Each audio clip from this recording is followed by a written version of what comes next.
Hello, welcome everyone. So we're going to go ahead and get started. We're going to call this meeting to order. And we are going to go to 1.2, Pledge of Allegiance. And I'm going to go ahead and ask Ms. Cervantes if she can lead us in the pledge, please. Everyone, please stand up.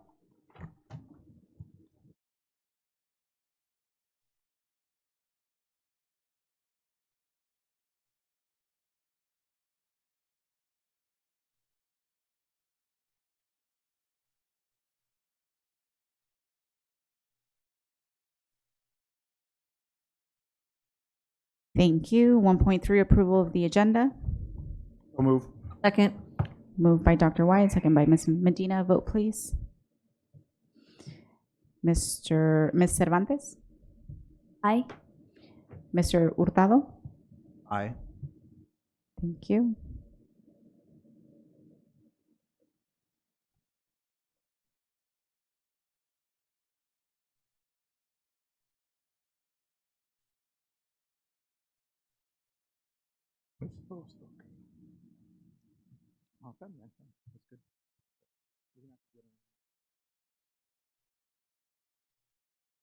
Motion carries. 2.0, special presentations and recognitions. And I will go ahead and pass it over to Ms. Maria. Good evening, President Ceballos, members of the Board of Education, Superintendent Mauricio Arellano, and Executive Cabinet. I'm Communications Manager Maria Garcia, and I'm delighted to MC tonight's special recognitions. Today, we're kicking off our special recognitions with the check presentation by San Bernardino County 5th District Supervisor Joe Baca Jr. Following Supervisor Baca's presentation, we will continue our program by honoring the impactful work that is happening at 48 Platinum and Gold PBIS schools. I now invite our board president, her fellow board members, including our student board members and Superintendent Arellano, to please make your way to the front of the dais.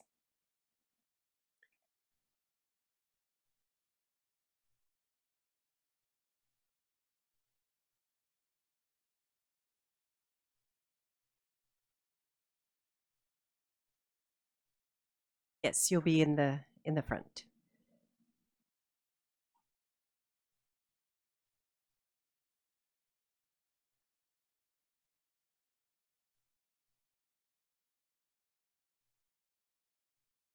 As you know, San Bernardino County Board of Supervisors, Joe Baca Jr. is a strong supporter of SBCUSD. He provides certificates to support our Outstanding Achievement Awards and invests in various district projects that directly benefit our students and families. Recently, his leadership helped pave the way to make the Field of Dreams project at Curtis Middle School possible, which is why we are proud to welcome him this evening. Please put your hands together for Supervisor Joe Baca Jr.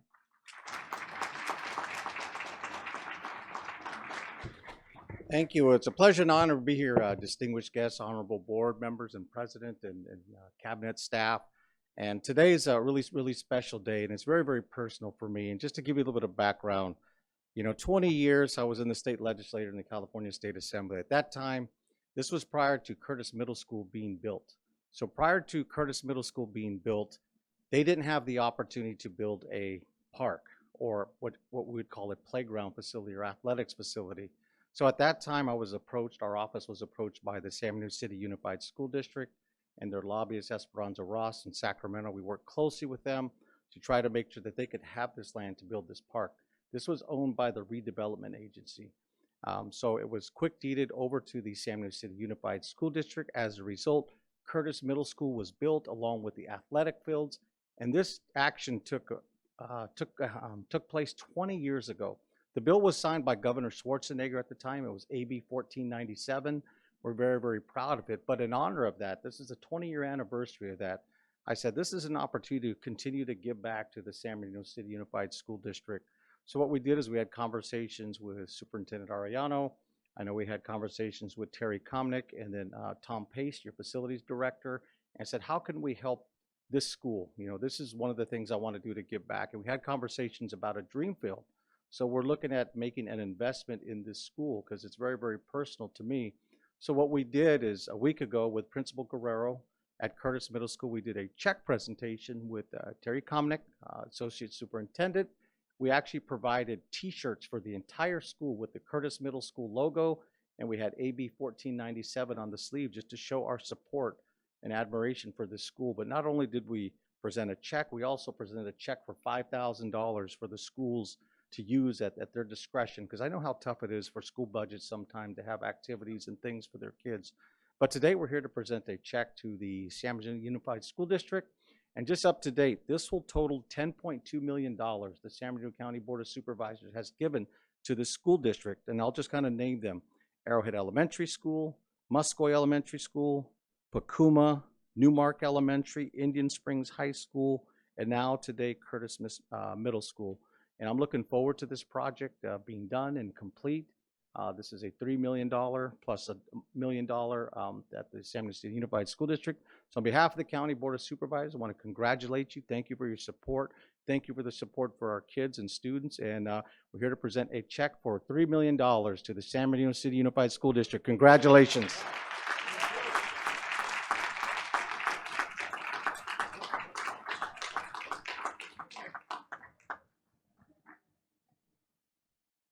Thank you, Supervisor Joe Baca Jr., for your continued generosity and support over the years. We're now going to take a photo.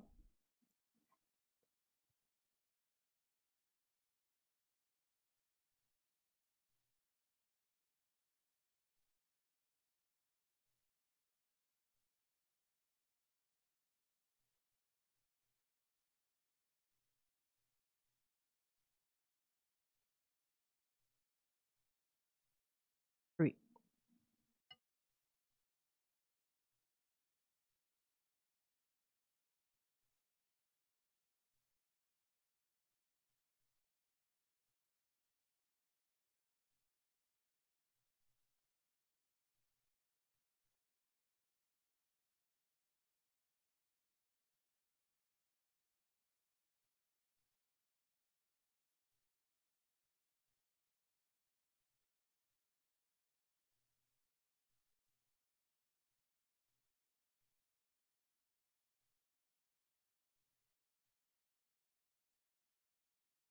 Let's hear it one more time for our hardworking supervisor.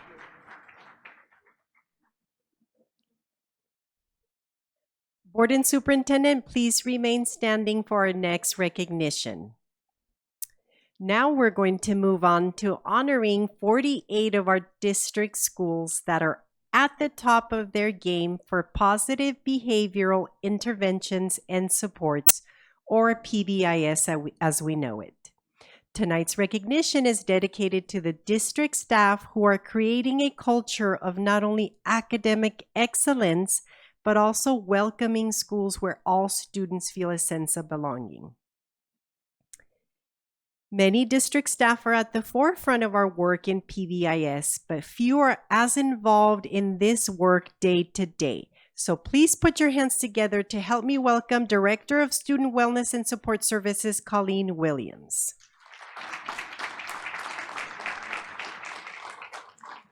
Colleen has been pivotal to our school success with PBIS. And Executive Cabinet, would you please take your place along the ramp at this time?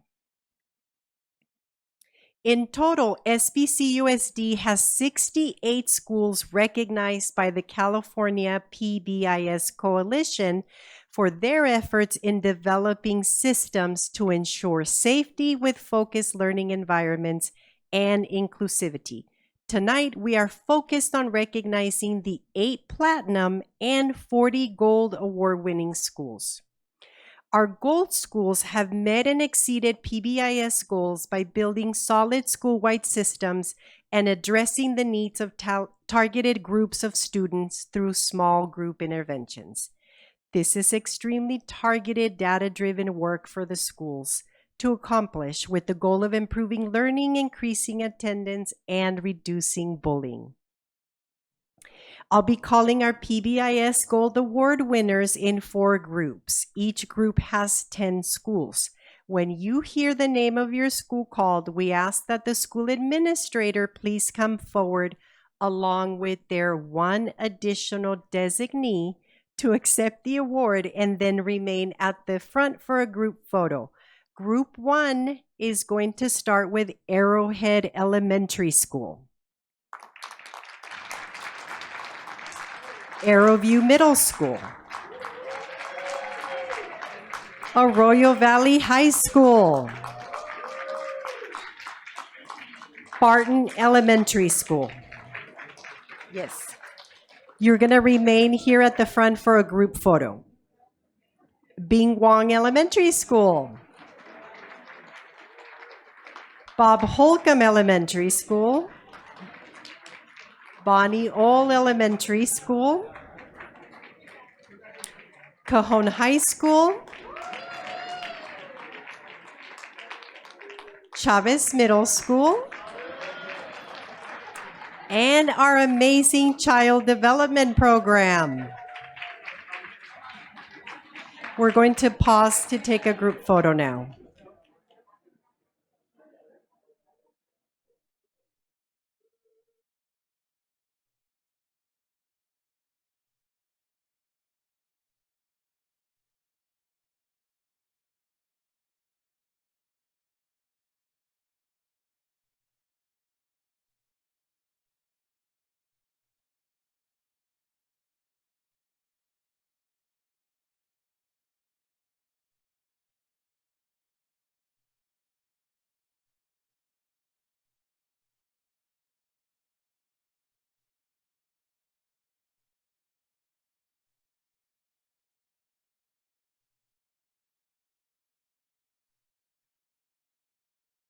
Okay, I'm now asking our board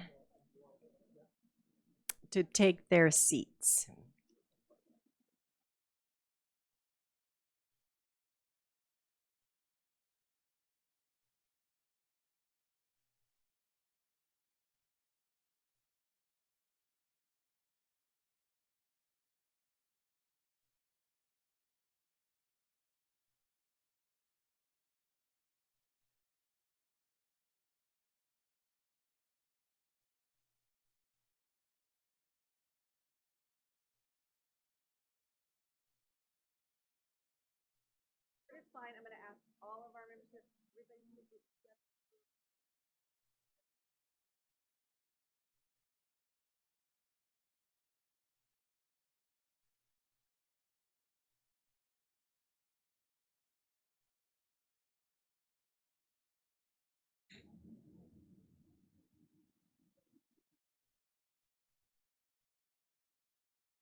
Let's give a big round of applause to Group 1.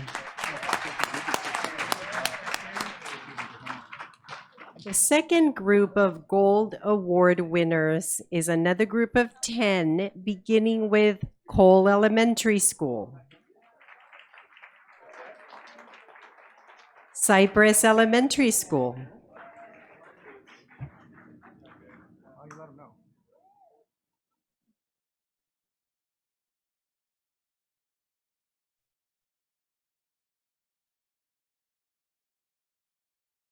Del Vallejo Leadership and STEAM Academy,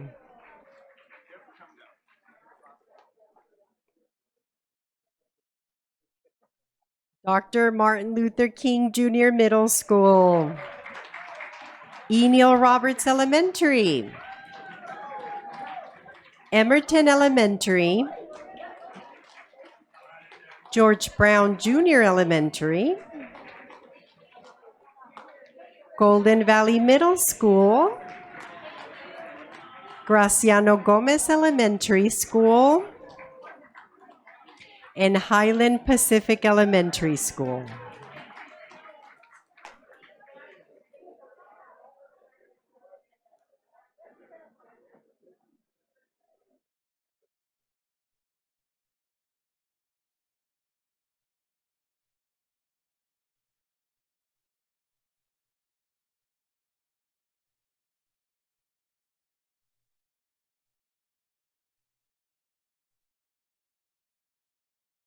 Audience, our gold schools have met and exceeded their PBIS goals by building school-wide systems and addressing the needs of targeted groups of students through small group interventions.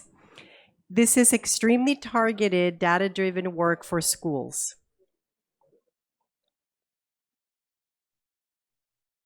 Of course, we want to thank the students, families, caregivers, and especially our hardworking staff who team up to earn these awards. Without your dedication to the overall well-being of our more than 45,000 students, these accomplishments would be very difficult to achieve.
Congratulations to our second group of gold PBIS schools.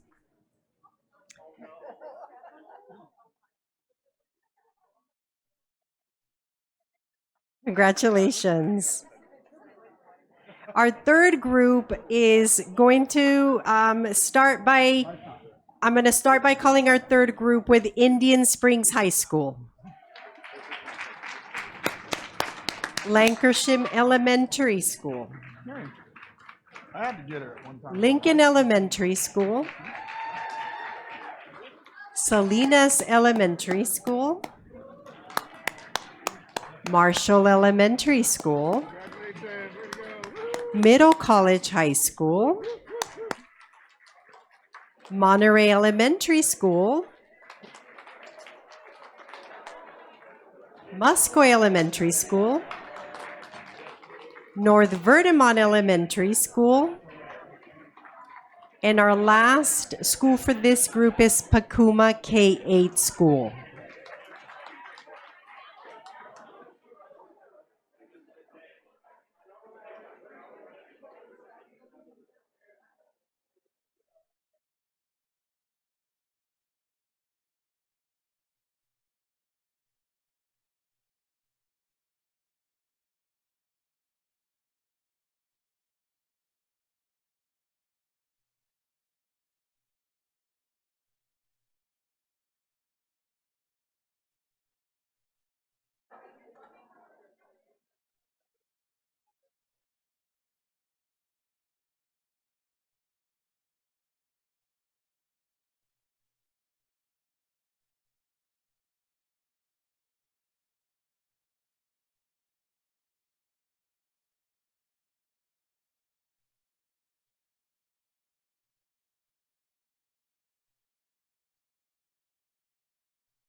Everybody look directly at the camera. Smile big.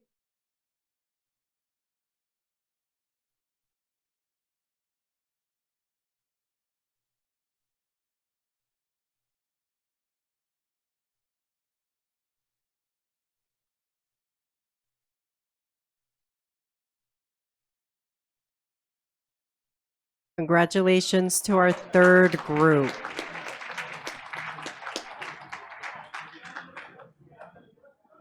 Okay, now for the final group of gold PBIS schools.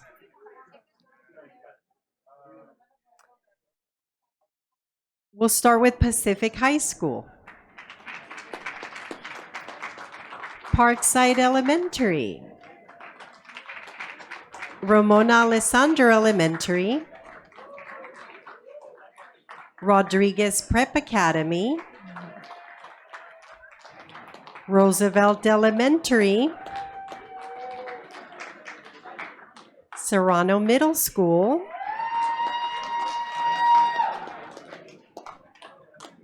Sierra High School.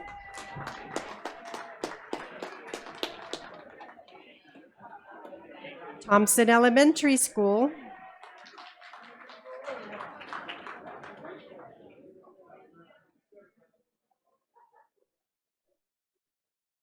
Warm Springs Elementary School. And Wilson Elementary School.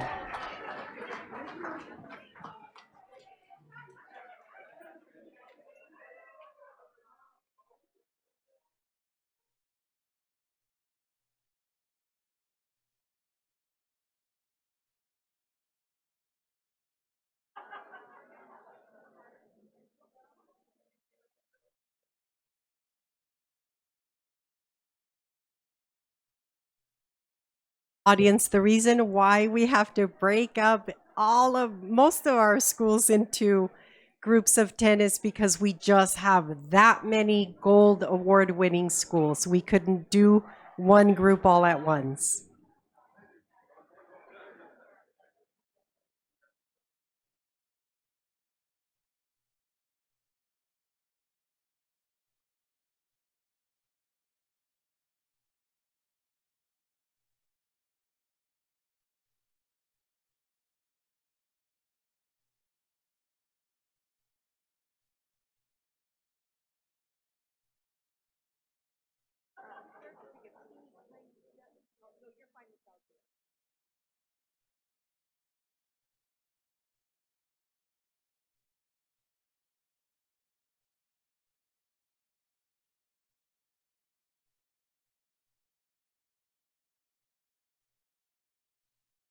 Congratulations to our 40 PBIS Gold Award recipients. Let's give them another round of applause.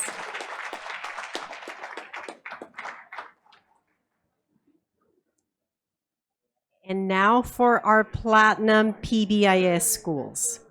We have just 8 schools that are at the Platinum level, but surely more to come.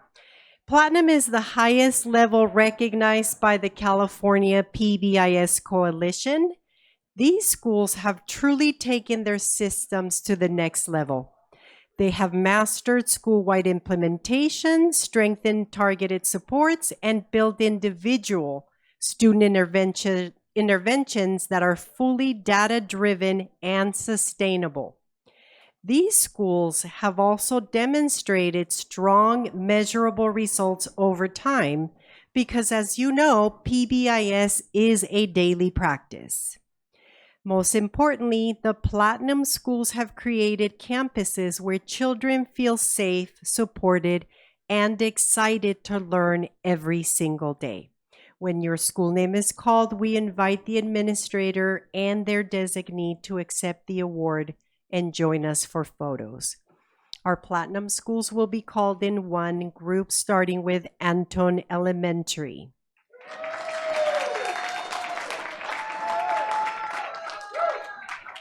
Bradley Elementary School.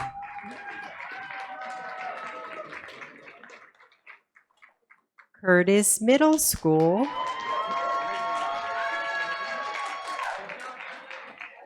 Jones Elementary School.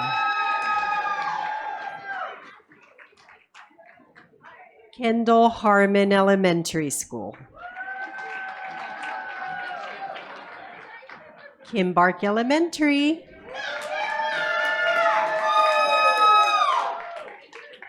Riley College Prep Academy. And our final Platinum PBIS award winner is San Andreas High School.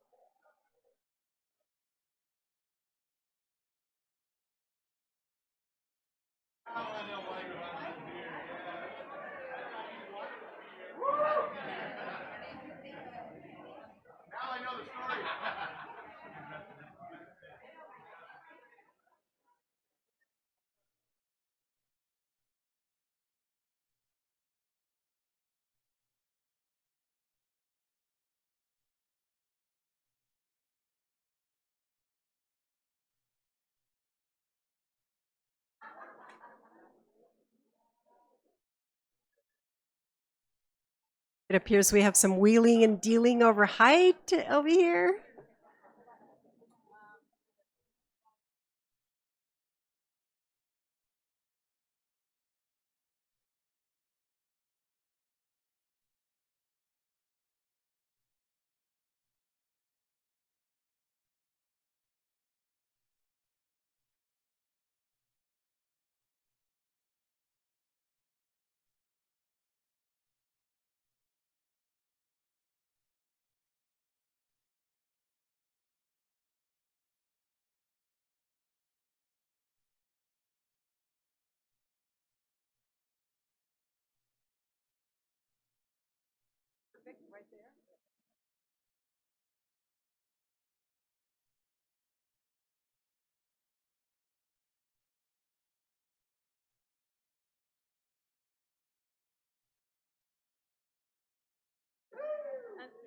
On the count of three, you can all say platinum. 1, 2, 3. Perfect. Thank you. Let's hear it one more time for the 8 SBCUSD schools that are at the very top of their PBIS game. Thank you, members of the board, superintendent, and cabinet. Would you kindly return to your seats on the dais? Audience, we have come to the end of our special recognition program. Let's give all of our award-winning schools a big round of applause. And this concludes this evening's special presentations. At this time, I'll turn the floor over to Board President Mayra Ceballos. Thank you.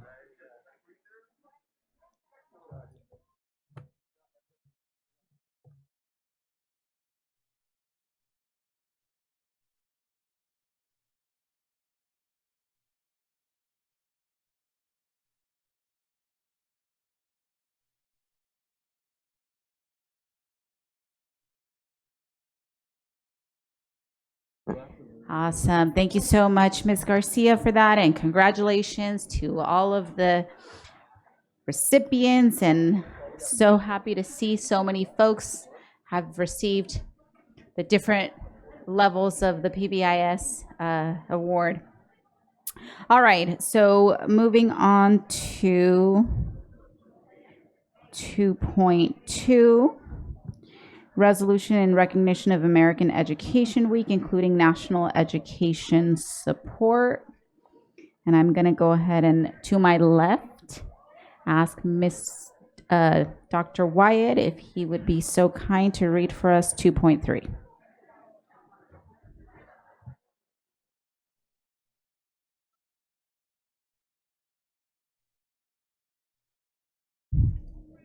Thank you, Madam President.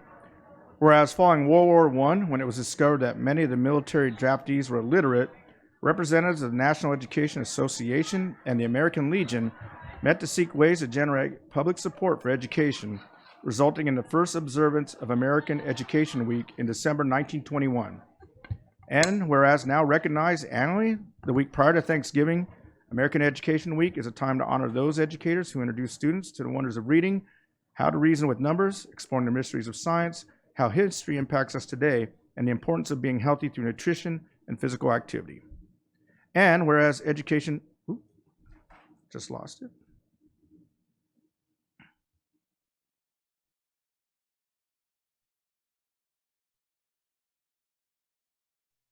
All right.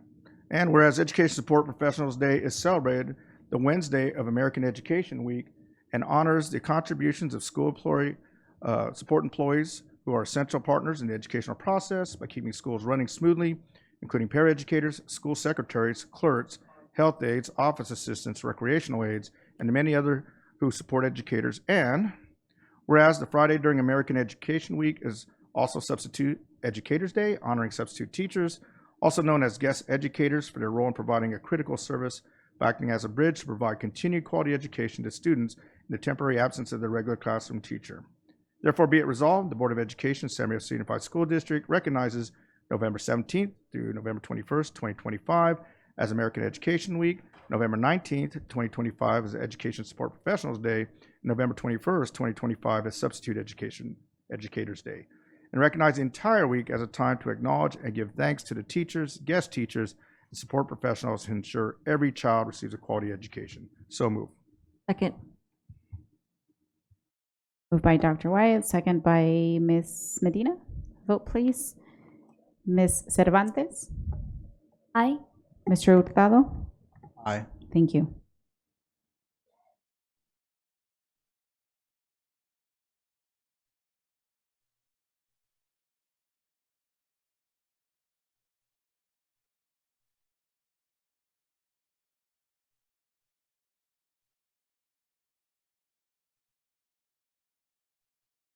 Motion carries. 2.4, resolution recognizing National School Psychology Week. And I will go ahead and have Ms. Cervantes. If she can go ahead and read that for us, please. Whereas good mental health is critical to children's success in school, with research demonstrating that students who receive social, emotional, and mental health support attain higher levels of achievement. And whereas school psychologists are uniquely qualified members of the school community and crucial to helping students overcome barriers to learning and success, especially mental health and behavioral barriers. And whereas the National Association of School Psychologists 2025 theme is Finding Your Path, which honors the work that school psychologists do to help students and families set and achieve goals. Therefore, be it resolved, the Board of Education of the San Bernardino City Unified School District joins the California Department of Education in recognizing the week of November 3rd through the 7th, 2025, as National School Psychology Week, and acknowledges the vital role that school psychologists play in students' personal and academic development. So moved. Second. Moved by Mrs. Alexander, second by Ms. Medina. Vote, please. Mrs. Cervantes? Aye. Mr. Hurtado? Aye. Thank you.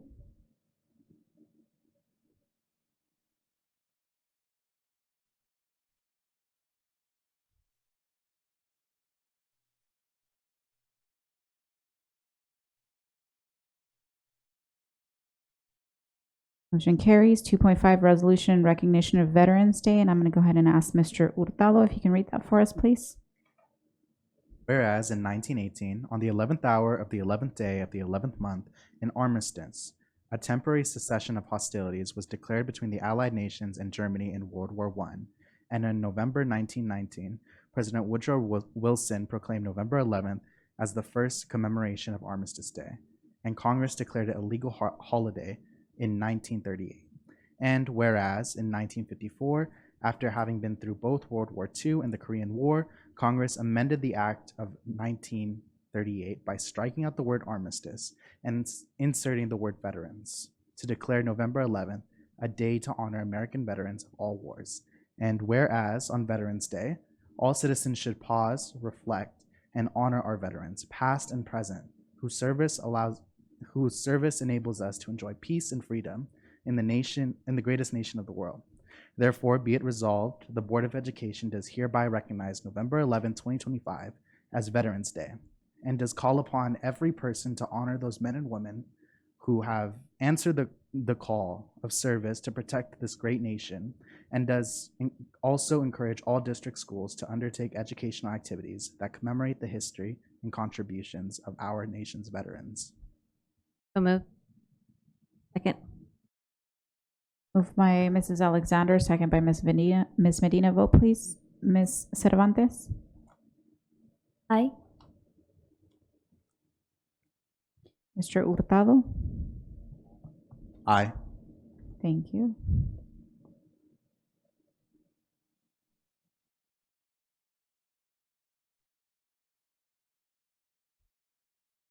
Motion carries. 3.0 public comments. 3.1 receive public comments. This is the only time the public will have an opportunity to address the board on items not on the agenda and within their subject matter jurisdiction, such as district policies, procedures, programs, services, or fiscal matters. Public comments are limited to 5 minutes per person. 6 or more people who wish to speak on one topic will be provided no more than 30 minutes total. Speakers are cautioned that under California law, no person is immune from liability for making intentionally false or defamatory comments regarding any person simply because these comments are made at a public meeting. And I had another little statement to read, but I don't have it tonight. If you slips are on the back. If you come and share a public comment, know that as board members, we're not allowed to engage or respond. So please, please, please don't feel ignored. But somebody from our team will definitely be in contact with you. So make sure that you do fill out your information on that blue sheet in the back. With that being said, first up we have our SBTA president, Ms. Barbara Pasechek Cox. Well, good evening, President Ceballos, Mr. Ariano, and esteemed members of the board and cabinet. My name is Barbara Pasechek Cox, and I proudly serve as the president for the San Bernardino Teachers Association, and I speak on behalf of our ever-growing 3,097 members tonight. The San Bernardino Teachers Association stands united in our commitment to advocate for fair compensation, safe and supportive workplaces, and above all, the dignity and respect every educator deserves. We know, as you do, teachers' working conditions are our students' learning conditions. Our shared success hinges on how well we support those who serve our students every day. We deeply value the collaborative relationship we built with the district. It's a foundation we want to continue strengthening. We patiently waited the appointment of Dr. Doizan as the Assistant Superintendent of Human Resources so we could begin negotiations. Now that leadership is in place, we are hopeful and expectant that the district will prioritize these negotiations, demonstrating the mutual respect our educators have earned and moving swiftly to reach a timely and fair agreement. We recognize that meaningful collaboration is not measured by words alone, but by actions that reflect shared respect and urgency. As we address these important matters, we also want to take a moment to celebrate 3 significant observances for this month. First, Happy National School Psychology Week. We extend our heartfelt gratitude to our school psychologists whose expertise and compassion are vital to the well-being and success of our students. Their work helps create the safe, supportive environments that allow learning and growth to flourish. We want to thank them for all the work they do. Second, we honor Native American Heritage Month. This is a time to reflect on the rich histories, cultures, and contributions of America's indigenous peoples. I am reminded of the words of Chief Washakie, a leader of the Eastern Shoshone. I fought to keep our land, our water, and our hunting grounds. Today, education is the weapon my people need to protect them. These words resonate deeply. They speak of the power of education as a tool for empowerment, justice, and cultural preservation. Let us move forward together with the same spirit, grounded in respect, driven by purpose, and united in our commitment to the future of San Bernardino's children.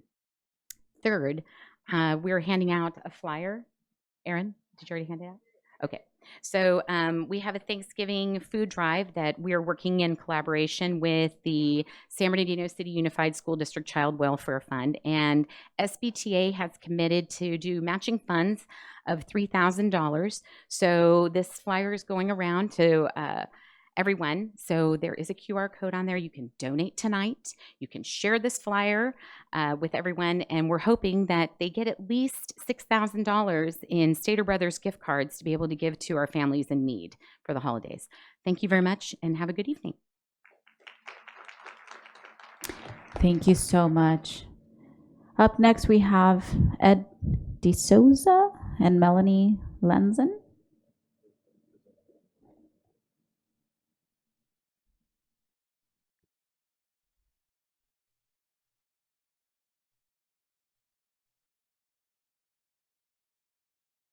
Welcome. Good evening, Superintendent Mauricio Arellano, Board President Myra Sabias, Board of Education and Executive Cabinet. I'm Ed D'Souza, retired educator of 41 years from Rialto USD, along with Melanie Jansen, Math Coordinator at San Bernardino County Superintendent of Schools. We are here presenting the Inland Empire Math Council to present one of your own teachers, the Dolores Jones Impact Award.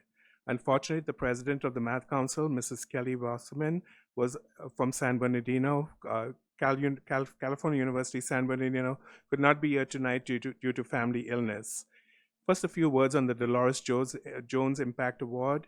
It was established in the memory of an outstanding math and science educator in the Inland Empire, Dolores Jones, to honor a certificated mathematics teacher who has made a significant impact on the lives of African American students. A little about Ms. Jones, that both of us had the honor of working with her for many years. Dolores started her career at Fontana Unified School District, teaching mathematics and science at the middle and high school levels for 12 years. She then left the classroom and worked with the K-12 Alliance, starting the mathematics branch of the organization. Later on, she moved to San Bernardino County Superintendent of Schools as the math coordinator and started an outstanding math program bringing cognitive guided instruction to the Inland Empire. She helped reestablish the mathematics teachers community in the Inland Empire, which was named as the Riverside and San Bernardino Math Teachers Association, known as the Inland Empire Math Council. This helped many math educators together in the Inland Empire, forming a network of math teachers who truly wanted to make a difference in the mathematics at their schools. We also worked with UC Riverside and were co-directors of the Math Project, which brought college professors and teachers together to make continuous mathematics professional development.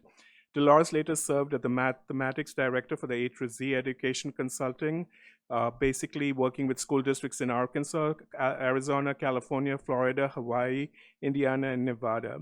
If I can say one thing about Dolores Jones, she made teachers feel comfortable learning mathematics and also went into classrooms and demonstrated that all students could learn mathematics as long as the mathematics was relevant to students and that there was a safe environment to learn math.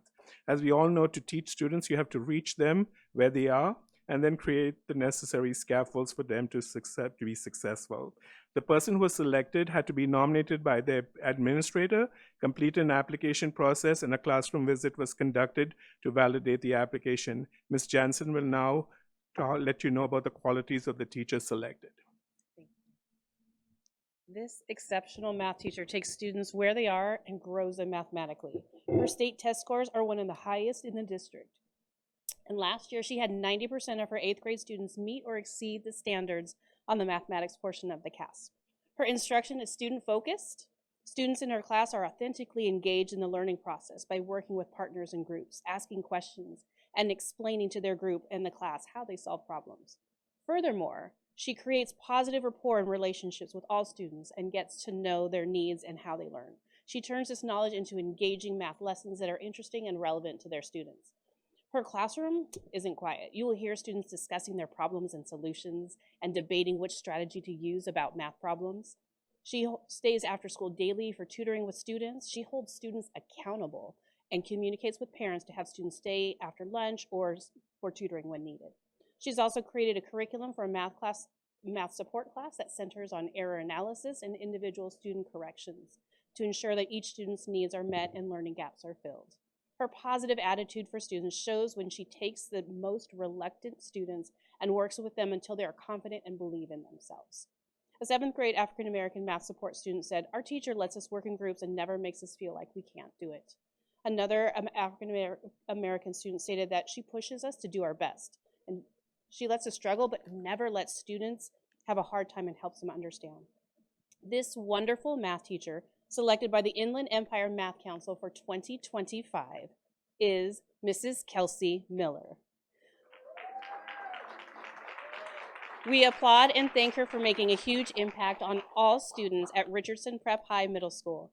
Besides the plaque presented to Mrs. Miller, she will also receive an all-paid conference registration to the California Math Council's Southern Math Conference on November 7th and 8th and free hotel accommodations for the night of November 5th and 6th. Thank you, Ms. Miller, for all of your hard work.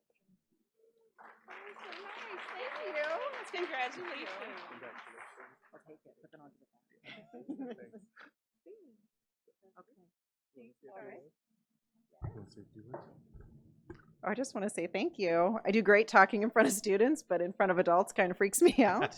So I appreciate the recognition and, of course, my admin's recommendation in the first place.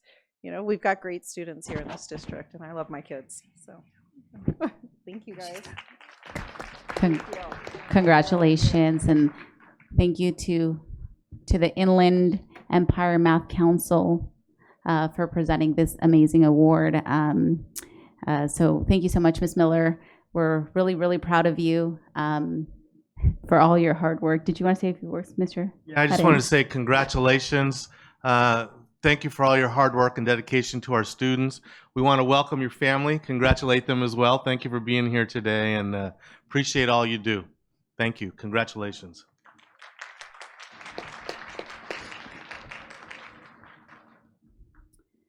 Awesome. Up next, we have Mr. Mark Lawrence.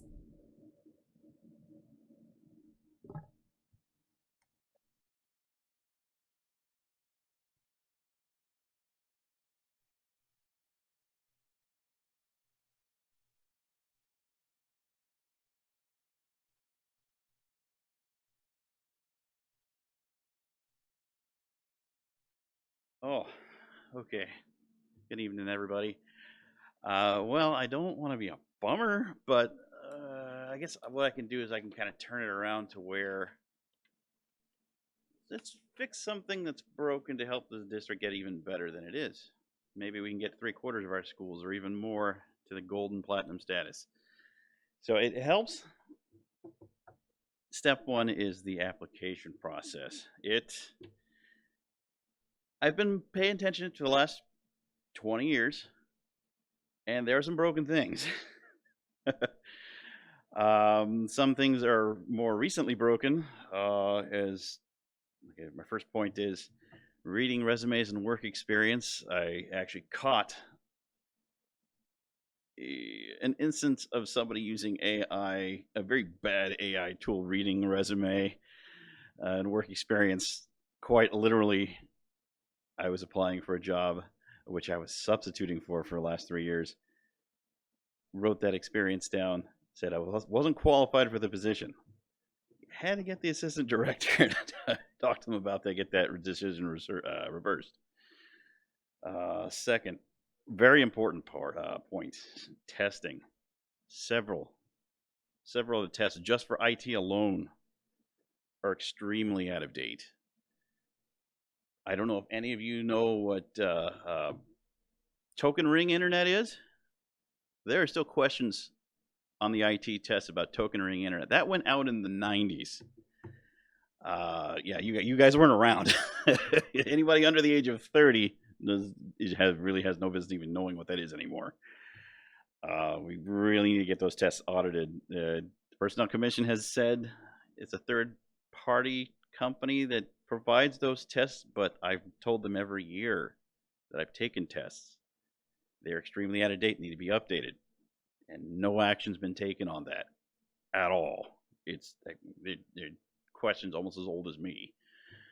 I graduated in 99. Okay, the eligibility period. That's another big one. Expires only after a year. And sometimes positions will open up when someone's taken a test already, say it was 9 months ago, but the position's not flown again for 3, 4, 5 months after the position opens up. So then everybody has to test for it again. And especially with tech positions, people want those spots filled. There's a couple spots right now that were filled at the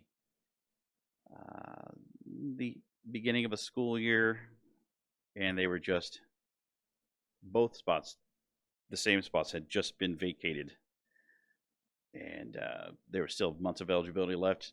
Position wasn't flown, eligibility expired. We need to bump that up to at least 18 months, possibly 2 years. There's not a lot of changes, in a year. Even in tech, a lot of stuff it takes like 5-6 years for things to really change. And then another one's pretty important is the ranking process when it comes to the applications. They'll give you a rank 1, 2, 3, 4, depending on what your test score is. That's okay. They give veterans and current district employees extra points based on years of service to the district or their military service. But if you're a long-term sub, say you subbed in that position for 10 years, you know the position backwards and forwards. You could literally be dropped into that position right now, not need any orientation, no training, nothing. You could literally take over. No bonus points for that. So those people get left behind. So I'm talking about way more than myself. There are a lot of people that will see that and will just be discouraged. We'll lose those people. I mean, going back to the second point, the testing really being far out of date. I overheard people while taking those testing, how this is, you got to be joking, and these people don't come back. We're losing good people.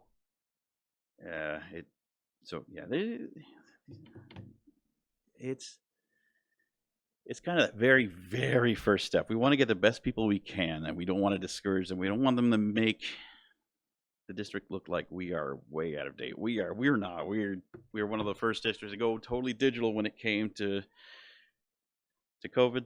I handed out 7,000 devices myself. So, all right, I think that's my time. All right, have a good night. Thank you.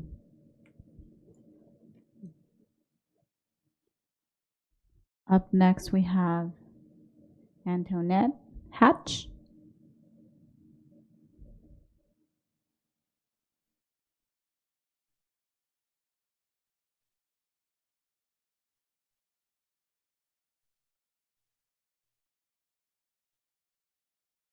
Hello.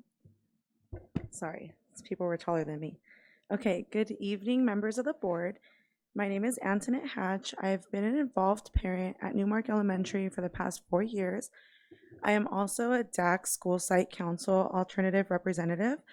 I'm here tonight because I've seen a steady decline in professionalism and communication within our school.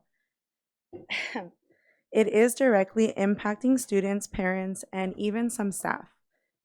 First, I want to acknowledge and thank Dr. Ledesma, our principal, for her professionalism and her responsiveness.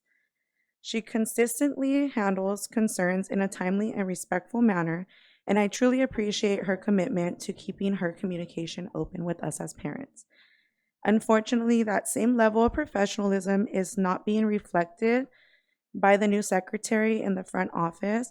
I've had 2 separate incidents with the school secretary, whose name is Dina Carreras, where I've experienced direct disrespect and dismissiveness. I know that she has already been spoken to regarding her behavior by Dr. Ledesma, yet nothing has changed.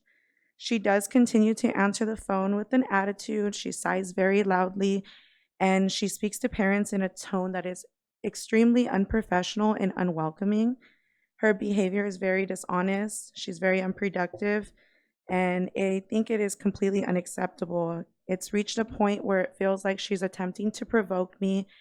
And I think that crosses a line that no parent should ever feel targeted or disrespected for trying to communicate with their child's school regarding their child. I am also aware that this secretary refers to me as the Hatch lady, as I've heard her while I was entering through the intercom. It is disrespectful and it is mockery, especially in a school environment that respect should come first. The front office is the face of Newmark and all of our elementary schools. And right now, Dina Carreras is not representing the school well. Thankfully, our bilingual clerk, Maria Ramirez, continues to go above and beyond to support families and staff. She's often taking on responsibilities that don't usually fall under her role, just to make sure that parents and students are helped. I think she deserves recognition for that. Dina does not effectively communicate with parents who do not speak English. I have observed parents who raise concerns in Spanish, and they seem to only be ignored by this new secretary. To me, this is discriminatory, and undermines the school's commitment to equity and accessibility for all families. Next, I do need to address the issue of bullying. My daughter sadly has been repeatedly targeted by the same student who has also bullied and take lunches from my daughter and other students. Staff has spoken to that parent multiple times, but the behavior from that same student still continues. This has been ongoing, and the lack of real consequences is discouraging. Every child does deserve to feel safe coming to school, and that safety has to be protected consistently, not just when it's convenient. The communication at Newmark has also become unreliable. Important events are often announced at the last minute, sometimes the weekend before or even the day of.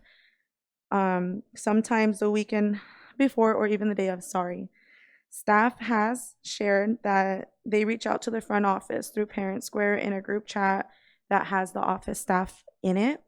Their messages frequently go unanswered or sometimes ignored. Some have even been forced to use their personal phones as a last resort just to ensure that their students' needs are addressed. And that to me is completely unacceptable. Lastly, I have noticed that some students are assigned the job of a door opener during school hours.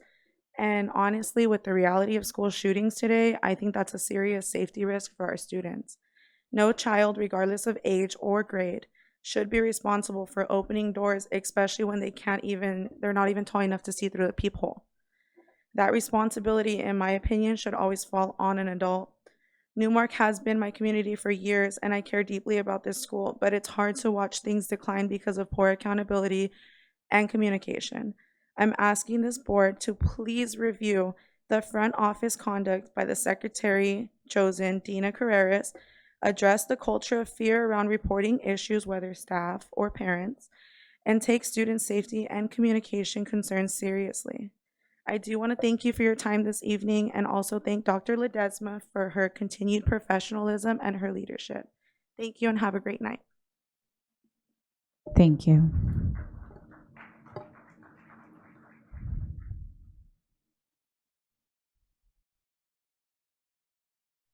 Moving on to 4.0 public hearing. 4.1 acceptance and adoption of the MOU, Nutrition Services Senior and Food Production Workers, between the San Bernardino City Unified School District and California School Employees Association, Chapter 183, Human Resources.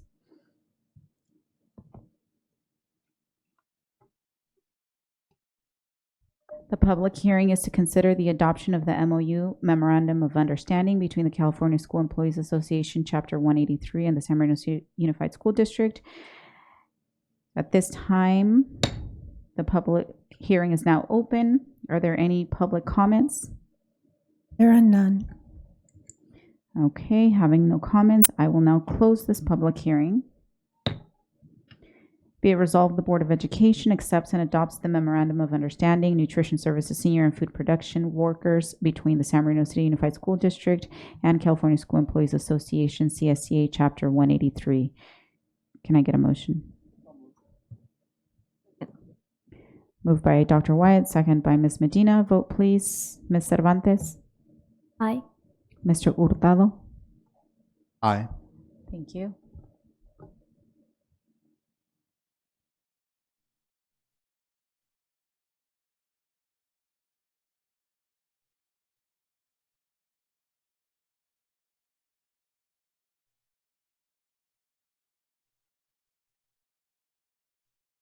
Motion carries. 5.0 closed session. 5.1 closed session public comments. Do we have any? No, we do not. Okay, hearing none, the board will now adjourn to closed session. Thank you. All right.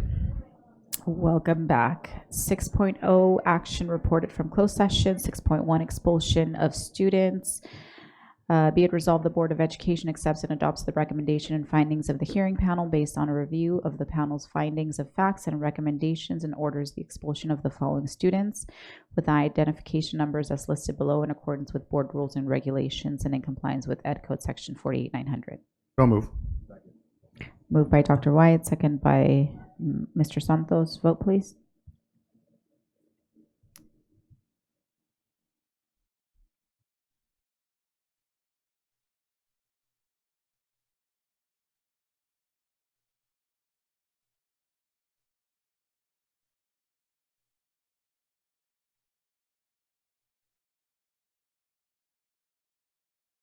Motion carries. 6.2, students recommended for expulsion excluding mandatory offenses but remanded to youth court for other means of correction. Be it resolved, the Board of Education accepts,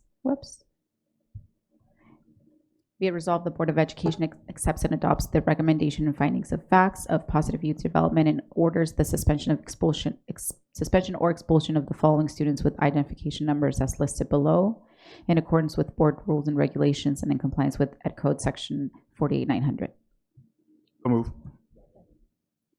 Moved by Dr. Wyatt, second by Mr. Santos. Vote, please.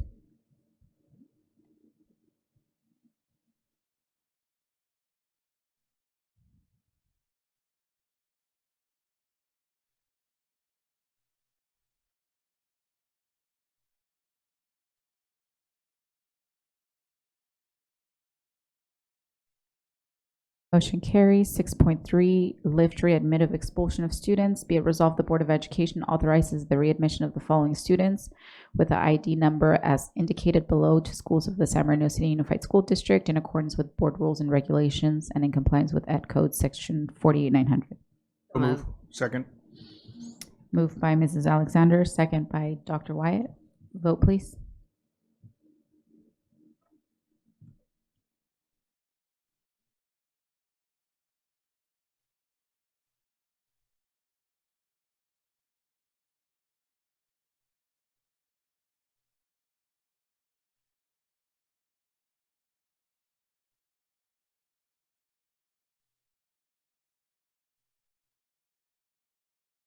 Motion carries. 6.4, petition to expunge, rescind, sealing of records, or modify youth court or expulsion. Be it resolved, the Board of Education authorizes the expulsion and or youth court modifications, expungement, or rescinding of the following student with ID numbers as indicated below to schools of the San Bernardino City Unified School District in accordance with board rules and regulations and in compliance with Ed Code Section 48900. So moved. Second. Moved by Mrs. Alexander, second by Ms. Medina. Vote, please.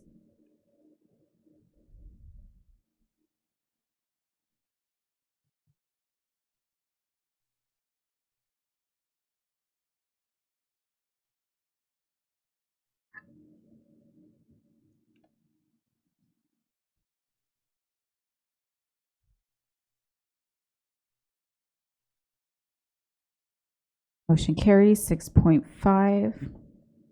Other closed session action. Be it resolved, the Board of Education amends the notice of recommendation for disciplinary action and statement of charges originally approved on October 21st, 2025 to suspend without pay for 7 days the following classified employee from his or her employment with the district HR-class-25-26-01-ER.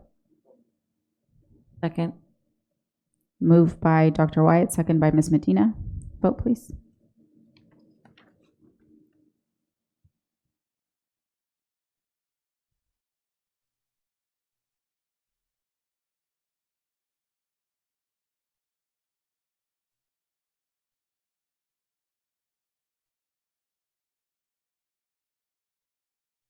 Motion carries. 7.0, student board members. 7.1, reports and comments. And I'll go ahead and start with Ms. Cervantes. Good evening, everyone. I would like to thank President Ceballos, as well as the board members and Mr. Arellano for having me today. I'm Valeria Cervantes, a junior and a representative from Arroyo Valley High School. Overall, I'm truly thankful for all the dedicated teachers in our district who go above and beyond to support and inspire us every day. Their commitment, patience, and passion make a lasting impact on our education and help us grow not just as students, but as individuals. At Arroyo Valley High School, we celebrated an unforgettable homecoming football game on October 22nd, which the theme was City of Stars, marking both a night of school pride and our 25th anniversary celebration. The halftime parade shined with vibrant club floats and the marching band bringing each City of Stars to life.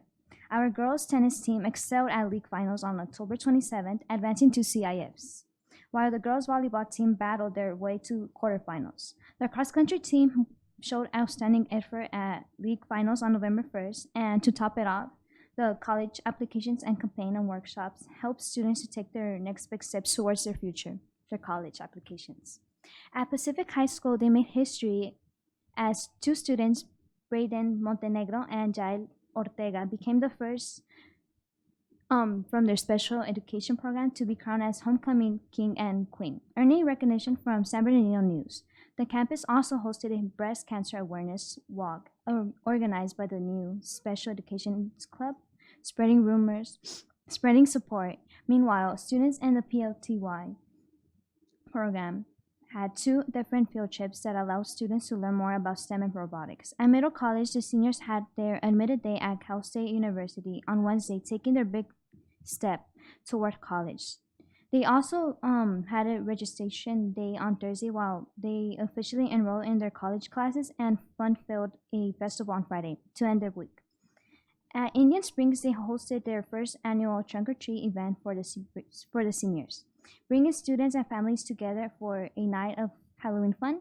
The school also celebrated a vibrant homecoming at the Sterling Natural Resource Center, themed Baile de los Muertos, honoring the Hispanic culture and diversity. Their Spirit Week boosted the campus pride, while the fall sports teams honored seniors in heartfelt ceremonies. Students in the theater pathway enjoyed a live performance of History in Harmony by Professor Lisa Lyons, who teaches at the Cal State University, and the Digitech students, while they showcase their design skills for the marketing pathway, which shows a true reflection for innovation and school spirit. That's all for today. Thank you. Awesome. Wonderful report. Thank you so much for that. Up next, Mr. Hurtado. Good evening, everyone. My name is Aiden Hurtado, and I'm a proud junior that goes to Cajon High School, but I have the honor of representing San Andreas and Sierra High School.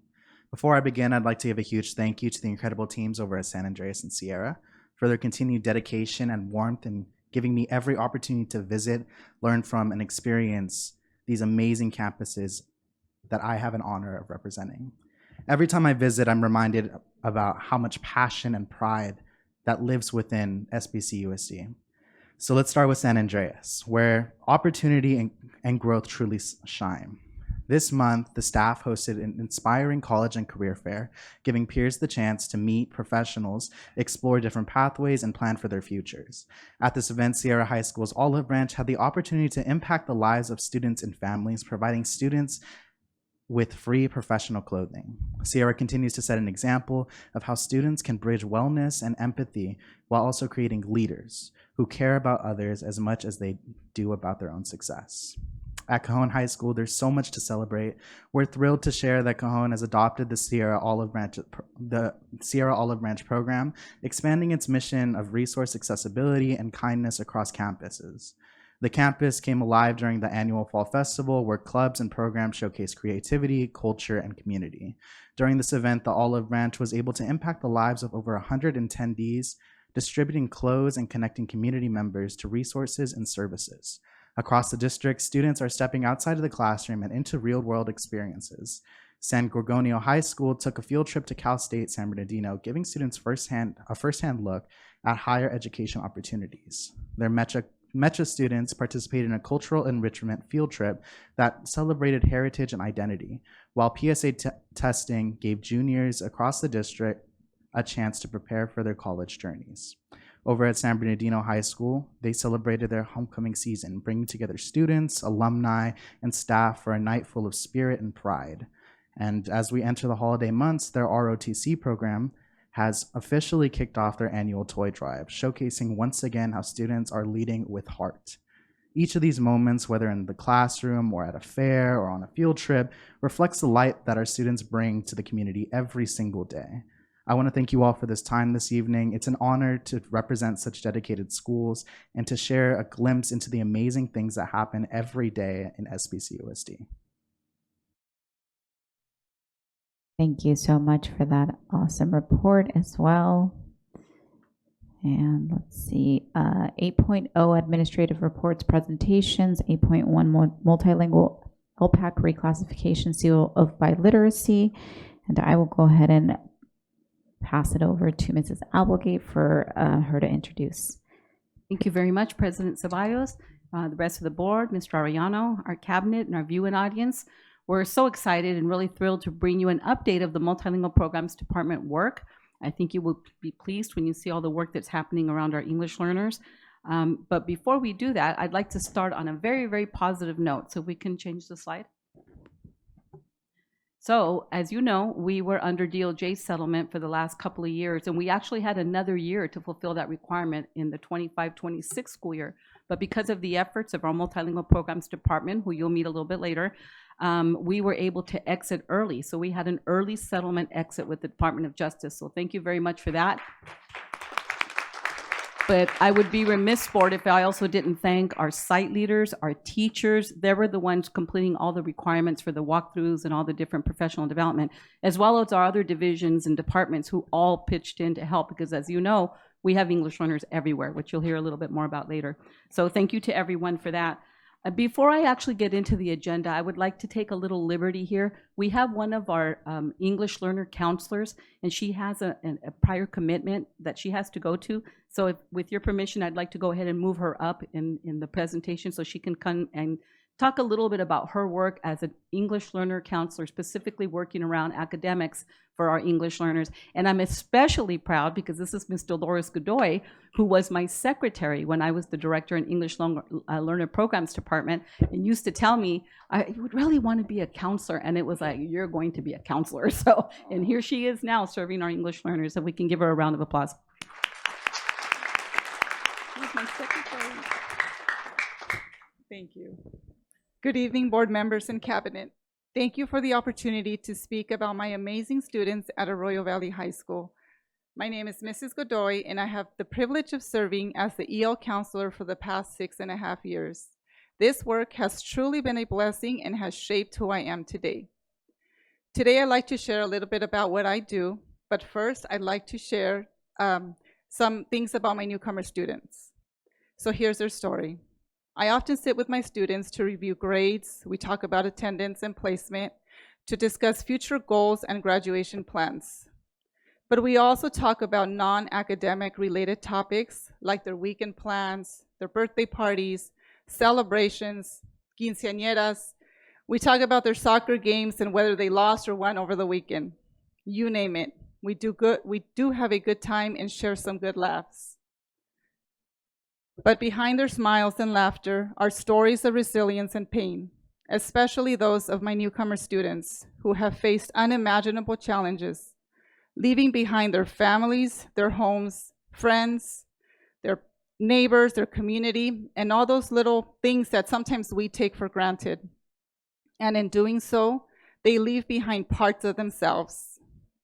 Their routine of what was normal is suddenly broken, all for the sake of safety and opportunity. They arrive here with hope, but also with trauma and uncertainty.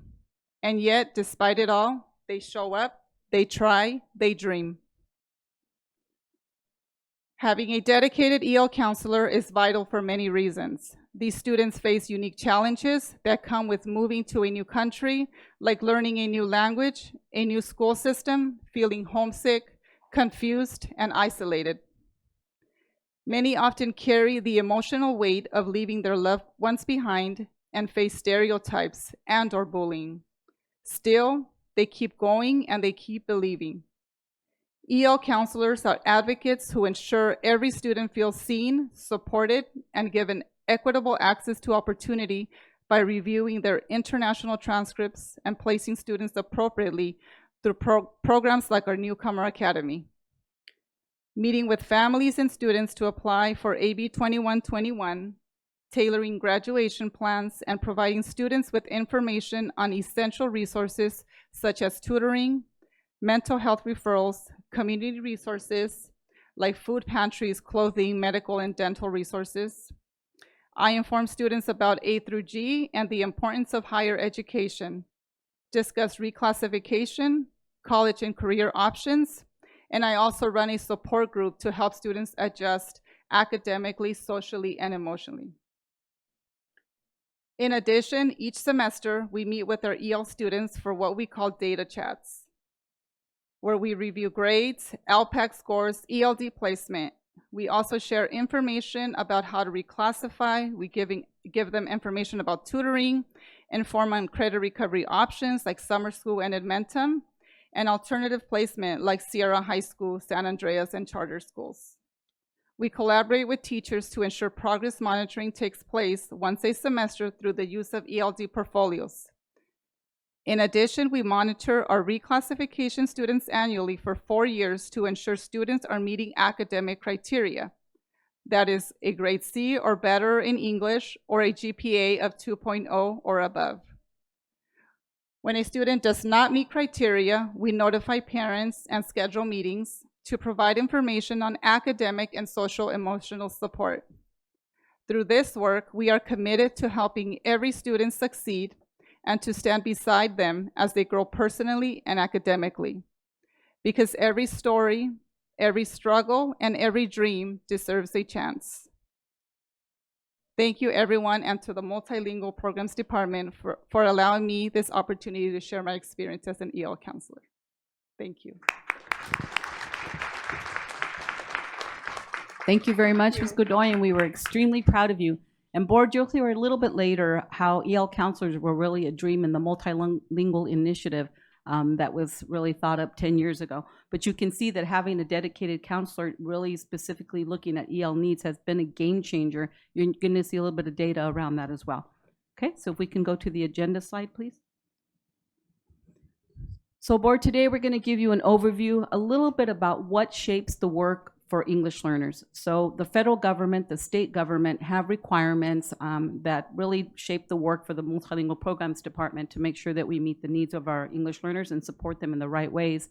You're also going to hear a little bit about how we identify students as English learners, who they are in our district, what programs they're in. And then finally, we're going to discuss the focus areas for our English learners. So the state of California says that it is our responsibility to make sure that they have a high quality academic program, to make sure that they also have language development so that they can be fully English proficient and be reclassified. And then, of course, extremely important, social cultural awareness and growth, making sure our students have pride in who they are and they understand other cultures as well. As you heard, many of them come from other countries, and so this is a good way to address those needs as well. Next slide. So before we begin, I mentioned that we have some federal requirements, state requirements, and there are guiding documents that really help to provide the framework for our work around English learners. And of course, our district has an English learner master plan, which is very well done, and it's aligned with the federal program monitoring instrument. I believe there are still 19 different components that the state says that we need to attend to for our English learners. And so those 19 components are reflected in our master plan. So they've done a great job of aligning that. We also have the California English Learner Roadmap. The roadmap is also a CDE document that contains a lot of resources and links and support for our teachers to make sure that they have what they need to provide high quality programs. And then, of course, I mentioned the Multilingual Initiative, and that was a huge undertaking. And actually, we have some of our original parents in the audience today who were part of the committee in the Multilingual Initiative. And I know Ms. Rosales Medina, I believe you were around at the time. So some of our board members who have been around for a while, Dr. Wyatt, I'm not sure, but you might have been around at the time, and Mr. Tillman. That was really our commitment as a district, saying we want to be a multilingual district. We want to make sure that our kids graduate with more, Dr. Barbara Flores, of course, and so some of the other board members. We made a commitment to say we want our students to be multilingual, and we don't only just say, well, we're required to do certain things. We want it to go above and beyond, because that's the kind of district we are, and that's our commitment to multilingualism. So that was a huge undertaking, and we are still seeing the results of that as well. And I believe this year is our 10-year anniversary. I think they're going to mention that.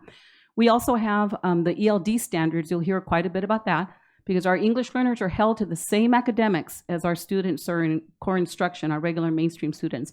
In addition, though, they have English language development standards, which help them at their level to reach the core standards. And you'll hear a little bit about the guiding principles for dual language. So when we create programs, we're very strategic about making sure that we create high quality programs. And so our dual language programs are based on the guiding principles of the state of California. So with that, that is what shapes our work. And I have our directors here, Mr. Les Ojeda, our elementary director, Mr. Tex Acosta, our secondary director, Mr. Victor Mendoza, our coordinator, and I'll turn it over to them so they can go ahead and get into each one of these different areas. Thank you. Thank you, Mrs. Applegate. Good evening, Board President Ceballos, Superintendent Arellano, distinguished board members, and cabinet. Thank you so much for the opportunity tonight to share a little bit about what our programs are about and the great work that's been going on in our district on behalf of the multilingual programs. But Mr. Ojeda and I have the fun part of the job where we get to be up here and boast and gloat a little bit about the good things that happen. But this work cannot be done without some very important people who day in and out, period of not just days, days become weeks, weeks become months, months become years. And this product that you're going to hear about today is really an accumulation of a lot of work over the years, not just this particular year. So what I'd like to do is, before even beginning, is I want to recognize who these people are that make everything go smoothly. I would like our elementary and secondary multilingual teams to please stand up. They should be behind us. Please stand up and be recognized. Our program specialist, our clerical staff, our coordinator, which was already mentioned, our language assessment center people, our EA3s, English Language Assistant 3s, our translators. We have counters, one of who you heard of right now, and then also our interns, because these folks are the backbone to the work that we do day in and day out. So if you want to thank anybody, thank them. Thank you so much.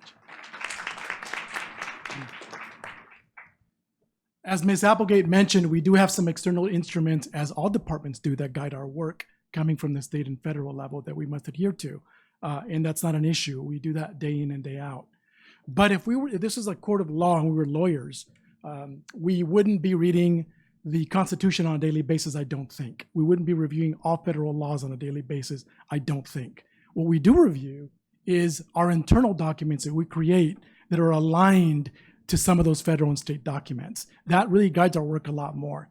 In this case, a committee worked together that reflected our values and guided our work, came up with a SHINES plan. And this is a product of our board, our superintendent, and really the community at large, those people that participated. And we look at this instrument much more than we do at the guiding instruments. We make sure that we're in compliance to ensure that we're doing the good work every day that our community wants and asks for. There's three areas actually that I want to highlight really quickly here. In the area of high expectations, which you're all very familiar with that particular category, I want to read, all students make progress towards making the benchmarks for academic proficiency in reading, writing, and mathematics. And that's really important to us overseeing English learners. And the reason it's important to us, as Mrs. Applegate mentioned, is we do a lot more than just teach them English. That is not our bar. That is a duty that we have, and we think that we do it well and honestly. But really the duty that we have is to educate our students so they're competitive at any level when they leave our schools. And that's what we strive for. So that's what the first one speaks to. In the area of equity, obviously, they are English learners or multilingual learners, many from other countries. So there has to be some equity for them to be able to function. The first one I want to call your attention to is our diverse cultures are celebrated throughout the year at each one of our schools and at a lot of our meetings. We ensure that they don't feel ashamed of who they are, that they're proud unapologetically of what they bring to the table. So that's never taken away from them. We know that when students feel better about themselves, the whole self, they perform a lot better in our schools. So that's always one of our mandates. And then the last one is cultural and social understanding, including practices around the district and culturally responsive training in implementation. We make sure that our teachers, our staffs understand that. So as they work with our students, they are sensitive to those needs so our students can flourish. So that's our local document that really guides a lot of our work. And I wanted to make sure that I paid attention to that. This graphic represents our support structure, which consists of both centralized and decentralized staff. So I don't want to scare you when you see a lot of numbers up there and saying, wow, they have that many people at the district office. We actually don't.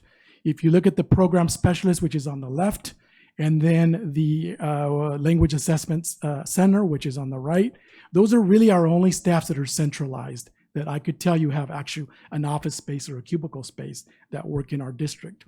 Although what's interesting, especially with our program specialists, they're hardly ever there. They're deployed to sites because that's the chief work that they do, as I'm going to explain in a second. The rest of the staff, which I'm going to go through right now, are really decentralized. They do work for us, that we do contribute to payroll in some capacity, but they are at the sites providing services for students, which is really where we want our staff to be. So I'd like to quickly define some of these specialized roles. Our program specialists provide direct coaching and support to teachers.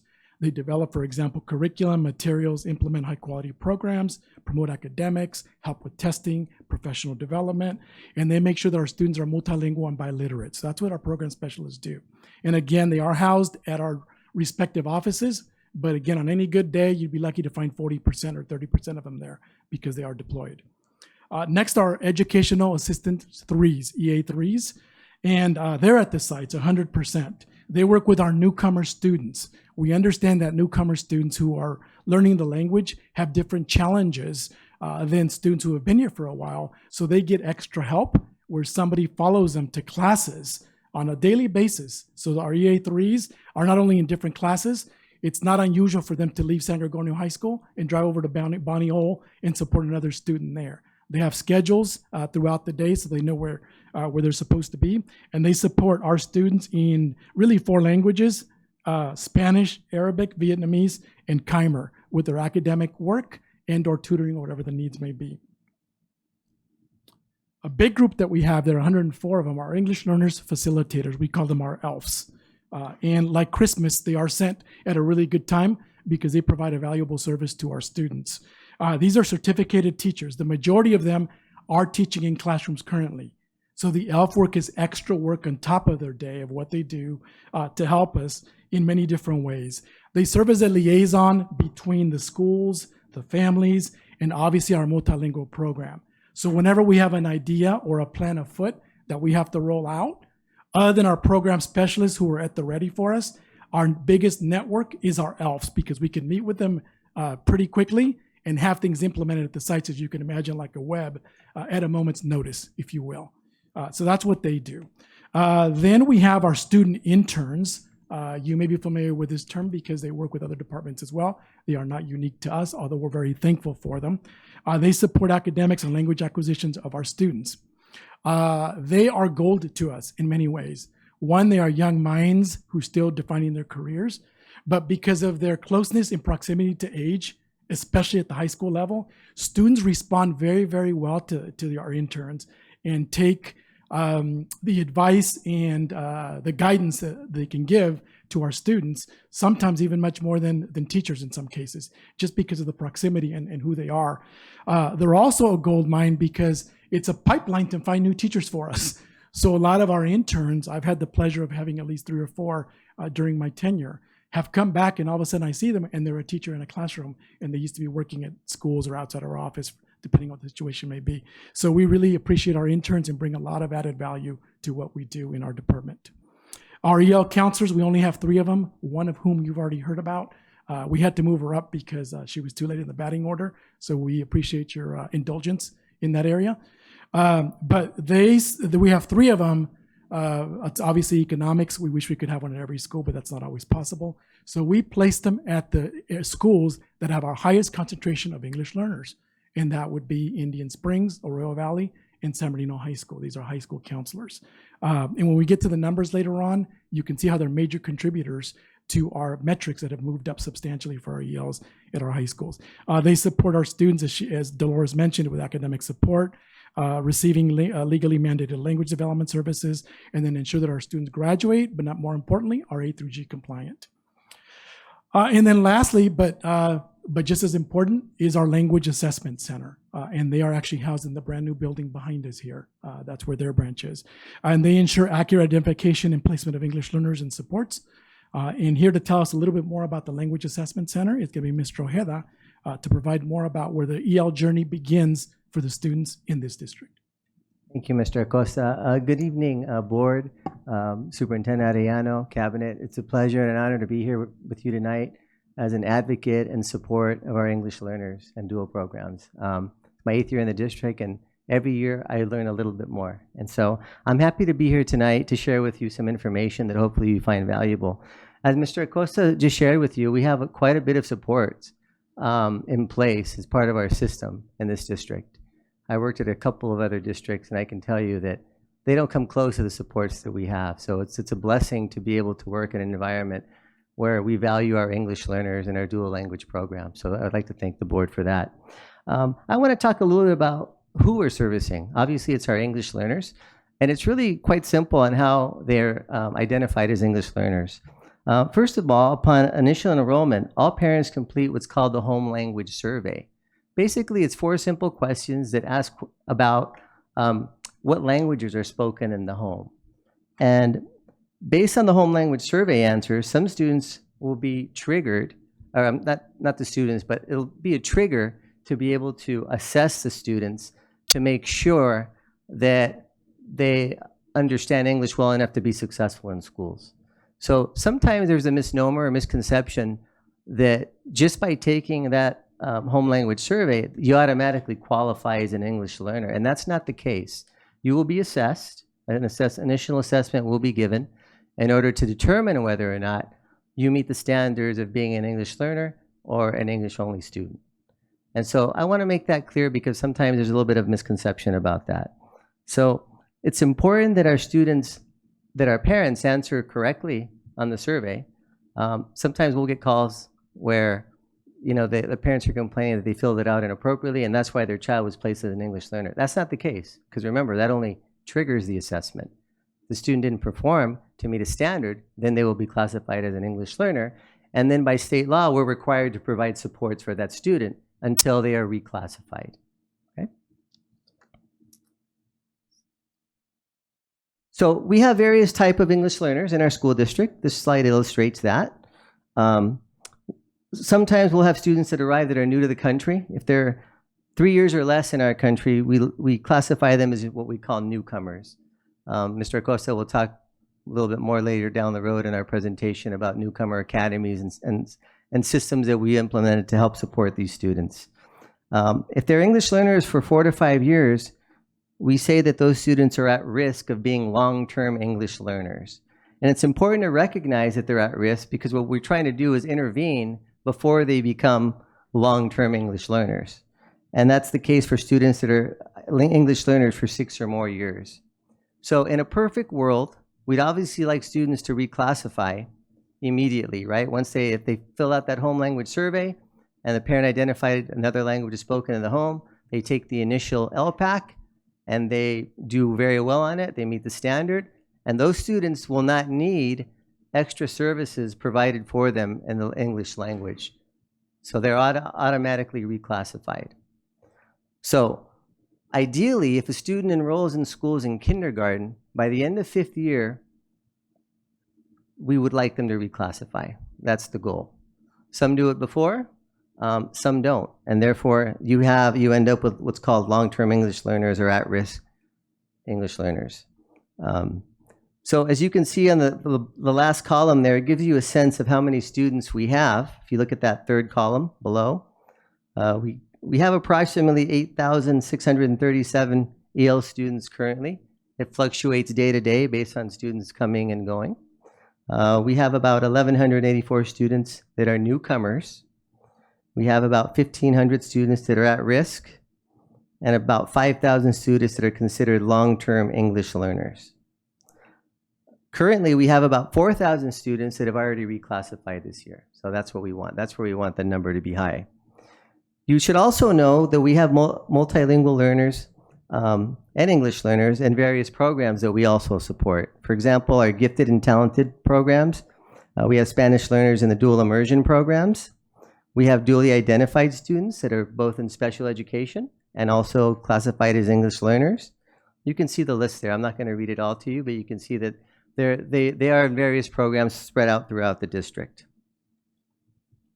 Sorry, before you move on, what does S-Life mean on Great that list? question. So, students with limited or interrupted formal education. Sometimes we'll have students that come from other countries that have never been in school or have only gone to partial school. For example, they may be 10 years old, but they only went to kindergarten. So they have a limited education, a limited formal education. So in this slide, you see 2 graphs there. And you can see the diversity in our district by the 44 different languages that are spoken in our community by our various students. The circle graph on the left represents our Spanish speakers. So you can see the far majority obviously are Spanish speakers.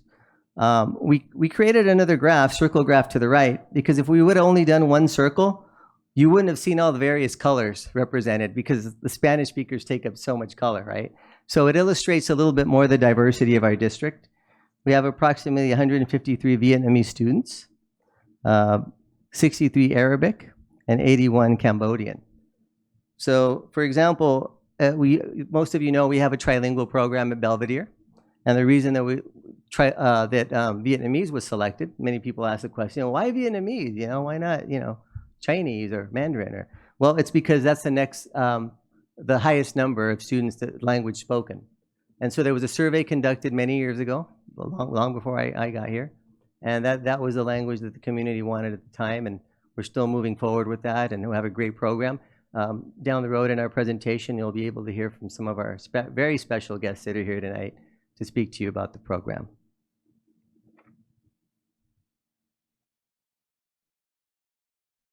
Thank you, Mr. Ojeda.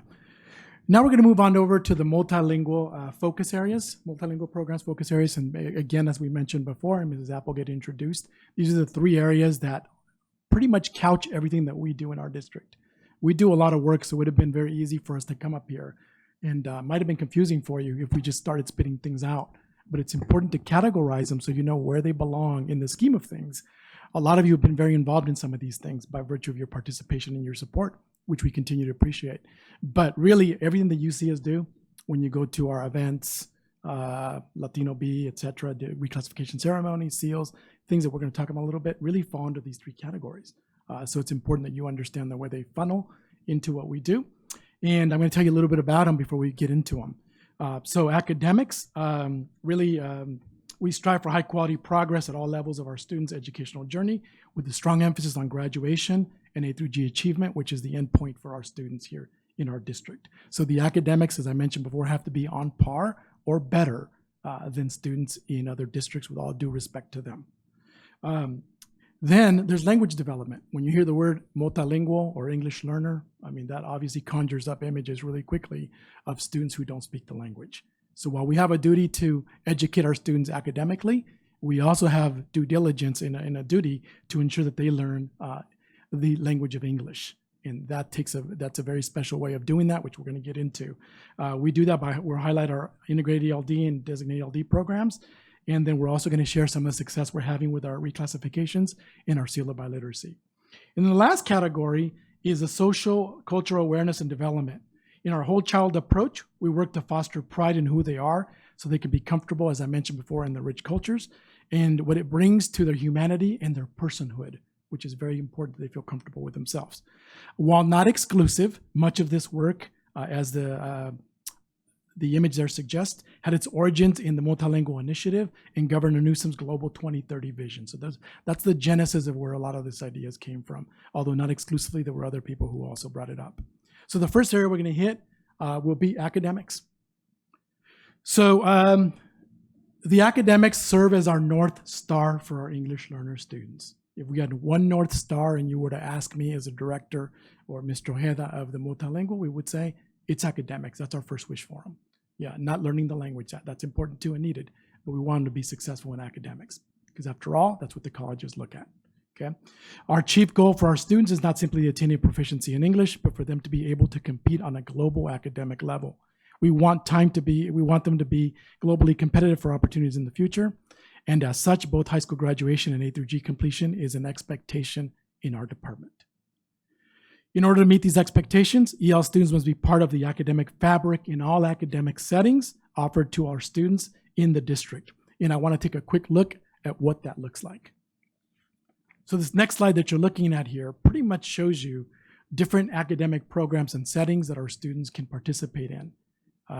Contrary to a lot of myth and folklore that's out there sometimes, we think that ELs are by themselves or contained in a classroom or in a part of the school, and that couldn't be further from the truth. Really, our ELs permeate all parts of our educational programs. They participate, as you can see, and they not only participate, they thrive in GATE, CTE, VAPA, Advanced Placement, just to name a few. I won't go through the whole list, as you can see for yourself. But if you were wondering, are they involved in STEAM? Are there EL students? Yeah, there's a lot of students in STEAM. Are they in Kindergarten Accelerated Vanguard? Yes, they are. So they are in all of our programs because it's the only way that we can ensure that there's equity and they have access to everything that a student should have. And we're very proud of that. It's no easy feat. Mr. Ojeda now is going to share a little bit about our interdepartmental collaboration and how this works towards making all this possible, what I just shared with our EL students. Thank you, Mr. Acosta. So as you can see in a comprehensive school district, K-12, there's a lot of facets to what we do in education.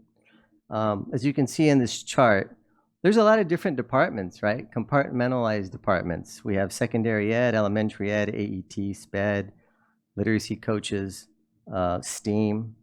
And so our multilingual program team collaborates across departments to ensure English learners are supported in every aspect of their education, not in isolation, but as an essential part of our district's instructional programs. We partner with elementary and secondary educations on essentials like literacy, core content training, and interventions with STEAM on assessment and technology integration, and with literacy coaches to strengthen cross-linguistic phonics and dual immersion instruction. We're also very proud of our collaboration with our special education department.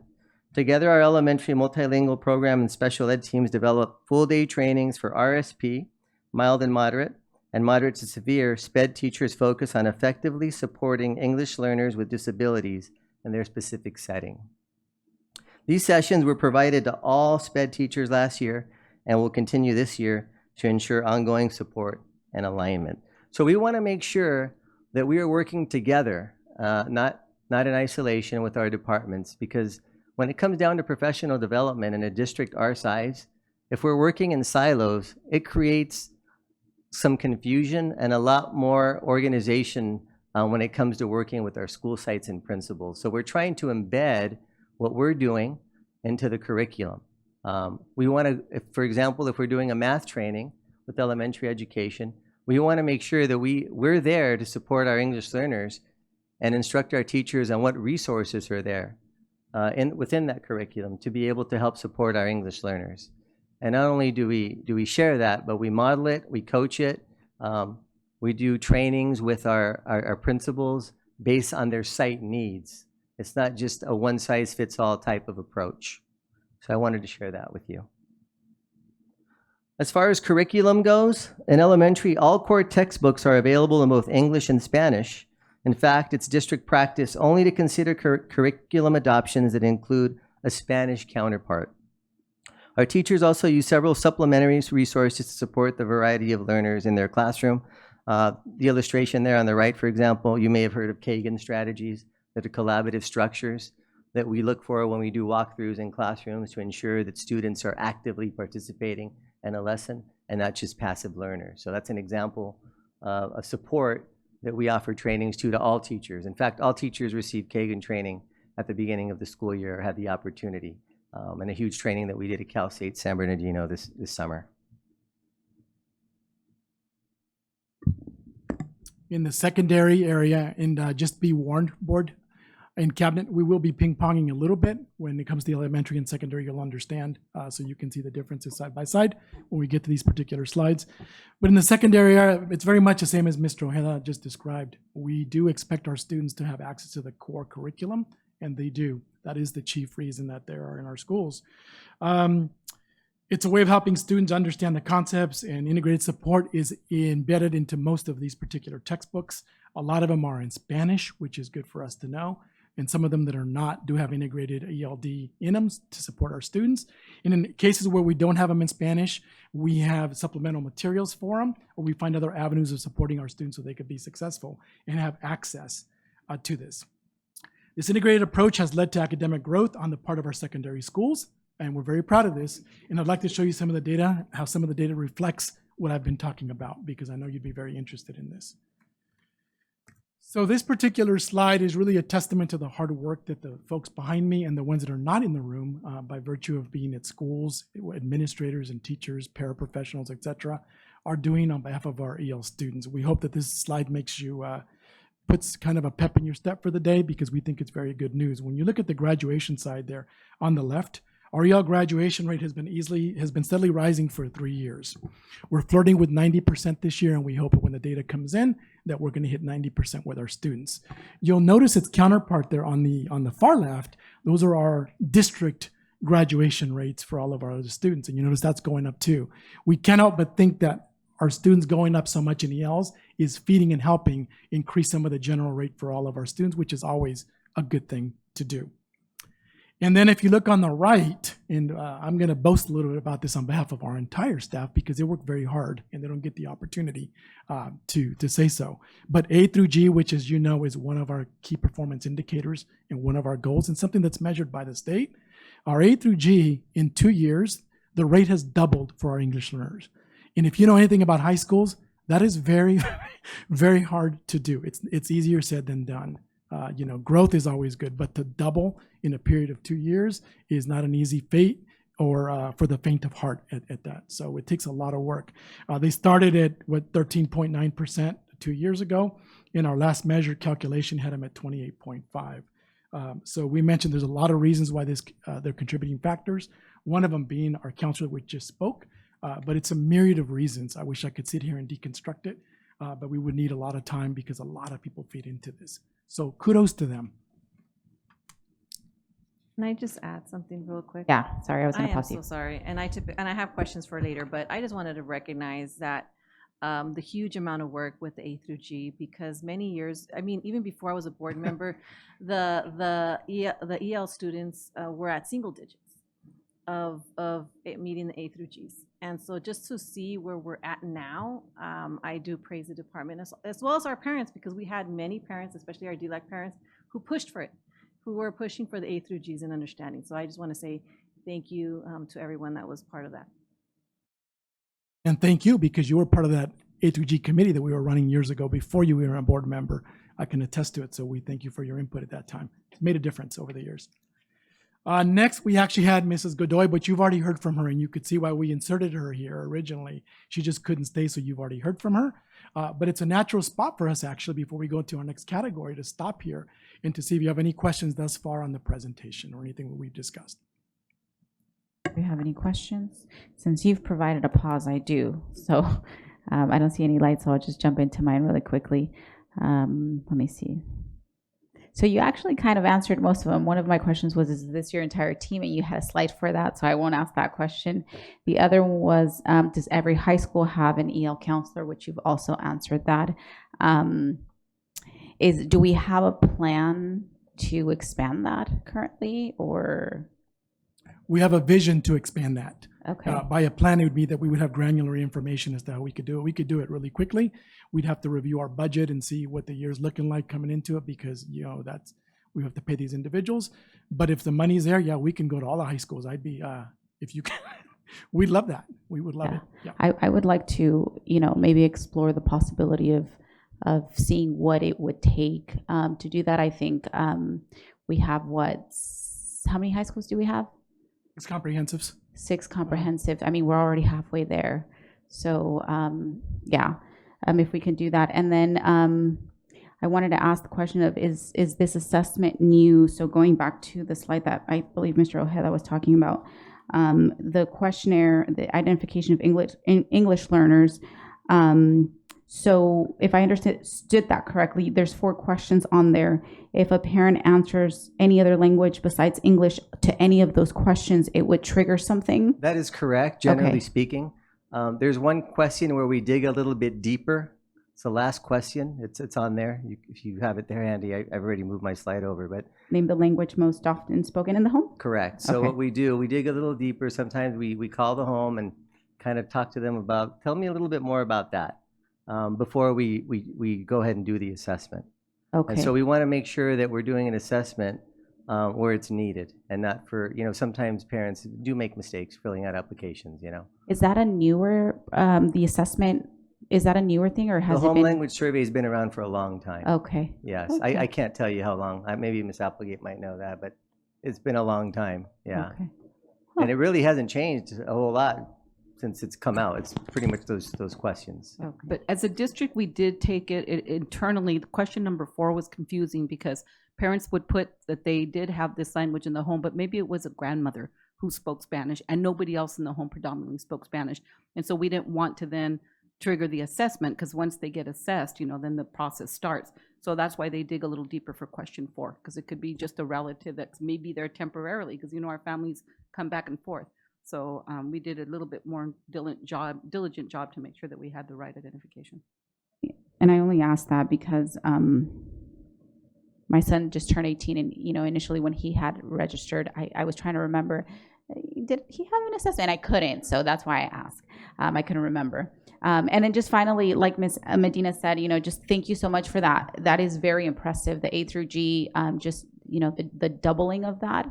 I'm really impressed. I don't know in what other area our data has increased that much just in the last 2 years across the different presentations that we've received from different departments. So kudos. And I know that in big part, I'm sure the workshops that Mrs. Alba does to for our parents probably has a big impact as that as well, because parents are now informed of, hey, this is something that you want for your children. So in addition to what you guys are doing, thank you, but also thank you back there as well. Those are all my questions. Oh, absolutely. And President Ceballos stole my thunder. I wanted to give Mrs. Alba a lot of credit. She's done a great job providing the A through G parent forum. So, señor Alba, muchas gracias por todos sus esfuerzos, porque mucho de ese números que vimos de la de A through G es por los esfuerzos que los papás, el liderazgo de ellos comienzan a aprender qué es lo que se necesita para terminar de ser A through G. Y lo que usted está haciendo, belloso. Muchas gracias. And I know Mrs. Cooper is going to be emulating some of those same parent forums across the other sectors of our community. So great things are going to happen, and those numbers are going to continue to increase. So. Oh, I'm sorry, Ms. Medina. And can I add, the reasons why they're so good at the A through G's is because they had almost all of their children go through Berkeley, UC Berkeley. So that's another accomplishment, because I always wanted to see, how do they do that? I want my children. But, every child has its own path, and we also want to encourage them. But definitely. I do have a question, though, with regards to the counselors. I see that we have 3 counselors, and I know with the counselors, there's also, and I'm not sure if it's the same then, same now. Back then, certain students are not able to apply for FAFSA, but they are able to apply for other programs. And sometimes students that didn't know, they would apply for FAFSA and actually would be denied for other programs. I'm not sure if that's still the case, but I think that might be something we can look into. How can we increase more counselors? Because I want students, all students, especially our EL students, to be able to look at those opportunities in applying for colleges and getting financial help support through that. And also maybe through AVID, I don't know, but just so many opportunities for our students in EL as well. Thank you for the recognition of the A through G, and I didn't mean to suggest it was just all our work. We know the parents, it's a prior responsibility, and everybody has a slice, and the parents is a big slice of it. So we are very appreciative of all contributors towards that particular metric. Now, Mr. Ojeda. So Mr. Acosta, just to recap a little bit, spoke about our academic supports, right, which is the most important thing for our students. The main thing is that they have academic success. However, if you don't speak English, it makes it very challenging. So I'm going to move on to the next section of our presentation, which has to do with language development, because essentially, as a multilingual department, that is what our task is, to help students be able to reclassify as soon as possible, to give them every opportunity to be successful in school. So as you can see by the slide, we're going to talk a little bit about our language program options in our school district. We're going to talk a little bit more about integrated and designated ELD instruction. We're going to dig a little deeper into our reclassification and how we're doing in that area. And then we're going to speak a little bit about the seal of biliteracy, all very important topics. So when students are enrolled in our school district, they have options, language program options, which is illustrated on this slide. One of the options is called Structured English Immersion, or Mainstream. That is our largest program. It serves approximately 6,500 English learners, and it focuses on English language development with targeted support and core and content areas. So that's where you're going to see a lot of the designated and integrated ELD that's mandated by the state to help support our English learners. And that's a huge part of what our department does, is train our teachers on how to do that. Because if they don't have those skills, we're not going to see a whole lot of growth in our reclassification, which means students are not going to reach their potential, and that's what we don't want. We also have a dual immersion program, which in our district, as you'll see in the next slide in a minute, we have an abundant opportunity for our students to enroll in dual language programs. We currently have about 3,200 students that learn both English and Spanish, and they're developing bilingualism, biliteracy, and cross-cultural competence. We also have our trilingual immersion program, which houses, and that's housed at Belvedere Elementary School. We actually have the teacher here. He decided to come and spend some time with us. His name's Ian Tran, so we welcome him. And we're going to be hearing from a couple of his students, which I'm excited to hear shortly. And we approximately have about 272 students that participate in our trilingual program. It's a unique model of learning English, Spanish, and Vietnamese, developing academic English and Spanish, and conversational Vietnamese. So obviously it's very difficult. You can't master all the languages, but you can kind of get a good idea of some of the basics, right? And that's what we're trying to do. And then we have what's called the Transitional Bilingual Program that's kind of being phased out right now because that support, and they begin learning in their primary language while building English proficiency. But what we're trying to do is encourage them to continue to be in a dual language program because we know the value of speaking two languages. We don't want them to stop speaking their native language just because they're learning English. And so it's very important for us to provide that vision to them, that mindset of like, hey, you don't have to stop speaking, your original language. You can actually do both. And so that's why in our district we push for a dual language K-12.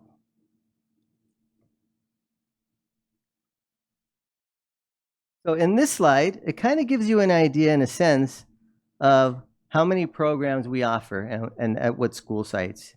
The middle column there where it says dual immersion, you can see we have 28 schools that offer a dual language program, K-12, starting with Anton in alphabetical order, ending with San Bernardino High School. Again, a very unique model. You might find a school district that might have, maybe one or two programs in elementary, but very few follow through middle school where they're doing 50-50 English, Spanish, and certainly even less in high school. So that is quite an accomplishment. I want to thank the board, our community parents who have advocated for dual language programs to be able to support programs like this. It's very unique. I challenge any of you to look for a school district that has this many programs. It's pretty crazy when you look at it. And so I'm very happy to be part of that now. As far as what I do. And so take a look at this chart. It's just, I'm not going to go through the whole chart, but it gives you an idea of where the schools are located. Our Newcomer Academy, for example, at Arroyo Valley and Pacific High Schools. I mentioned the number of newcomers we have and who those students are. And imagine yourself coming in from another country, in 9th grade, having to fulfill your credits to graduate and not knowing how to speak the language. Very challenging, right? So I just wanted to share this slide with you to give you an idea of where those schools are at and what the program options are. Now, having said that, Mr. Ojeda, can I just jump in? Absolutely. I want to let the board know, in my two previous districts, I worked in the Palm Springs Unified School District, which was a district of 21,000 students, Redlands, 21,000 students. In Palm Springs, we only had one dual immersion elementary school. In Redlands, we did not have any dual immersion programs. So I want you to know this is amazing work, an amazing vision that this district had many years ago to have the number of schools that we have that have dual immersion programs, but then to have it across the entire spectrum. I just want to reiterate what Mr. Ojeda and Mr. Costa said. This is rare.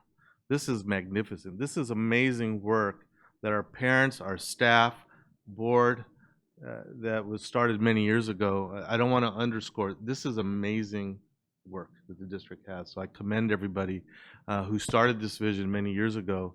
But you're right. I would be hard pressed to name even another district in the state of California that would have proportionally the number of dual immersion programs as we do in our district. So good job, everybody. And you're absolutely right. There was actually opposition by the state many years ago to kind of abolish our dual language programs. And San Bernardino said, no, we're not doing that. You know, the community spoke, the board spoke, and now we're way ahead. And now we have the vision of a global 2030, right? And I'll talk a little bit more about that in a minute. But we're really ahead of pretty much every school district that I'm aware of. So thank you for that.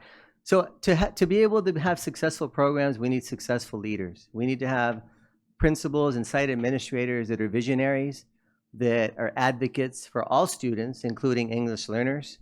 And so with that, I had someone in mind that's going to say a few words. Her name is Dana Jameson. She's currently the principal at Pacuma, which is one of our K-8 schools. And I'm proud to say Pacuma is a dual school, not only in elementary, but also at the middle school level now. So let's give her a big round of applause.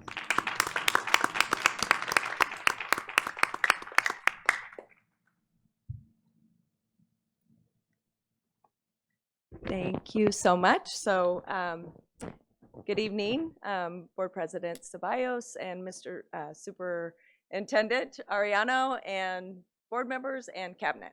A little nervous, but I am very excited because I kind of want to take you through the journey with me and a timeline of the support from the multilingual department. I feel I've always come from a deficit model because I'm not fully bilingual, and I've been able to see the incredible growth of students in alternative bilingual education classes where I started 14 years ago as an administrator through the dual immersion. So I kind of wanted to just walk you through my timeline with the supports from the department.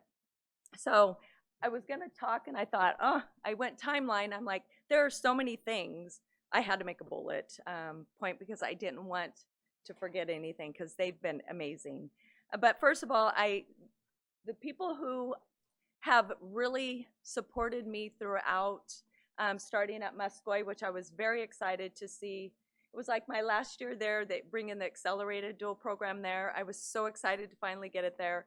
And then I moved to Pacuma, which was exciting as well because now I get to see it K-8, but I was excited because they supported me in bringing TK dual at Pacuma. So I really wanted to strengthen the program and give them that 90% TK and Kinder, knowing that we have less English learners at Pacuma, and really want to strengthen that program. So the department has been so supportive, but most importantly, I do want to thank Anna for all of her support all these years. Victor, she's been incredible. Victor, Lester, Melanie McGrath, Tex, Frank, Joanna, all the other program specialists, Anna Coleman, Andy, and they've just been so supportive throughout the last 14 years with Support Multilingual Department. So my little timeline starts 14 years ago at Muscoy Elementary, and I started there with an ABE program. And then through that, we actually became a GLAD site. And they came in with supports, providing planning days, modeling. They came in and modeled the lessons. Site visits, they took our teachers to different sites, actually different districts too, to see GLAD. And they supported one of our teachers, Miss Lieta, who's fabulous. She was a CABE Teacher of the Year and also became a certificated trainer for GLAD. So the supports were just immense. They provided materials, class novels. So it was so exciting to see the site as a GLAD site where other people were coming. So that was amazing. And then another thing they did, which my teachers, it was so impressive. They actually took a group of our teachers and took them on the binational Project GLAD, and I'm certain Miss Applegate remembers that, where they were working with other teachers in Mexico. And so they went out there and observed those schools. Those teachers came back, and they were conversing and planning together. So it was a binational. It was just amazing, and I could just see the growth of a group of my teachers there. They also continuously supported CABE, La Cosecha, with administration. They felt it was very important for us to go along with the teachers and learn with them, supported with that. And then we transitioned to dual at Muscoy. And it was very important for them to support the administrators so we knew the difference between alternative bilingual to dual. And so they actually sent me and another person to some dual immersion conferences and site visits. One was up in Sacramento, a couple were in LA, and so I got a very strong understanding of the California English Learners Roadmap. So I could be the best leader I possibly can in transitioning to dual. So along with that for my teachers, again, conferencing, planning days, dual planning days, observations again, materials. They supported us with some transfer kits, which I'm so happy to see that they're coming across all schools. So helping with learning about that positive and partial negative transference. So very excited that that's going to be part of the dual program. They also provided assessments and materials. It just kept coming. Imagine Espanol. They also came out and did parent meetings with my parents. So parents had a strong understanding between moving from an alternative bilingual education to dual. So they supported with all that. And then again, like I talked, we got to bring the dual preschool to Muscoy, which was amazing. And then they accelerated. But the journey didn't end there. The timeline kept going. So then I moved to Pacuma. And I was like, wow, okay. Now it's K-8. And I was very excited. And Tex was so helpful because looking at the middle school, knowing that we needed that 50-50, the minutes were off a little. And I wanted to make sure that the students were still getting that 50-50. And so the multilingual department came in. They helped us ensure that we had highly qualified B-clad teachers. They helped pay for that, for the credentialing. So we can move the teachers, so we can restructure that master schedule so the kids are getting 50-50. So I was so thankful for that. And then also, just recently with some of our elementary, we needed some special support. I had some teachers go out and like maternity leave, and the department brought in some specialists. And so they're in those classrooms to ensure that they're still getting that high quality teaching in Spanish in that first grade and second grade and kinder. Unfortunately, we had lost our dual kinder teacher, not in a bad way, but she decided to move on. And Victor came in, and we needed to get somebody in there, and they supported that. They brought in the specialists. They planned with the teacher. They set up the classroom. They developed the morning routines. They are helping her with report cards until we can hire a fully B-clad teacher in there. So they've just continued. He came and we met with that class because the parents were very, very concerned, you know, especially in kinder. It's so important for the Spanish foundations. And the district came in and they supported. We had a parent meeting with the class. And so the multilingual department has just fully blessed my journey and my students' journey throughout my years working in dual programs. And I'm so grateful and thankful for all of them with the continued supports. And I just thank you for listening. So thank you, everybody. They've been amazing. Any questions? I hope that was a good timeline, little glimpse of what it looks like, you know, boots on the ground, right? No, that was a great timeline. Thank you so much. Thank you. Thank you, Ms. Jamison. Next up, I'd like to welcome one of our students at Belvedere Trilingual Program. Her name is Bella Rose Pock. Let's give her a big round of applause.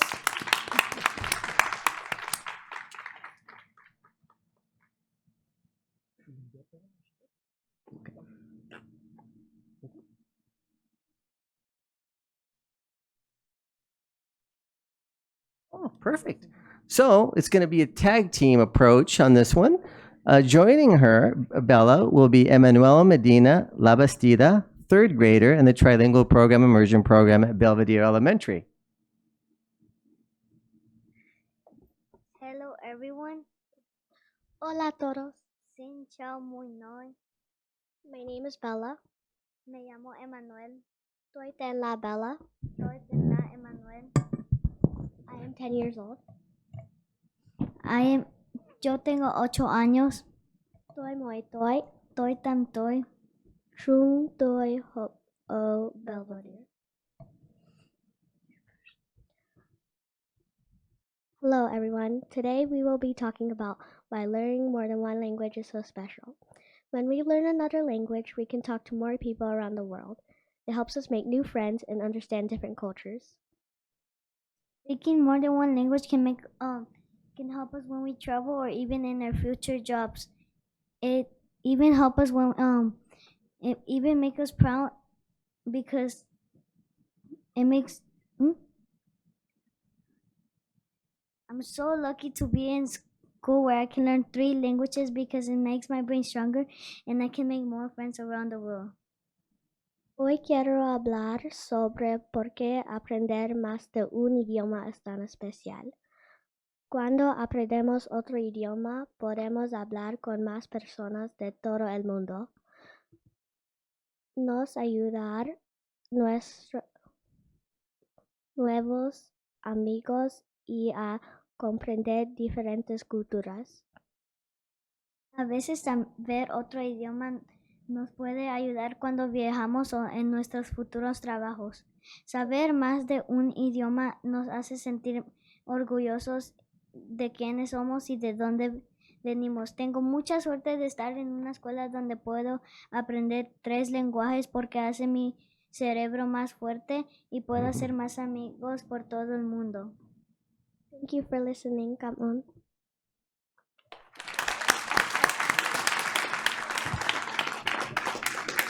Thank you very much, Bella and Emmanuel. Very well stated. We appreciate that. And thank you for taking the time to come tonight with your busy schedule. So thank you very much. Yes, thank you. You did a wonderful job. I was so impressed at the back and forth. So that's all I needed to hear. You guys are good. I'm just kidding. Mrs. Alexander. Just want to tell you all did an excellent job. So thank you to Ms. Pop, proper pronunciation, Mr. Lapastida. Great job. And thank you to Ms. Jamison for your excellent roadmap that you shared with us. Okay, great. Testing. Board, we are now going to move on to, I'm glad we had them for a moment of levity and lightness and for you to enjoy and get a few laughs, because I'm going to be moving us into the heavy stuff. So it was a nice segue to what I'm going to talk about next. I will try to make it very digestible and not put you to sleep. But this is very important. You saw 2 students here actually that were very proficient in different languages and speaking. These are just 2 of our students, right? And it's fun to celebrate them. But we have to remember that this is the product of hard work. And hard work oftentimes is not always quote unquote fun. It's not always good to put on display because it's hard to appreciate when you're grinding. But the hard work is really what gets our students where they need to be. And that hard work begins really with our Common Core State Standards. I mean, as you all know from other presentations, you've been around for a long time, board, and you've heard, education very well. Common Core State Standards is the standards that we expect our students to reach. And the way these things interplay for our English learners is our English learners follow the California State Standards. So they're fully exposed, as we mentioned before, to content areas that we expect every student to be in. An additional burden, and it is a burden for them because it takes more work, that's our English learners have, is they have a second set of standards. And those are called the California English Language Development Standards. So not only do our English learners have to master the Common Core State Standards in content areas, but they also have to master the English Language Development Standards. So you can see it's a very, very tall feat, not only for students, but the preparation that our staff, and by that I mean our teachers, because we want to give them the credit, that they have to do in planning to ensure that they're actually reaching our students so that they can have high acumen in reaching these particular goals. So I want to make sure you understood that. We want to provide an appreciation how these standards work and interrelate at different settings.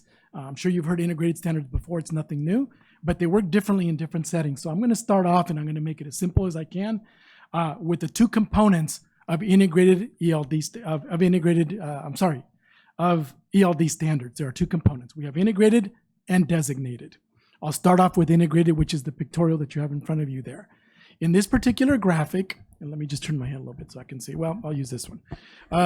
In this particular graphic, what you see there is the 4 core subjects, which you're all familiar with: math, history / social studies, science, and English language arts, right? We're all familiar with that.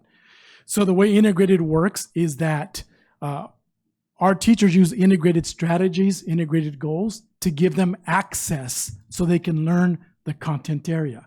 So they're not learning English necessarily. They are in a different way, but not directly. They're learning the subject area. But they use different strategies, like, for example, sentence frames. They front load vocabulary that students would need in a class that their English counterparts may not need. They use structured oral practices so the students can talk every day. They model certain things for them. They use visual graphic supports because they're germane for our English learners, and even rehearsal repetition is some of the strategies they use so students can reach it. So when you hear the word integrated ELD, when you hear that phrase, it just means what support do students need in a language so they can access the curriculum a teacher is trying to teach. So we're not expecting a science teacher to be an English teacher. We're not expecting a social studies to do the same. We are expecting them, and we train them very well, I think, our staff does, to ensure that they're using strategies such as the ones that I mentioned so the students can access and be successful in learning those standards. And that is the integrated, as the word suggests, ELD. Now let's move on to designated ELD. And this is almost the same graphic if you look at it, but it's just a little bit different. If you'll notice the first graphic, the yellow bar of English integrated ELD touched and infringed upon all the circles, if you notice that, of the subject. In here, it does not, other than the arrows. In here, designated ELD is its own protected time. So when you hear designated ELD, this is the period where our English learners actually learn English, the conventions of English. This is legally protected time. In elementary, they use a block during their lesson. And in middle school and high school, we use a separate period that has to be equal to the other academic periods daily. So the students are learning language. They're learning, and they have to learn them along 4 domains. It's just not writing. They have to do listening, speaking, writing, and reading on a weekly, if not daily basis, so students can learn how to do this. The idea being that as their designated ELD grows, their language skills, they'll be much more successful in their core classes. And that, of course, makes sense. Some of the things that they learn that they have to cover in this class: syntax, punctuation, writing conventions, vocabulary, capitalization, grammar, verb tense, etc., etc. I could keep going, but you get the point. It's to learn actual English. Why is this important? Why is designated ELD important, other than the fact that I mentioned it's important for them to master the core content? It's also important so they can be reclassified. As students become much more proficient in this, they can pass the LPAC, the English Language Proficiency Assessments for California, that they must take in order to reclassify. The CASP test you're all familiar with. The CASP test measures academic skills in ELA, math, and science. But the LPAC tests proficiency along 4 domains. And Mr. Ojeda is going to start us off by explaining a little bit about what the LPAC entails and how we support them in our classrooms. Mr. Acosta. So this slide illustrates some of the ways that we work with our teachers and trying to teach them these strategies to work with our English learners, right? Mr. Acosta talked about designated and integrated ELD strategies. Well, in order to do that, you need time. So I'd like to thank the board and SBTA for ensuring that our teachers have planning and collaboration time, because without that, you know, it's a big ask to have teachers do it on their own time, right? And so if we really truly want to have our students excel and reclassify by meeting the criteria on the LPAC, then that's something that's very important. And so I appreciate that as a director and having that time where my program specialists can work with our school sites. For example, we had a collaboration time district-wide with all of our elementary teachers where we did a presentation on looking at school site data as it relates to English learners and using strategies to help reclassify those students, which is very important. And so I'll give you just a little bit of a taste. I'm going to show a video clip. If I could have David help me with that. This says, how do sea stars move? So You read the part about they move what? Very quickly. So do they move very quickly? Let's read A. What did that one say? Oh, that was you that said that. Okay. So how do they move quickly? A, what? They use their feet. B, they use their tails. C, they use their fins. Okay, so let's find where. Why do you pick A? Where do you see that? Do you see it in the first? Let's look. The first paragraph. Oh, can you sit down so they can read it? There you go. The first paragraph, the little second paragraph, the third paragraph, or the fourth paragraph? Where do you see your answer? Because you're right, but why? Where do you see it? First, second, third, or fourth? Here.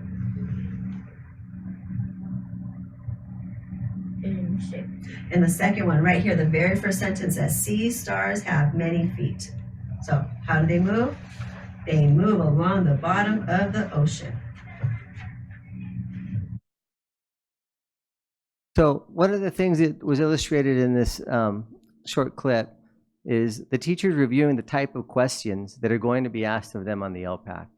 Because sometimes the way that the questions are asked sometimes doesn't make a whole lot of sense.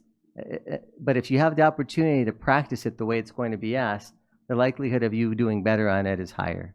And so that's what we're trying to do in our trainings, is we're trying to make it practical for teachers to do in the classroom and make it effective so that when students are practicing it, it relates to the LPAC, and therefore we'll do better on that assessment. In secondary, the efforts are very similar. The idea being is as students become much more familiar with LPAC methodology, they'll have success on that test and then consequently reclassify. If you look at our slide there, we have an LPAC Academy that we run at 3 schools now. It's been expanding over 3 years at Curtis Middle School, Del Vallejo, Indian Springs. And what this is, it's a week institute during off time, usually during winter break, and then one of them is during spring break, where the students come in for a week, work with teachers specifically on the LPAC by reviewing released items from the state. So they're actually looking at real documentation and preparing them, again, as I mentioned before, in the 4 domains. For students to be proficient in LPAC board, it is important that we note they have to be proficient in speaking, reading, writing, and listening. It cannot just be just one. If they are low on one of them, then they won't get this 4 score that they deserve. I want you to look at a video we also have. We saw the elementary, but we have one for secondary. And it's the LPAC speaking that we're going to play for you, so you can see a teacher in action working on teaching students how to prepare for the speaking portion of the LPAC and developing their English skills.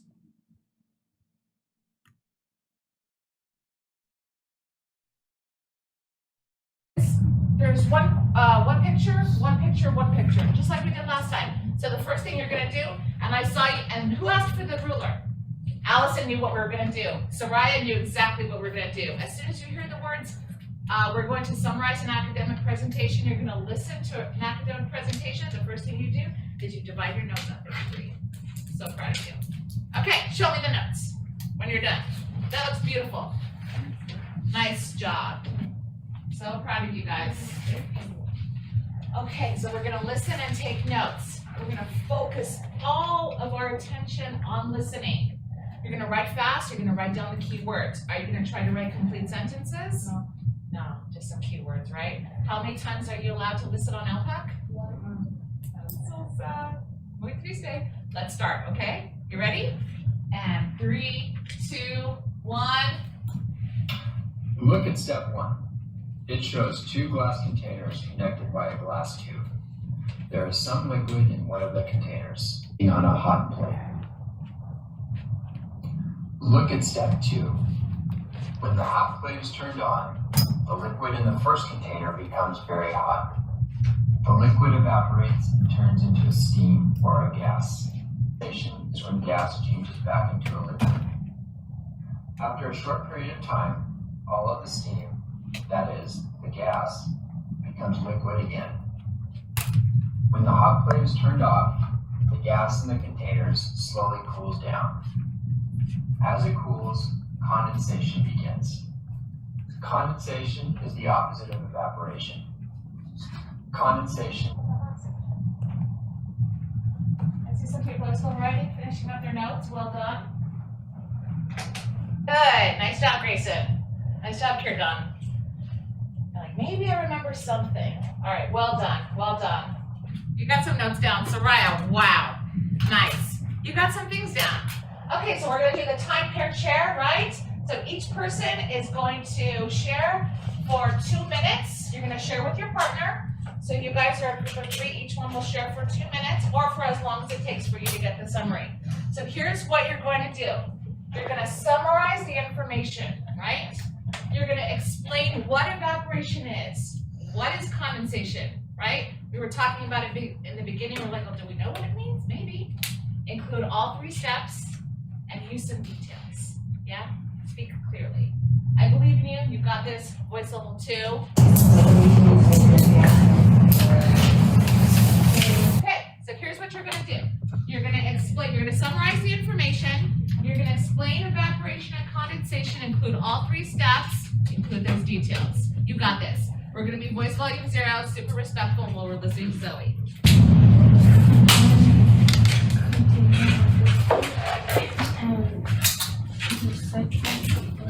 Was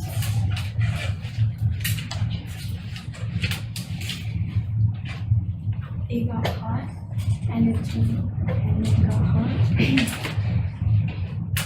and then it turned to liquid gas. The third part was that it was both even spots. I'm so done. I know, everyone clap. I know how hard it is. I know how hard it is, believe me. That was amazing. You included all 3 steps that you saw. So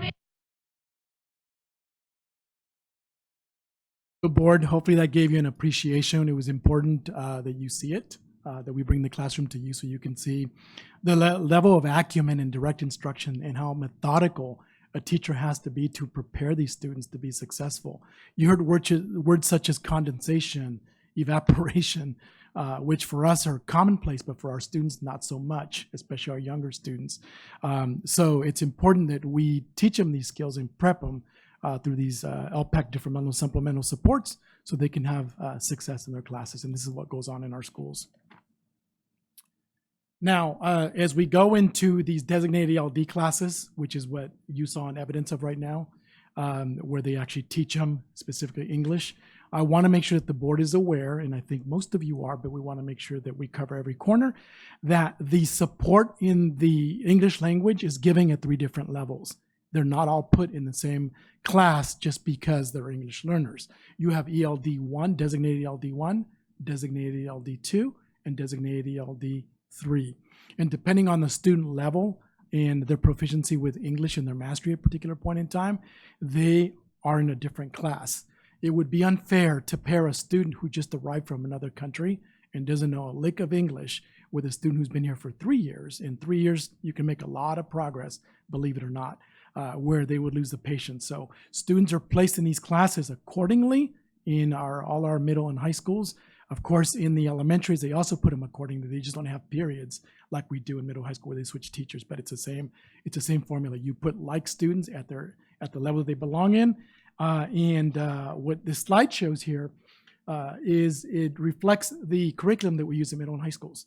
This was carefully vetted with a lot of arguing from our team 3 years ago, a lot of review and choices because we wanted to make sure that we actually use something that was going to benefit our students. And based on the results that we've been getting on our metrics, we do believe that that's been the case.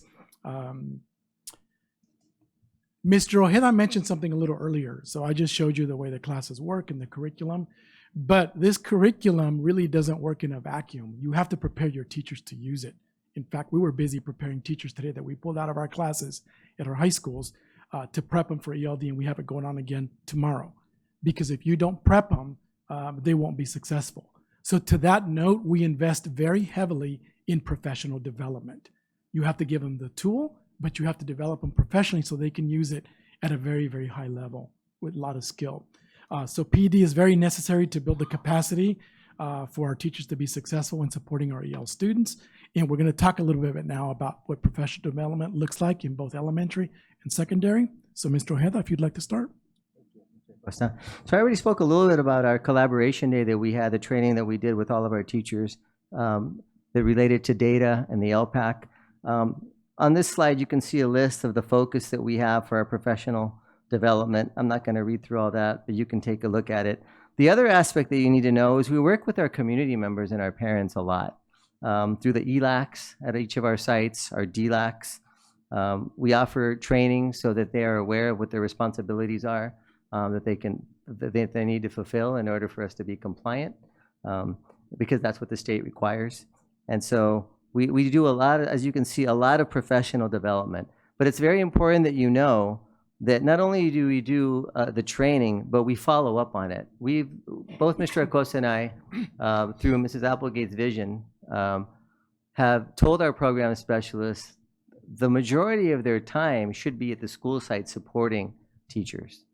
And I can honestly say that, our program specialists are out. They're out doing classroom visitations, modeling lessons, working with site leaders on figuring out what the site needs to help our English learners grow at a faster rate, and they're implementing those strategies. So it's important for you to recognize that they are doing a lot of training and they are out there most of the time.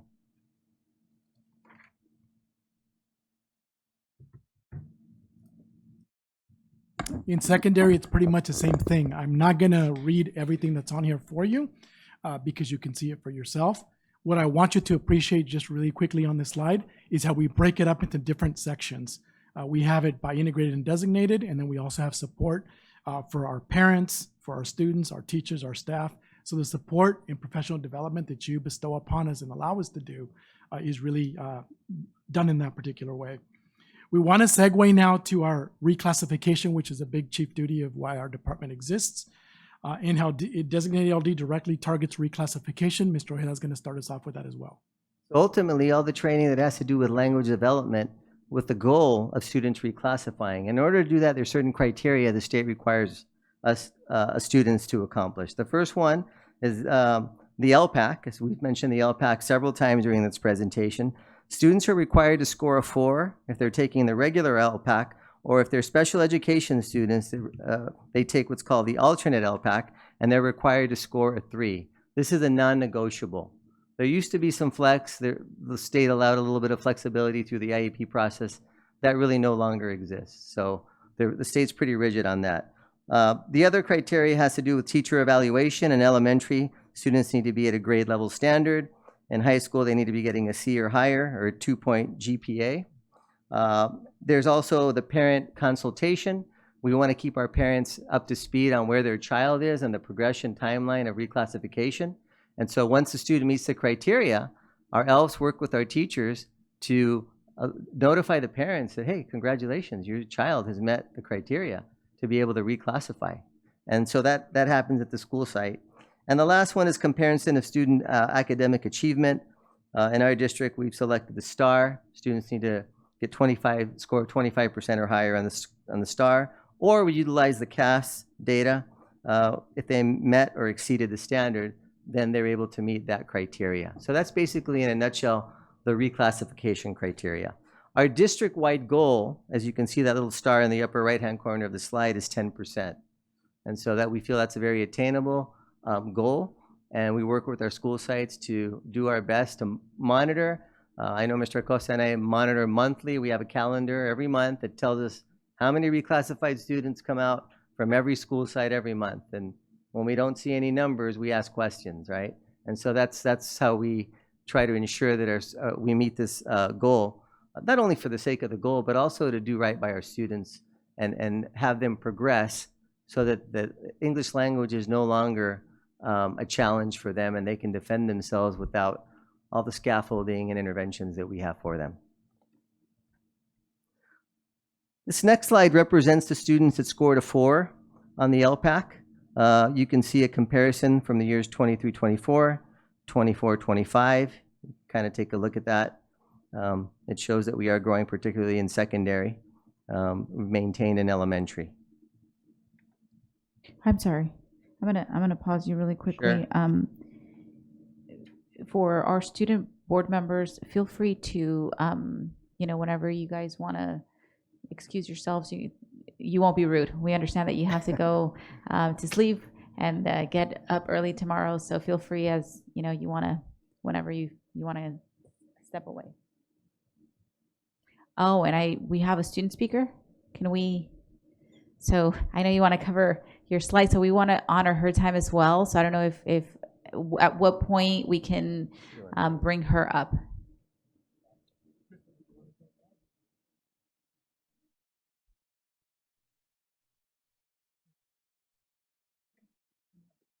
Can I introduce a student? Yeah, please. Okay. So we're going to jump ahead a little bit. Thank you for that too, President Ceballos. We appreciate that. I'm going to I'll talk about it a little bit more later, but just really quickly, we have a seal of biliteracy in our district, and I'll discuss that in a little bit. And we wanted you to really look at one of our seal of biliteracy candidates from one of our schools. We have a lot of them, but this is an exceptional young lady. She is a 12th grader, because you have to be in 12th grade to be a seal of biliteracy recipient, from Arroyo Valley High School. It's my pleasure to welcome Crystal Yanez. So please welcome her. Good evening, everyone. Buenas noches. I'm Crystal Yanez, a senior at Arroyo Valley High School, and I'm honored to be here to share the importance of receiving the California State Seal of Biliteracy. This award represents so much more than my ability to read, write, and speak English and Spanish. It tells the story of my bilingual journey, my family's sacrifices, and the importance of language in our community. When my parents first came to the United States, they came here with the dream of creating a successful family. They worked hard and stayed dedicated, but struggled with the lack of communication with others due to the language barriers.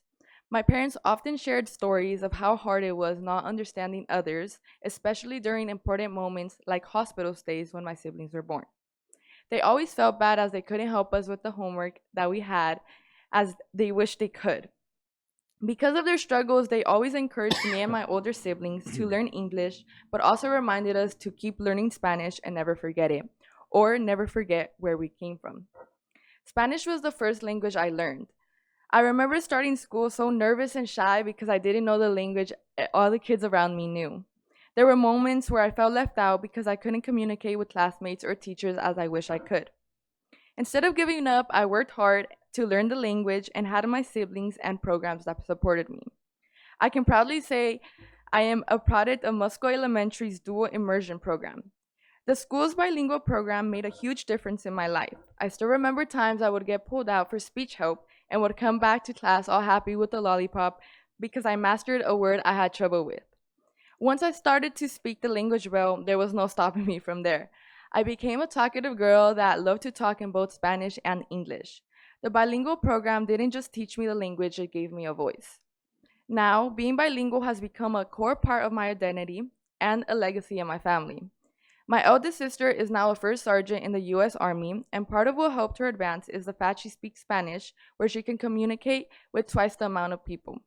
My oldest brother graduated from Cal Poly Pomona with a major in mathematics and a minor in Spanish. Now he runs a construction company where he is able to communicate with both English and Spanish-speaking workers and clients. My second eldest brother graduated from MIT with a degree in computer science. Because of his bilingual education, he's able to travel to Mexico often and connect to our culture. My sister, the fourth in the family, now works as an office manager, and she is able to communicate with vendors and employees in whichever language they feel more comfortable with, which creates a strong relationship within them. All proud graduates from Arroyo Valley High School within our district. Their success reminds me that language is powerful. It opens doors and connects people. Earning the seal of biliteracy honors my parents' sacrifices, my hard work, and my family's shared story. In the future, I want to use my biliteracy to help others. Because being bilingual doesn't only mean speaking two languages, it means being part of two worlds. In a community as diverse as ours, multilingualism unites us. It reflects our culture and our values. The California State Seal of Biliteracy celebrates that, and I am proud to be part of a generation that celebrates being bilingual and sees language as a bridge and not a barrier. Thank you for your time. Thank you. Wow. Wow. So we have a lot of lights. Who was first? Mr. Santos? First, wow, amazing. To your parents, wow.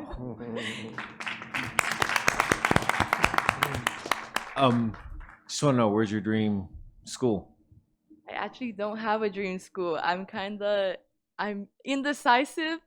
I know I kind of want to go a little farther. I want to explore my options. I kind of don't want to stay local. I kind of want to either go out of state or a little farther, but I'm not 100% sure where my dream school is. Fair enough. Dr. Wyatt? Thank you, Madam President, and Crystal, wow, well done. I think we need that shot in the arm right now. Sometimes it gets late at night, and so with you giving your presentation and your speech, I think you're absolutely electric, first of all. Thank and you. We are so proud of you. I want you to know that, but not just you, but also your brothers and sisters. You know, we were just listening, and Mr. Santos and I are going, I hope they went to our schools, right? The San Bernardino City Unified School District Yes. schools. Because I always say, we have absolutely incredible kids here, as well as programs. And as we've heard from you, I'm quite sure you could go anywhere you want in the United States to college, as your siblings have. So, wow, amazing job again to your mom and dad. Congratulations to you all, your family. Just know, though, I know for the entire board, we're so proud of you. Not just you, but the rest of your brothers and sisters as well. I mean, unbelievable job, and I can only imagine the pride that your mom and dad have for you and your siblings. Thank you. Thank you. Mrs. Alexander? Yanez, great job. Thank you for sharing your story and just being an inspiration to all the scholars. And thank you to your parents that are in the audience for being here. And we see them quite a bit, so definitely have a support system. So thank you for all that you do. Thank you. So I just want to say, like I said, wow. I mean, felicidades, mamá, papá, por todo su trabajo, por todo su apoyo, su dedicación a sus hijos. Nos compartió un poquito Cristal de lo que hacen sus hermanos y nomás nos quedamos con la boca abierta. So muchas felicidades por todo su apoyo and congratulations again. Thank you. And I think we see Dad's hat. Go Dodgers is all I could say. Yes. He was very excited. Thank you. Thanks for coming out. And, Thank you. you don't have to stay for the remaining of the time. I know you guys, you want to go to bed and, continue to do the great things that you're doing. So Yes. Thank you so much. Good night. Thank you.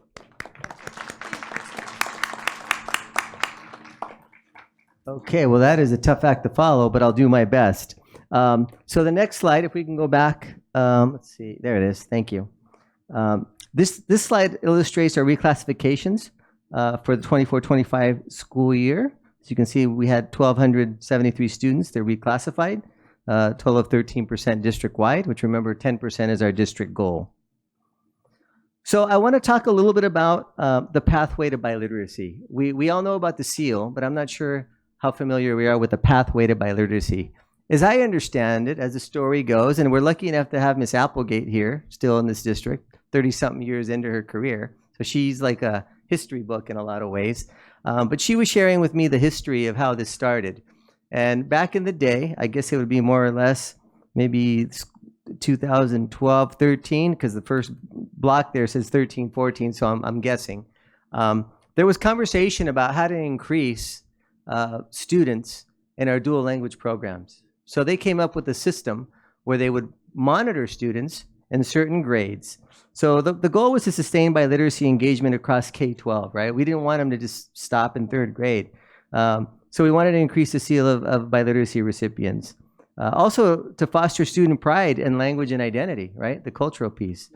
And so I know that the story goes that it started in our department. Ms. Applegate at the time, I believe, was the director. And they formed a committee of, specialists and also parents, is my understanding.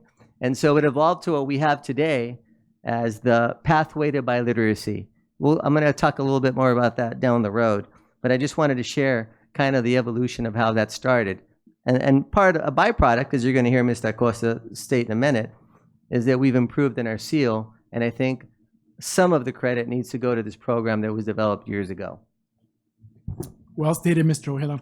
I'm going to talk to you about the seal of biliteracy, but I do want to give kudos to our secondary workers, specifically, as he mentioned, the Pathway to Biliteracy. We've made great growth, if you notice on that last chart, for 8th grade. You notice the last 2 columns there. They've really moved up, and that's really been through a lot of the efforts that we've done with our middle schools. A few years ago, we had 43 students that were Pathway to Biliteracy ready. A year after that, we had 485, and then we were flirting with almost 600 the last year. So we made a lot of great strides. It's kind of our JV program to our varsity program, which is our Seal of Biliteracy for our students to earn them in 12th grade. So as you can see here, last year we had 716 Seal of Biliteracy recipients, which, in talking to Mrs. Applegate, that is the record, the most we've had in our district thus far. We hope to keep increasing that number and getting more students, but it's still a very formidable number to have. And these are our students who are biliterate and bilingual in 2 different languages.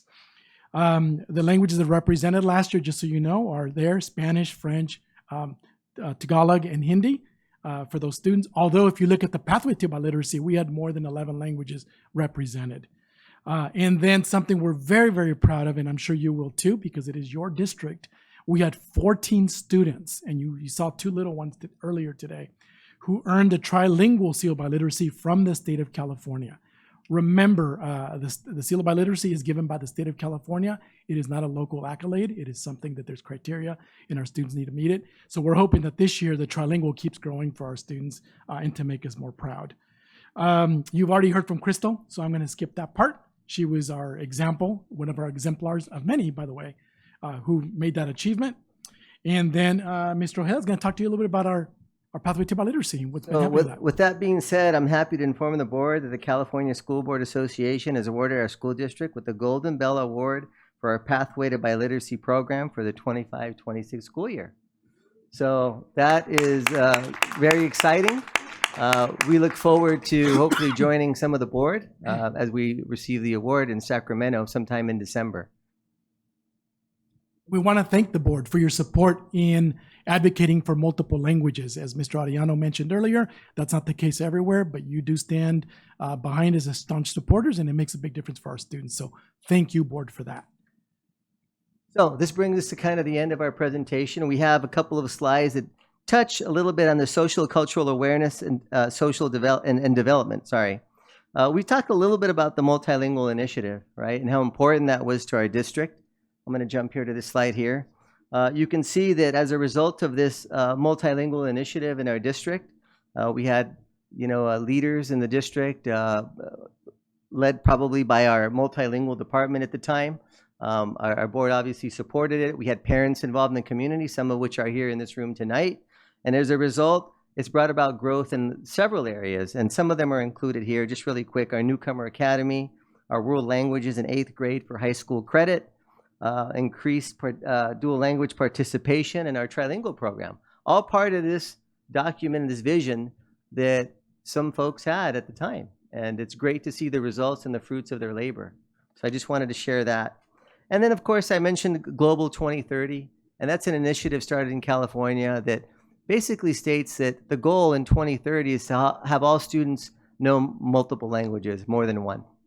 And so that's something that we're kind of ahead of the game. If you look around in other school districts, again, we're definitely ahead of the game in that area and supporting that initiative before it was even an initiative. So hats off to our school district for that.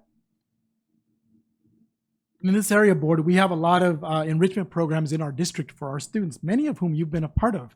You're all familiar with the Latino History Bureau for middle and high school students. Many of you have actually participated as judges or even attended. I'd like to give you the good news that this year, for the first time, on November 14th, we're going to have our first annual elementary Latino Bee. We've always had it for middle school and high school, but now we're going down to elementary to prep them too and give them a little enrichment so they can know about knowledge about their backgrounds as well. So that'll be this year. Coming up this month, we hope to see a lot of you there. We also sponsor college trips for students to be exposed to that at several schools. Arrowview's been the school we've been supporting the longest. There you see 2 pictures where they attended Cal Poly and then also visited a different school, but they visit a lot of schools along the coast in California. It takes place over a whole week. So we provide the busing, transportation, food. It's a very coordinated effort to make sure that our students are exposed. And then we're also participating, as you well know, in the English Empire Future Leaders. Our high school students participate in that. It's a summer camp where they develop their leadership skills and then come back and are able to use that in our classrooms and in their futures as well. So those are some of the ways that we are supporting our students through enrichment activities. Next slide. Lastly, but equally important, I think we still have a few of them behind me. Let me take a quick look. We do have 2 of our DLAC board members left. We got them kind of late into the night. But our DLAC is our governance board that we have here in the district that's required by law, and they have responsibilities, as you well, over 7 different areas that must be completed. We have with us, if they would please stand, por favor se pueden parar, so they can be acknowledged, our secretary and our president, Mrs. Romero. So we're parlamentaria, discúlpeme, okay. Our parliamentarian, not our secretary. Secretary was here earlier, though. And they do all of this in service of our students, just to be very, very clear. They do a lot of things, a lot of initiatives, a lot of ideas, but it's all for students. And we're very glad that we have them here. They did a number of things. They had a very busy year last year. I'm not going to rattle everything off. I do want to highlight 2 different things that we think were significant and very important. And that is they reintroduced, not the first time, we've been more consistent now, with cultural celebrations at the beginning of board meetings. So we recognize different cultures, not just the Latino culture. Some people think it's just a Latino committee. It really isn't. And so we've been doing that at the beginning of every board meeting. We hope to continue that so people know that they're always welcome and they're represented. And then the second thing is they brought up Vietnamese and sign language translation this year. We've never had that continually at our meetings. So we have Vietnamese, and we actually have some people showing up. And then sign language, we just added 2 meetings ago. We'll continue that throughout the year. Lastly, we're at the very, very end, so we thank you so much for your patience, is we wanted you to hear, we've talked a lot about the 44 languages and our students. We wanted you to hear directly from some of our students. It's a very quick video. We hope you enjoy it. And this video was actually created to give you some context for one of our reclassification ceremonies, but we just couldn't resist, so you could hear the different use of language that our students are using here in the district. So without further ado, we'd like to go ahead and play that for you.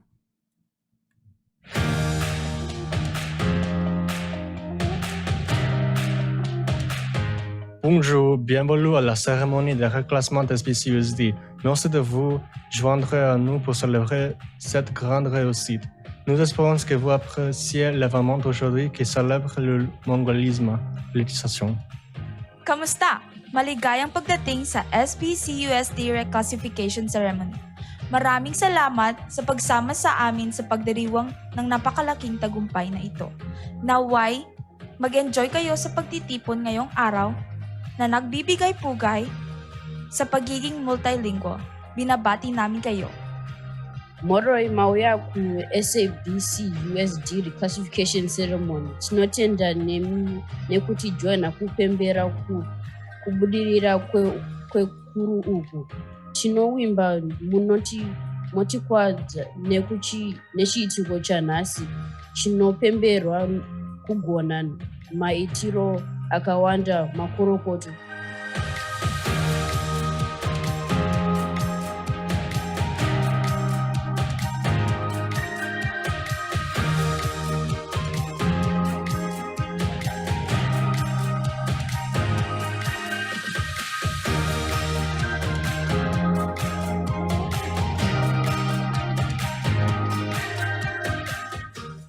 नमस्ते, आप सभी का SBCUSD होने वाले कार्यक्रम में स्वागत है। हमें आशा है कि आप सभी इस उत्सव का आनंद लेंगे। इस कार्यक्रम में शामिल होने के लिए आप सभी का बहुत-बहुत धन्यवाद। बधाई हो। Здравствуйте, добро пожаловать на церемонию преклассификации SBCUSD. Спасибо, что присоединились к нам, чтобы отпраздновать это великое достижение. Мы надеемся, что вам понравится сегодняшнее мероприятие, посвященное многоязычию. Спасибо. 제분류 기념식에 오신 걸 환영합니다. 이 위대한 성취를 함께 축하해 주셔서 감사합니다. 오늘의 다국어 축하 행사가 즐거우시길 바랍니다. 축하드립니다. Xin chào, chào mừng đến với buổi lễ tái phân loại của SBCUSD. Cảm ơn bạn đã cùng chúng tôi chung vui trong việc kỷ niệm tăng tuổi to lớn này. Chúng tôi hy vọng bạn sẽ tận hưởng sự kiểm hôm nay. Nam tôn lịch sử đã mo ngửa. Xin chúc mừng.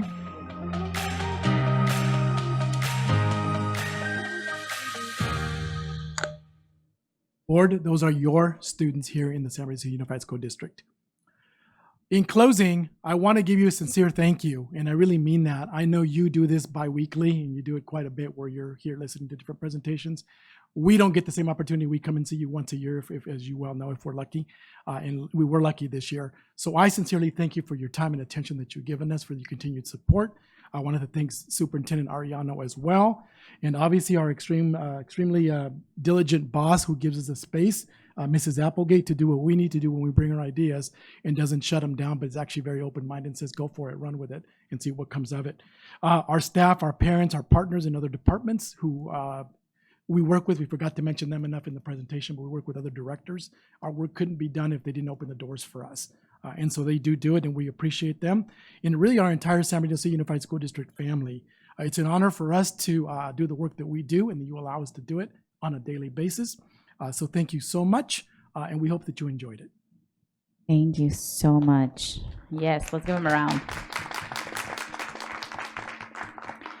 So, Miss Medina.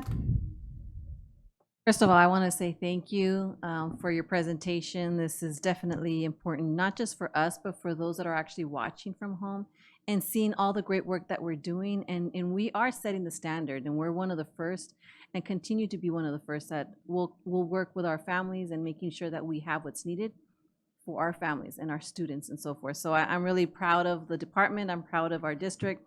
And I'm also proud of our parents, because our DLAC parents, I was in DLAC back in the day with Elizabeth Romero, and we were both involved. I became the vice president at one point, and she was one of those parents that were organizing the parents to try to get the votes in. And so the reality is that the parents are a huge aspect of advocating and the connecting with many of you all. And I remember just the voice, even with Senora Alba and Senor Ochoa. You know, they were strong, you know, they were strong in making sure things happened. But at the end of the day, we have so many great parents. We have so many great staff. We have so many great educators. I'm just so proud of the work that we're doing. And Mr. Acosta, I've known you for so long that you've been doing this work for a long time as well. Many of you have been. And I also want to recognize Dr. Barbara Flores, who I know the Seal of Biliteracy. She was a champion to make sure that we were bringing programs to our district. And so as I was coming in, I learned a lot from that, and I'm so glad that we're in the position that we're in. So thank you so much for all your hard work. Awesome. Thank you so much. And I also want to say thank you. I won't, repeat everything that Ms. Medina has said, but I do have a couple questions. Me and my questions. Just very briefly, I wanted to ask the same question as I did earlier with regard to your dual immersion programs as they, go through. I saw a lot of elementary schools, which is great. I think I saw like 4 or 3 middle schools and then 1 high school. Do we have any plans to expand that? I'm glad you asked. Good. Because just this week, we were at the new potential high school, not a new high school, but the school that's potentially going to open the new program. So we had our initial presentation and meeting with that particular principal. I don't know that I should even say it yet because we haven't formalized anything yet, but we did meet with that principal, and he is on board, so I'll give you a clue.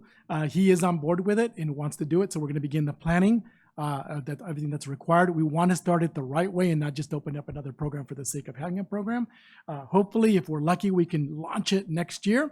Worst case scenario, it'll be 2 years from now, but we are really aiming to see if we could launch it next August. And that would be 3 middle schools and then funnel into a second high school, which we've had San Bernardino High School and they've done a good job, but for a number of years, we quite frankly need more options because we have more students and more demand. So that's the plan. That's beautiful. Thank you for that, because my next question was going to be, with all the elementary schools, how many of those students are following through? Is San Bernardino High School at capacity? Are we kind of rejecting students that we could potentially? So good to hear. Thank you so much for that. My next question that I had went back to the ELD. So I'm going to ask you the same question that I asked our ETSA department when they came and presented, I think, at the last board meeting. How does the ELD or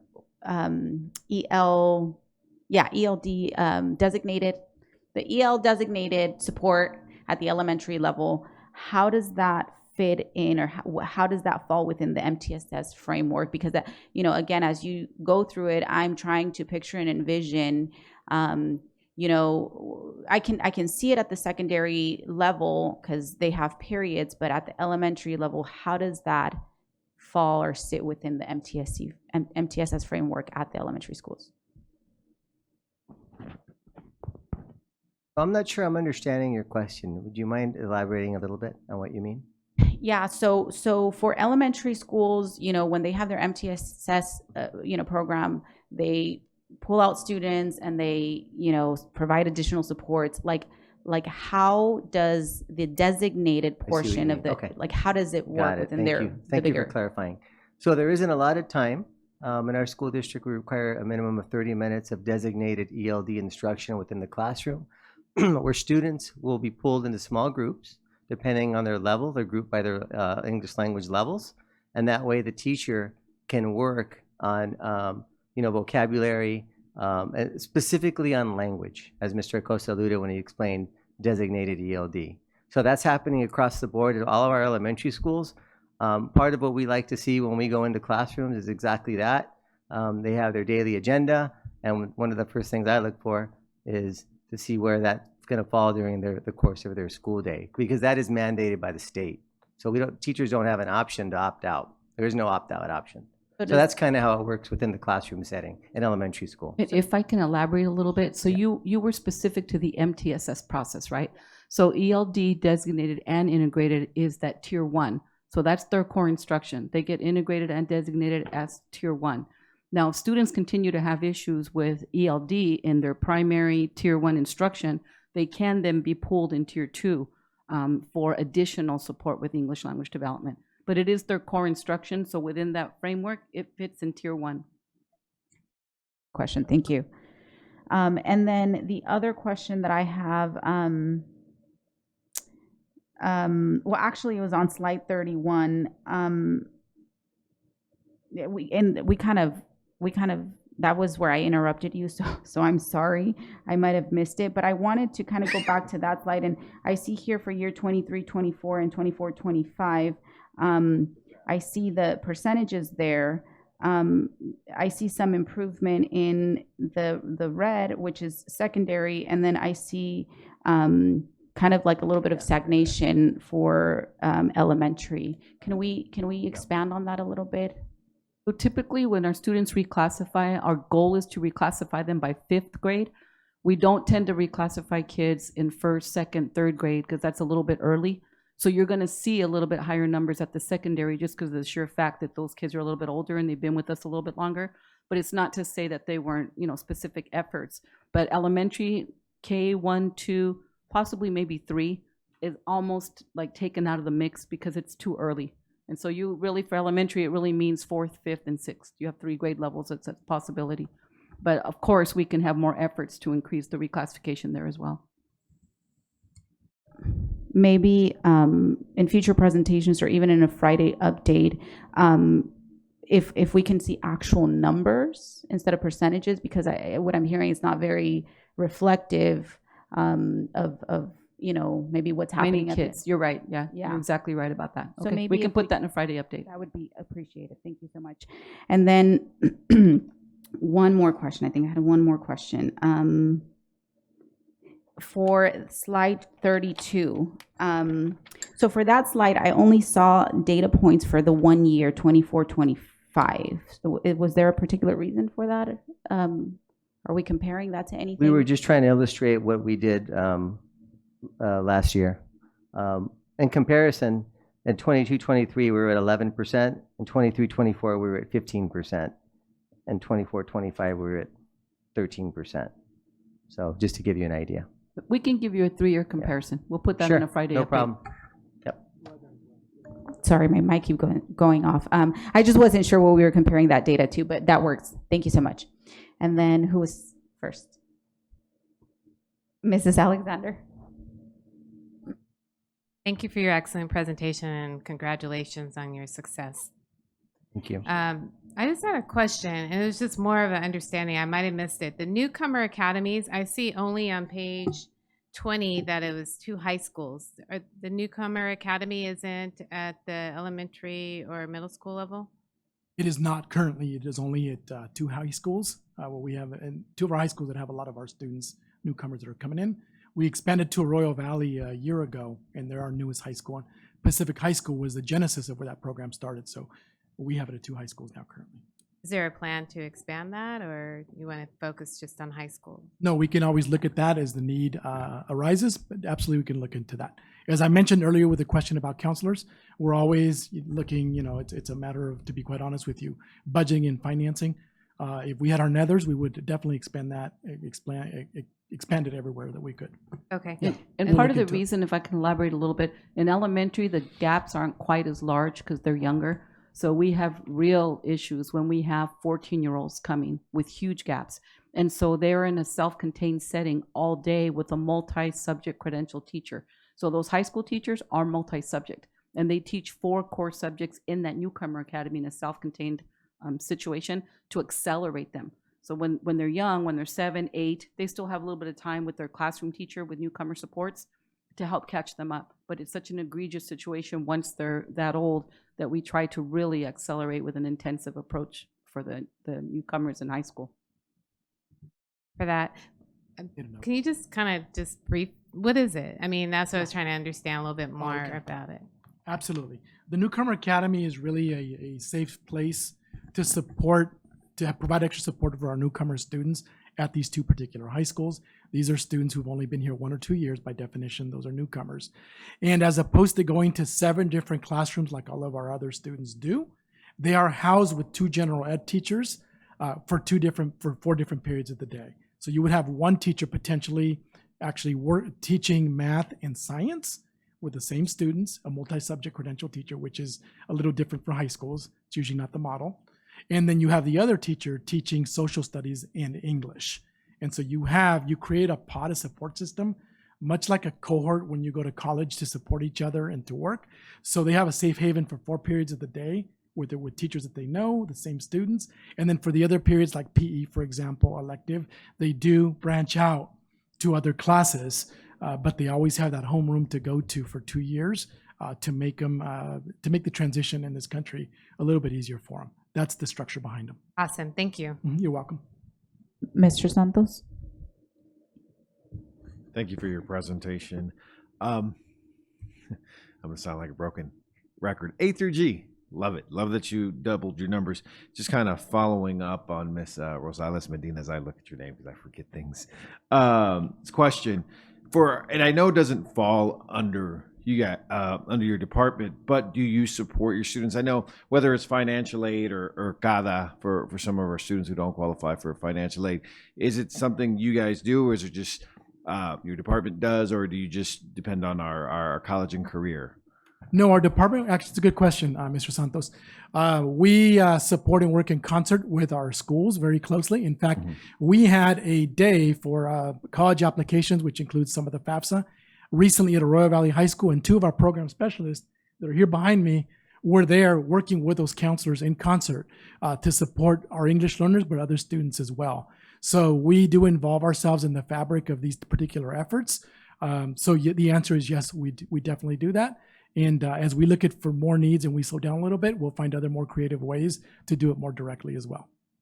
And our EL counselors are also well-versed in CADA and in undocumented students. So I know that they provide support to the students as well.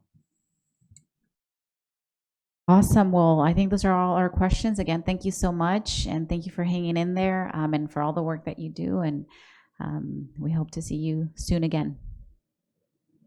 Thank you.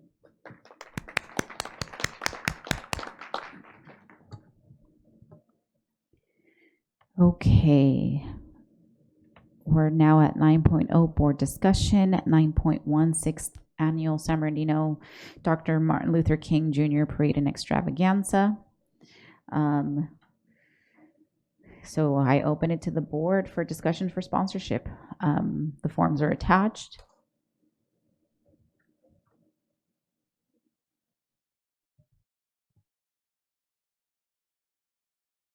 I did. So any requests that come either directly to me or to Karen, just specifically move right into, make it to the board agenda since we haven't finalized our board policy. Karen, do we have a specific request that they made? Let me open the, like a specific amount?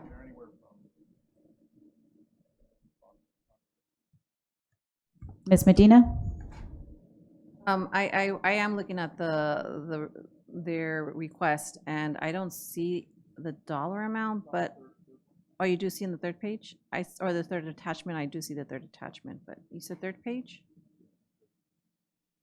So there's 100, 1,000, 5,000, 10,000, 20,000, 30,000, 50,000. So it's right here in this one right here. Yeah, so, but in their ask or in the report, they didn't add a number per se, but since we've been contributing the range of 5,000, I would be okay with doing that. This is a great opportunity for our city, or for our community, to show pride and to really celebrate history. And so I would definitely support contributing the 5,000 extravaganza sponsor. It does say seating for 2 guests at award dinner. I don't know, is there a dinner involved? I didn't see that. That's a separate event. That's a separate event? Yes. Okay. But with the sponsorship, if the board decided to sponsor, would it gain access to that event? Yes, that's how I took it, that it's a separate event. We're not actually sponsoring that, but by sponsoring here, they're going to give us 2 tickets to that event. Always, in the future, if they do have the other event, just buy individual tickets versus having to do a sponsor again, if that might be an option. But yes, I would definitely support with 5,000. Okay, thank you. Mrs. Alexander? So if your motion, I second it, but I think I want to give further clarification on also what the request is, because last year we had our schools participate in the parade as well, and we were very supportive of the extravaganza, where I think we were, Mary Rome pretty much, and team ran point on, I think it was you, David, probably was in the weekly meetings, to ensure that the schools were engaged. We had our bands, our drill team. It was a community event. So the request isn't calling that out, but there is information in there about it. So as a board, we're discussing the financial component, but I think it's important to understand that where that money goes is going towards like the stage. I think last year we purchased the stage, but this year it would be, we're donating, or if we agree to sponsor, it would go to making sure that, one, our students are safe if they're going to perform, they have a safe stage. And I'm just putting it out there, it's not specifically out there, but I just want you to be clear about what the request is. It is also for us to support them from a communication standpoint, to engage with our schools, to make sure that they're out there, because it is involving our students at different levels of engagement. There's an expectation there. Or request, not expectation. It's different. So, yeah, please. Thank you, Board Member Alexander. So the expectation will be, once again, to have our schools involved in the community, in the parade, in both parades, as a matter of fact, not just this one, but the other one, because we're doing our part to engage the community, right? So I want the board to know that that is the same expectation this year as we had last year, is that schools will be involved in this parade. So you are correct. Thank you. Was that all? Dr. Wyatt? No, my only concern, I was just looking, and maybe it's always been the same each year, and I know we sponsored this event, but I noticed that the organization address is in Duarte, California, and then I'm assuming it says Southern California Black Chamber of Commerce. Do we have like a local chamber as well? We do? Okay. That's what I wanted to know. Thank you. Mrs. Alexander? We do. The local chapter is here in San Bernardino. It's California Black Chamber. So their headquarters, but there's several chambers. So there's one in each major city within within California. So, did you turn your light on? We have a chapter in San Bernardino to answer his question specifically. But was that all your comments, Ms. Medina? I know you were going to mention something. I didn't want to cut you off. But I do, so since we're mentioning that, then what is, with regards to the sponsor, if we're already gonna, so that means we would double sponsor, we're doing this, plus we're also funding other areas. So then shouldn't we just do one or the other? When it comes to so if we're gonna help out with the event, then let's just do helping out with the event. I don't see then why would we need to sponsor a fund if we're already gonna basically fund similar to last year. Last year did they ask us for funds? Like a sponsorship like this? They did they asked for sponsorship? Last year we did? Okay. Thank you for clarifying. I didn't realize. I don't know if I got a chance to see it in that form. Okay, thank you for clarifying. Did you? Okay, so for me, I think everybody went on their comments, so I'll just make mine as well. For me, there is oftentimes, not just with this organization, but oftentimes with many organizations, there's confusion for me. And so I was more or less around the same lines or thinking lines as Ms. Medina just now, in terms of, the money that we would be sponsoring would go specifically to what? Like the parade itself? Or the organization for other use? Funds for other use? Or I don't know that I'm super clear. Because we are supporting, it sounds like we're supporting the organization with the parade in terms of whether it's manpower or whether it's, and correct me, please, anybody, if I'm wrong, if we're not supporting with like manpower, but that's my understanding, like we're supporting with like manpower, or we're supporting with like, advertisement, communication, facilitating, opening the doors to make sure that our schools, are encouraged to engage. Now, a question that I have, are we encouraging schools, or is that an expectation that we're placing on schools? Like, are we mandating schools, or is it voluntary? So there's like a lot of questions that, kind of come up for me as we're discussing this. So I guess I would like some further clarification, maybe from staff. Yeah. Right now at the moment, or Friday update. Well, I would like it at the moment as we're discussing. All right, so let me see if I can address some of those comments. Yes, we are asking all of our schools to be involved in the parade. It's the same expectation as we did last year. However, sometimes there are some schools that for whatever reason, I think we had 2 or 3 that just couldn't participate because they just couldn't pull it together. And that's okay. But the expectation is everyone is going to try to be a part of the both parades. And for the most part, I think we had 80 or 90% of our schools involved last year. The people that we pay to be there on our overtime dime is to supervise our students. And we have staff there to receive the kids when they show up on the bus. And so the SBCUSD folks aren't necessarily helping to monitor the parade. They're helping to monitor our kids and our staff. Having said that, in the past, on top of the sponsorship, we have also supported the parades by providing the stage.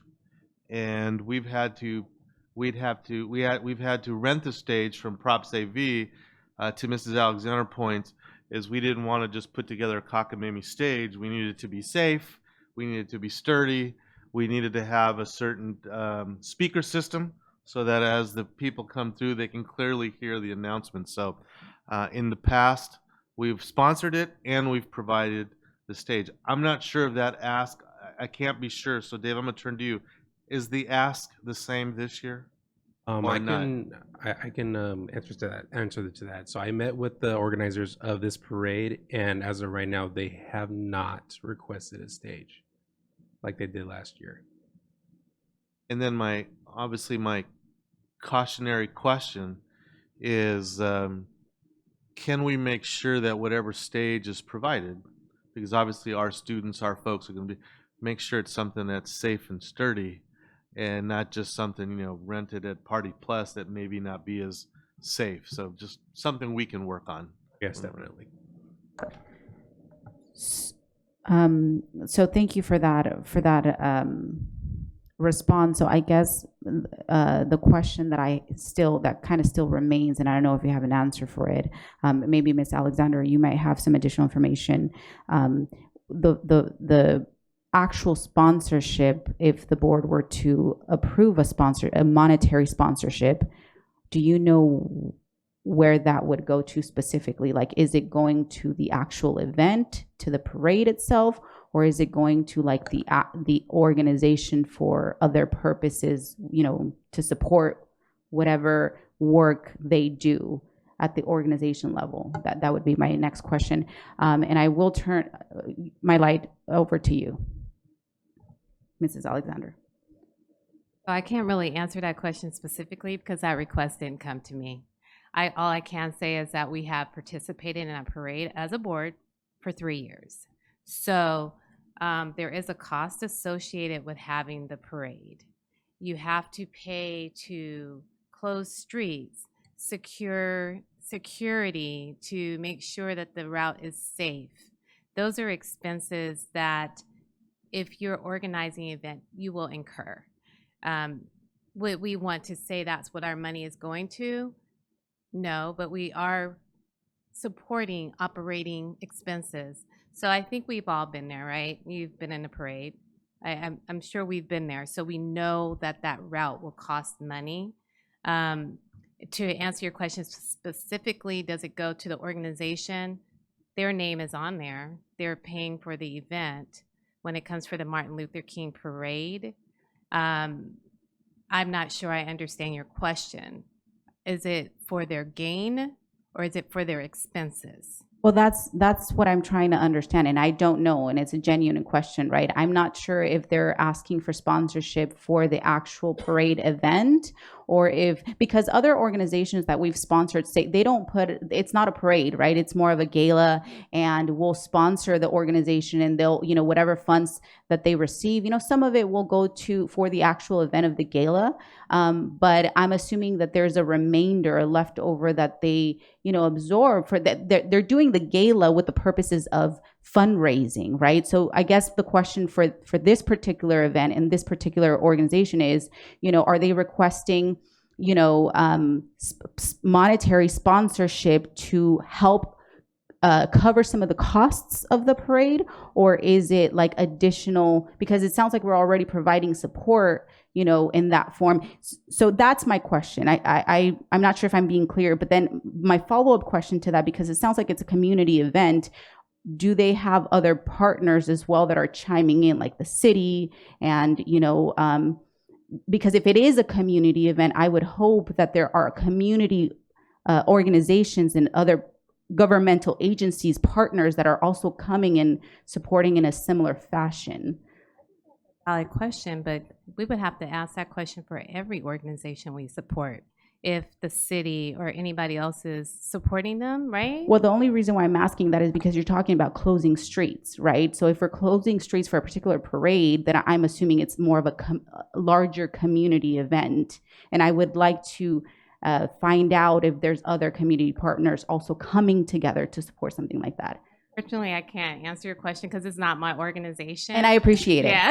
And I appreciate you had some answers, right, so I was hopeful. Right, but I think, to the point of what are we supporting, right? I will say that last year we supported them at $5,000 from a sponsorship perspective. I think, Karen, you can validate that if we need to go back and research. Secondly, our schools did support the concern that Superintendent Arellano expressed. That was a concern that we had to make sure that, we are making sure that our students are safe. However, I believe the request for all the resources for the parade, correct me if I'm wrong, David, came before we supported them financially. So going back to my original comment, if we are going to sponsor, then what we should do, because when I look at the prospectus, it's loosely defined, where I don't think that there would be a problem if we said, for our sponsorship, these are the requirements. So one of them is to make sure that that stage, that Superintendent Arellano, how you stated in terms of the safety measures, that we list those requirements, if that's something that we want to do versus going out procuring a stage. Does that make sense? When it comes to looking at the prospectus, we can look at it. Hopefully, we're exercising the same practice, but we look at the prospectus here. It says 2 guests at an award dinner for a quarter of a page. That's at $5,000. If we go back to the organization and state whatever other items we want within our parameters and within our legal limits, we could do that. I don't think that they're going to disagree with our request if that's something we want to do. So hopefully I'm clear, but my approach is for anybody, not just for this organization. So if we're going to approach it that way, let's just do it. We did it, I believe, for another organization with sponsorship. So I think it's really up to our negotiation. So hopefully I answered your question and gave a little bit more detail. I appreciate that. And I didn't mean to put you on the spot, but you seem to have a little bit more information than most of us up here. So thank you for that. So Ms. Medina? Thank you. So this is where I'm almost on a similar break, because I actually put for 5,000 requests because I didn't realize, because I know we did, it was, now that you mentioned, I'm glad you clarified, there's two parades that we helped out with. And so with a lot of the sponsors that we give, even like 5,000, we don't help pay for, because I know our district, when we do events, it's expensive. It's not no 5,000, it's not no 10,000. I don't even think it's less than 20,000. I think it goes up to maybe 30, 40, 50,000 or even higher. So I think just the fact that if we were to help support them through that, it's more bang for their buck than us just contributing 5,000. Plus we're doing this. So I honestly would, and the thing is that I know we want to look at how fair we are with the other organizations, but I feel like we don't pay for their event. So in this case, we are paying for something big. And like I said, I've seen how Mary Roan and the whole department, they go all out. They make sure that it's like the best of the best. And that costs a lot of money. So I just want to make sure I note that. Mr. Santos? Thank you. So United for the Dream. To me, this is community engagement. You know, I think I came on last year when I didn't participate in it, but I saw it. I mean, it's important, and I think that's what we're getting lost. I understand it's financial, but there's something really important about community engagement. It does come with a price. It is going to come with some sort of price, but you can't put a price on our students that were involved, which were a lot of our students, our bands, our cheerleaders. All of those things are important, and it's also what it's recognizing, right? You know, the dream, I'm assuming Dr. Martin Luther King's dream. So there are a lot of things that are there, and I understand when we get in here and we start talking about the weeds about other programs and who's requesting what. But to me, this is extremely important to the community at large. And and if I looked at that correctly last year, it was all of our students, not just some of our students or one community of our students. So there's different events, different things, but I think this is a very uniting event. So just if we can take that into consideration in that, and it is community engagement, and community engagement may cost us a little more, but in the big picture, all of our students being involved, our parents, there's a lot of parent pride out there as well, right? You get to see because I've been here, I've been living in the community 6 years. I don't see a lot of parades, and this is a parade, and this is a moment for parents as well. Mr. Santos, I really appreciate your comments. I want to build on your comments. I want to remind everybody, 2 years ago when we first were invited to these parades, we were all heartbroken because when we participated in the parade, there was perhaps maybe 10 or 15 people watching the parade. And so if we really believe the aspect of as the school district goes, the city goes, last year when we asked our schools to be all in, it really validated that statement that as the school district goes, the city goes, because suddenly we had 500 or 600 parents sitting on the sidelines. And I agree with you. You know, it's the parent engagement, it's the building our community, it's building pride, which is part of our multi-year vision. And what brings parents out? Their children. And then what experience do the children gain by having an opportunity to show off their skills, their artistic, their creativity? They learn how to be in front of public. They start to learn the importance of building community and being involved. And so to me, it was important, you know, as many of us were born and raised here in San Bernardino, we remember the parades, and then we saw how the city just kind of dipped over the years, and we want to help rebuild that energy. And that's part of our goals. You know, we agreed as part of the SBCUSD Shines 2030, we're not just trying to build a school district, we're trying to build the city back up. And so I appreciate, Mr. Santos, what you're saying, because many times, you know, we do get down to the money part, but sometimes we miss the big picture. And this is a big picture item. So I just wanted to validate and remind the board that how sad we felt 2 years ago, how great we felt last year. And that does come with a price. Now that's up to the board to decide the price, but I just wanted to piggyback on that. That was the key. Thank you. Thank you. Ms. Medina? And I don't think that we're not saying we're not going to help. I think it's not even that's not even a question about, you know, oh, we're not going to, you know, we're going to talk about how much we're going to give. No, because I know that if the district gets involved with creating funding, we're probably going to spend more than even what they're asking. We're going to probably spend $50,000. That $5,000 is going to be automatically within that. So for me, it's like, it doesn't, maybe I'm not understanding correctly, because it's not about the money. It's the fact that we're already going to do it, and yet we're going to give an additional $5,000. We're already going to do it. I mean, unless they ask us not to, then I say, okay, then we can give them the $5,000. We can even give them 10. But if we're going to do it anyways, we're still going to, basically they're getting the $5,000. They're getting more than the $5,000. They're going to get maybe $30,000, $40,000, $50,000, depending on how much we spend. So for me, it's not about the money issue. It's we're already going to do it. I mean, so I don't see a need to add, but I know, so I'll redact my 5,000 motion, because we're already going to give a lot of money for the parade anyways. That's how I see it. Thank you, Mrs. Alexander. Oh, thank you, Superintendent Ariano, and thank you for everybody for your authenticity.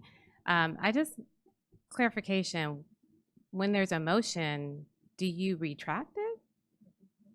Well, I'm sorry, I didn't capture that as a motion. We were still, you did motion? I did a motion in the Okay. beginning. Yeah, Oh, there was a second? Can I remove my motion? That would be the I question. think we would just have to vote one way or the other. Yeah, I'm sorry, I didn't even hear the second. I Me heard either. the motion, but I didn't hear the second. Oh, okay. Okay. So I would think you would have to go through with the vote. Okay, well, we're still in the discussion phase, right? So, I just want to Okay. make sure at this point of clarification. yeah. But were you gonna say? Oh, okay. Just so I think there was also clarification. Dr. King and the Black History Parade are separate organizations. So I just want to make sure, because I think there was a statement about we're doing both, and just focusing on who Dr. King is and what he represented and the power of unity. I just want us to make sure that we understand who he is, what he represents, and what this parade represents to the city in terms of just even the history of those that grew up in the city. I don't think that this parade is actually new. It was just came back to the city 6 years ago. But I agree with Mr. Ariano, Superintendent Ariano. We were all very disappointed. I think we had a great representation there, the parade a couple years ago. And the involvement of students, it's an option. I don't think it's a requirement, right? Right. Because I just think that there's a misunderstanding, and I do understand and appreciate the fact resources cost money. However, I think the requests are separate. So I just don't want us to confuse the two. And I just wanted to provide that. I wanted to speak on that on behalf of that. And I appreciate that, and that's the aim that I'm trying to get that, because I don't think I fully understand that they're separate. And that was the intent or the intention with the questions that I had. So it sounds like you do know that they are separate. So reading it as separate. Okay. That's what I'm reading them as separate. Okay, There's because three I was different there's 3 different items in there. Be- So Because I was reading them as together. So now I'm going to defer back to Karen and ask, is this one organization or is this 2 separate organizations? Because I'm confused. it's the same organization. I'm saying that their request, I think we're just confusing the 2 in terms of the sponsorship and then I don't even know if the request for the students was even in here. I don't even know if that was in here. So this was a sponsorship request, but I think Mr. Ariano, what were you going to say? Were you going to support further than? I think I was going to attempt to provide clarity. So I think the initial motion was to do the $5,000 sponsorship. But then there was a question as to whether or not will we once again this year give, if the board approves, the $5,000 sponsorship, and will the district also be providing the props AV stage, which runs about $5,000 or $6,000. That's what I thought the initial question was. And then for further clarification, the MLK Parade and Extravaganza is put on by the Black Chamber of Commerce. The Black History Parade is put on by Carl Dameron, but what's the organization? Black Cultural Foundation, thank you. So those are 2 different groups, 2 different parades, and there will be 2 different asks, and obviously 2 different pots of money because they're 2 different organizations, right? Now what I can't answer is, like Ms. Alexander said, is if we do give a donation, the money donation, how is it spent? I don't think we'd have to ask them directly, right? We wouldn't, but we assume that there are costs to a parade because you have to pay the police to be there unless the police are giving that time on the city's dime. And there is cost to city, closing streets, permits. There are costs, but I don't know. I couldn't tell you if it directly goes directly to the parade cost or to the pot that covers everything else. So I hope that added a little bit of clarity. Thank you. Ms. Medina? So then maybe the question for me is to find out how much was, because maybe I'm misunderstanding, because you mentioned it was only $5,000 for the stage. I know that, just the balloons and all the decorations and everything else. Did we do all of that or we didn't do it? We just did the stage? Is that what we did? I'm sure. Maybe I was under the. Yeah, so to rent the stage and the AV equipment and also the technicians that we used, it came out to exactly $10,200. Okay. Yes. And thank you for clarifying, because I know I've seen the way we've done our events.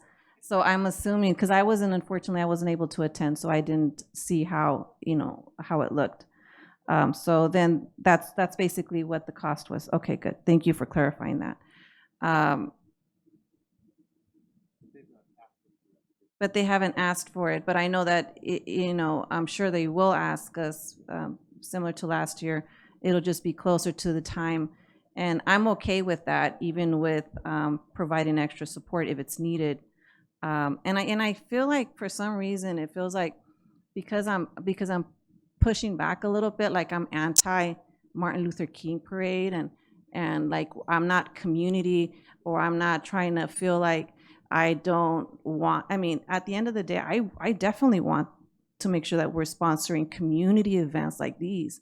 It has nothing to do with, it's just trying to figure out, are we not going to do that then? We're going to do the 5,000. I'm okay with if we're going to do this 5,000, but if they come back, and which I don't mind, I just wish that there wasn't 2 ways. It would be, we're going to do this or we're going to do this. And it doesn't matter if it could have been at Cesta Chavez, Dolores Huerta.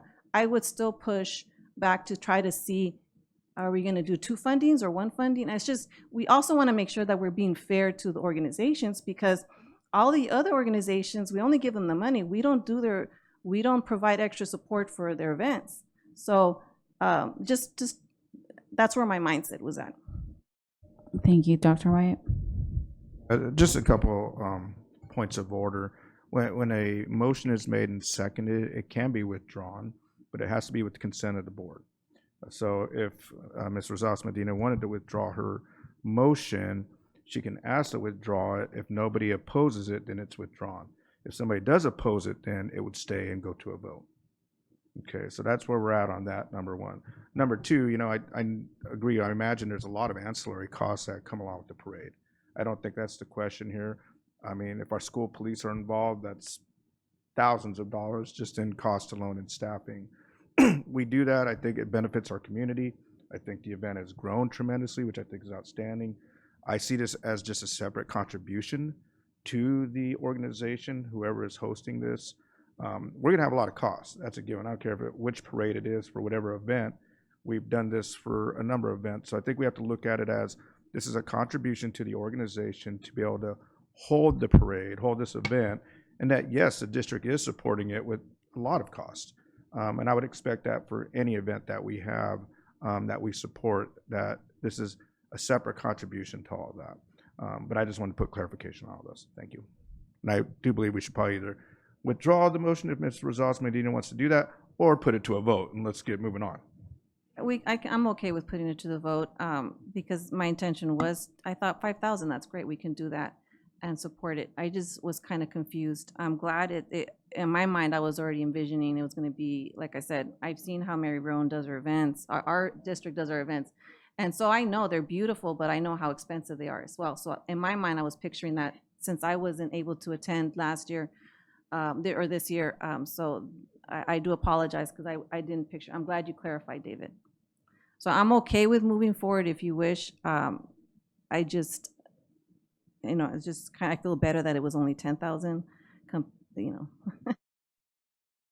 So it sounds like we have a motion from Ms. Medina for 5,000 and a second by Mrs. Alexander, and we can move on with the vote. But I will state though, and you know, my vote will show it. I'm not in support of that. I'm in support of supporting the organization the way we are, and you know, with if we're going to support with staff, if we're going to support with school police, if we're going to support, you know, so be it. My main concern again is if it's a community event, we want to make sure that we get the community involved in also sponsoring and putting in resources, right? So city, calling out the city, you know, if it's an event, then I would assume and hope that they're also pitching in and that the district is not taking the full brunt of the expense. That's where my mind is at.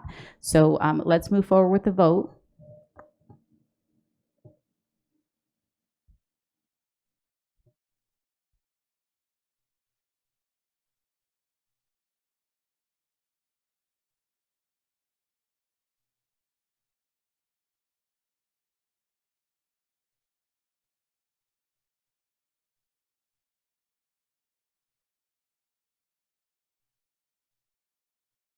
Ms. Medina?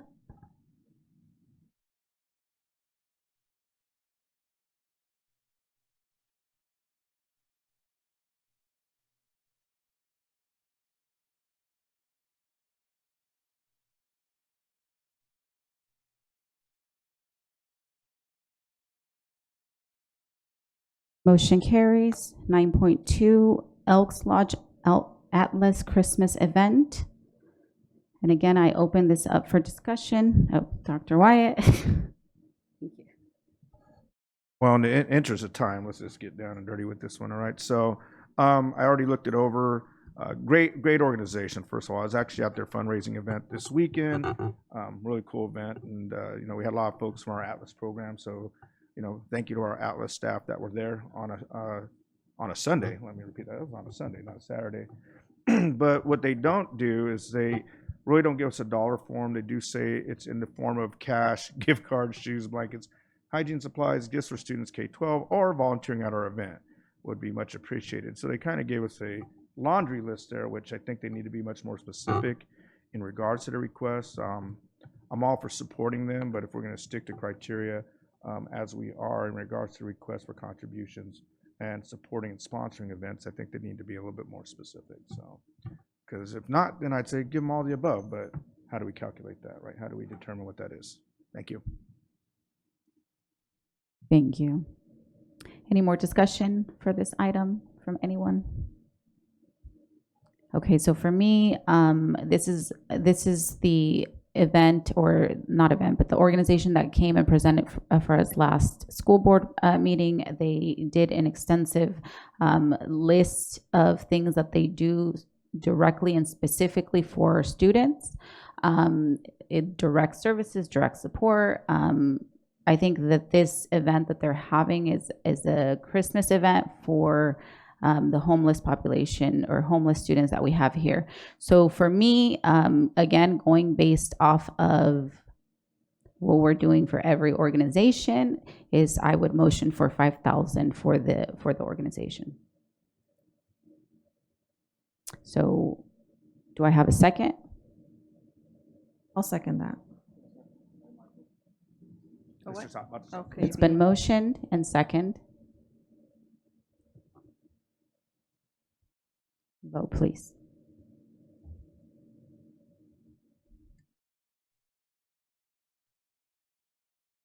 Turn their lights on.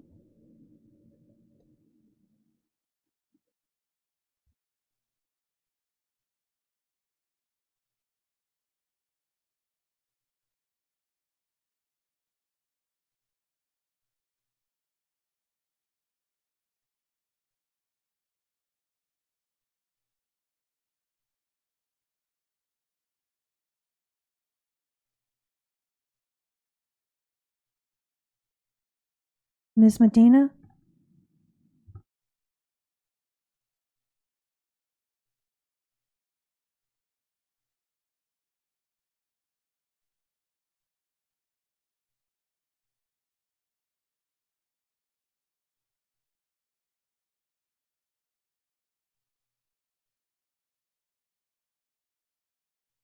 Motion carries. 10.0 action items, 10.1 personnel report. As presented. So move. Second. Moved by Dr. Wyatt, second by Mrs. Alexander. Vote, please.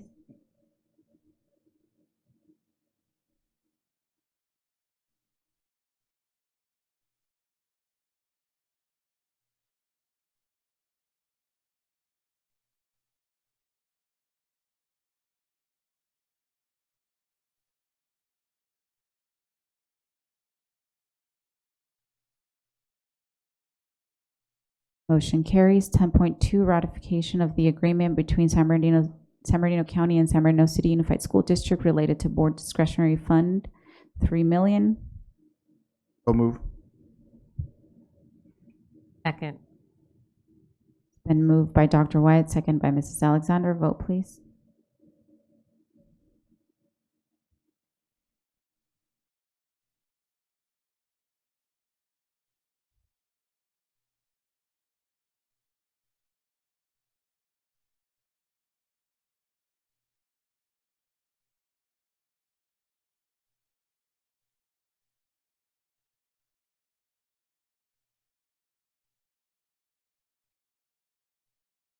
Motion carries. 10.3 compensation for school board member.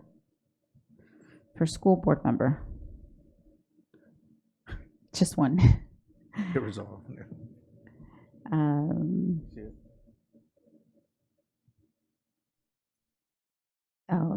Yeah.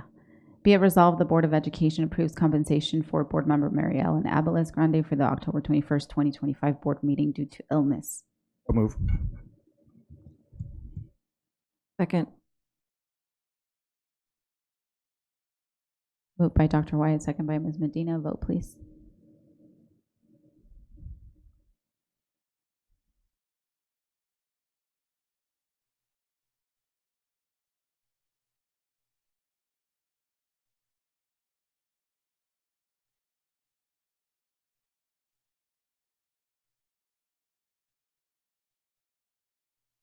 Motion carries. 11.0 consent items. 11.1 approval of consent list.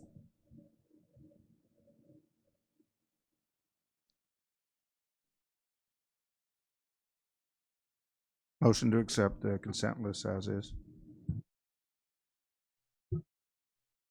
Been moved by Dr. Wyatt, second by Mr. Santos. Vote, please.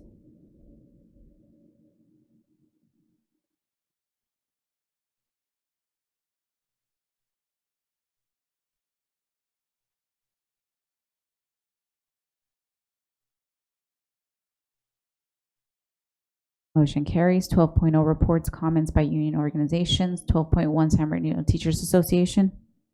Report. 12.2 California School Employees Association. No report.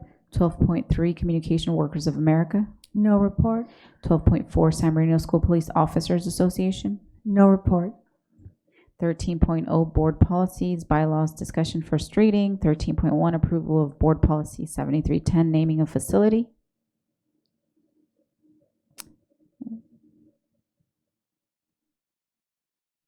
I believe that if you open the document, the only change that was made was in red.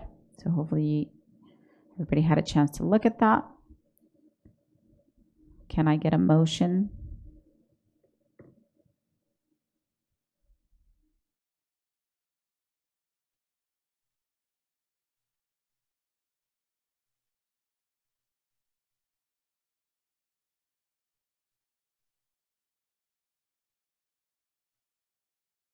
Hi, this is Blizzie. I motion that we approve the board policy 7310, naming a facility as presented. I'll second it. Been moved by Mrs. Alexander, second by Ms. Medina. Vote, please.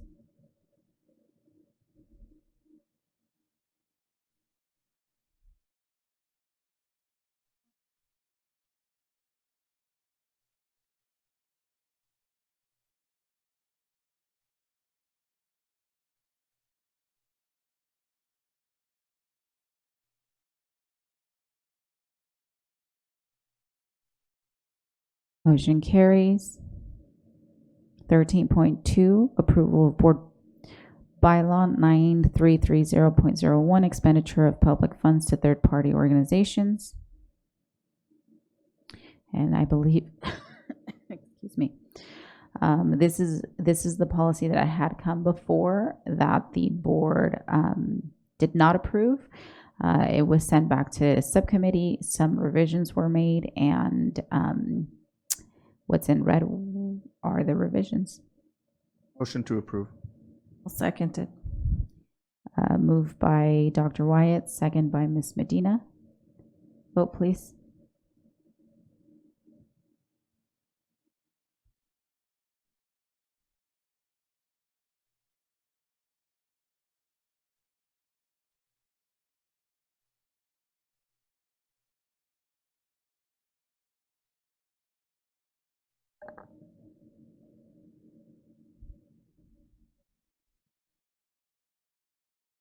Motion carries. 14.0 reports and comments. 14.1 board members. Do I have any volunteers?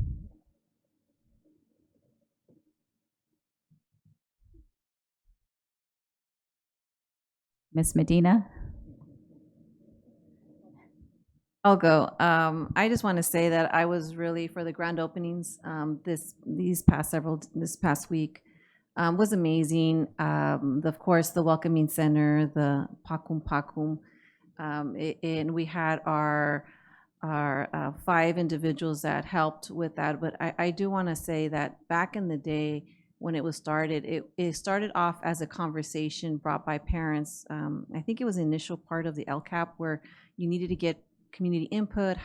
What would you like to see if there was no money was not an issue?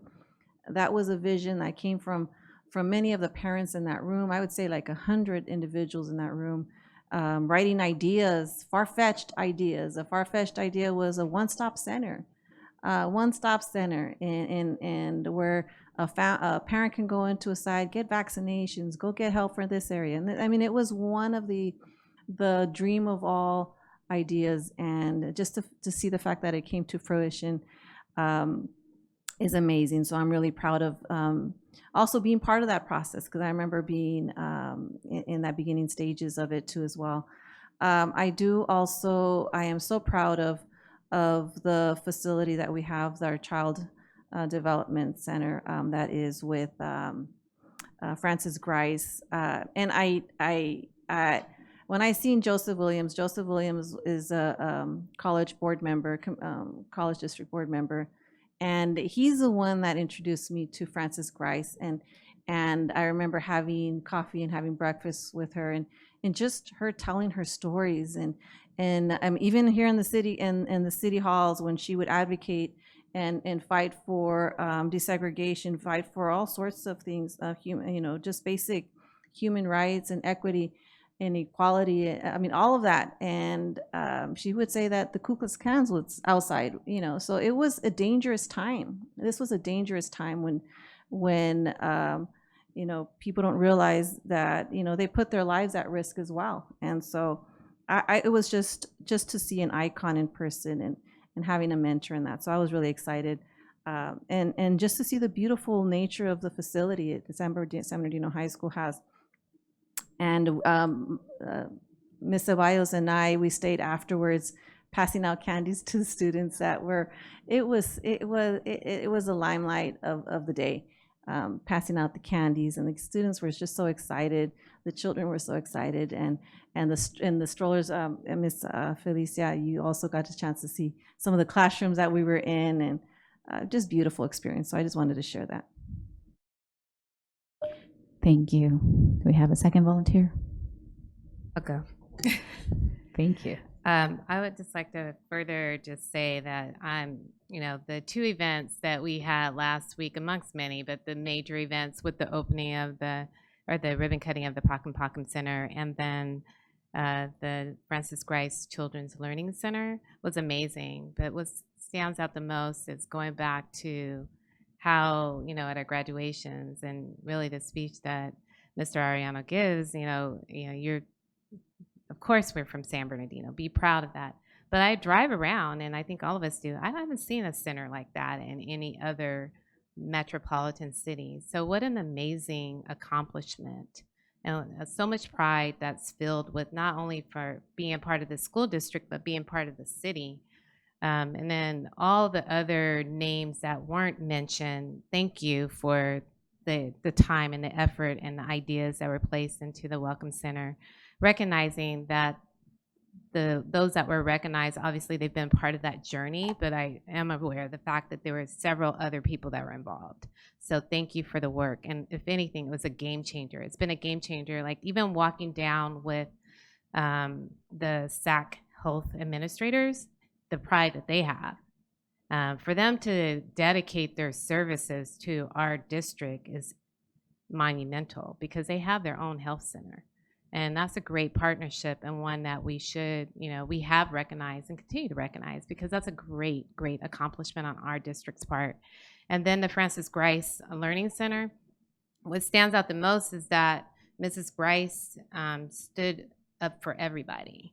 And she, just based on what I read, I only actually received orders from her because I remember when she was talking about the Dr. King statue and I was in a meeting, but just the fact that she has touched so many lives and continues to touch so many lives, that's just, to me, spiritual in one nature, but also instrumental and something for us to be proud about, because now we have our little ones going into a school that when they look back 20 years, they will know who she is and understand what she represents, and hopefully will live out some of what she wants us all to live up to, is to take care of others, just make sure that we're giving back as well.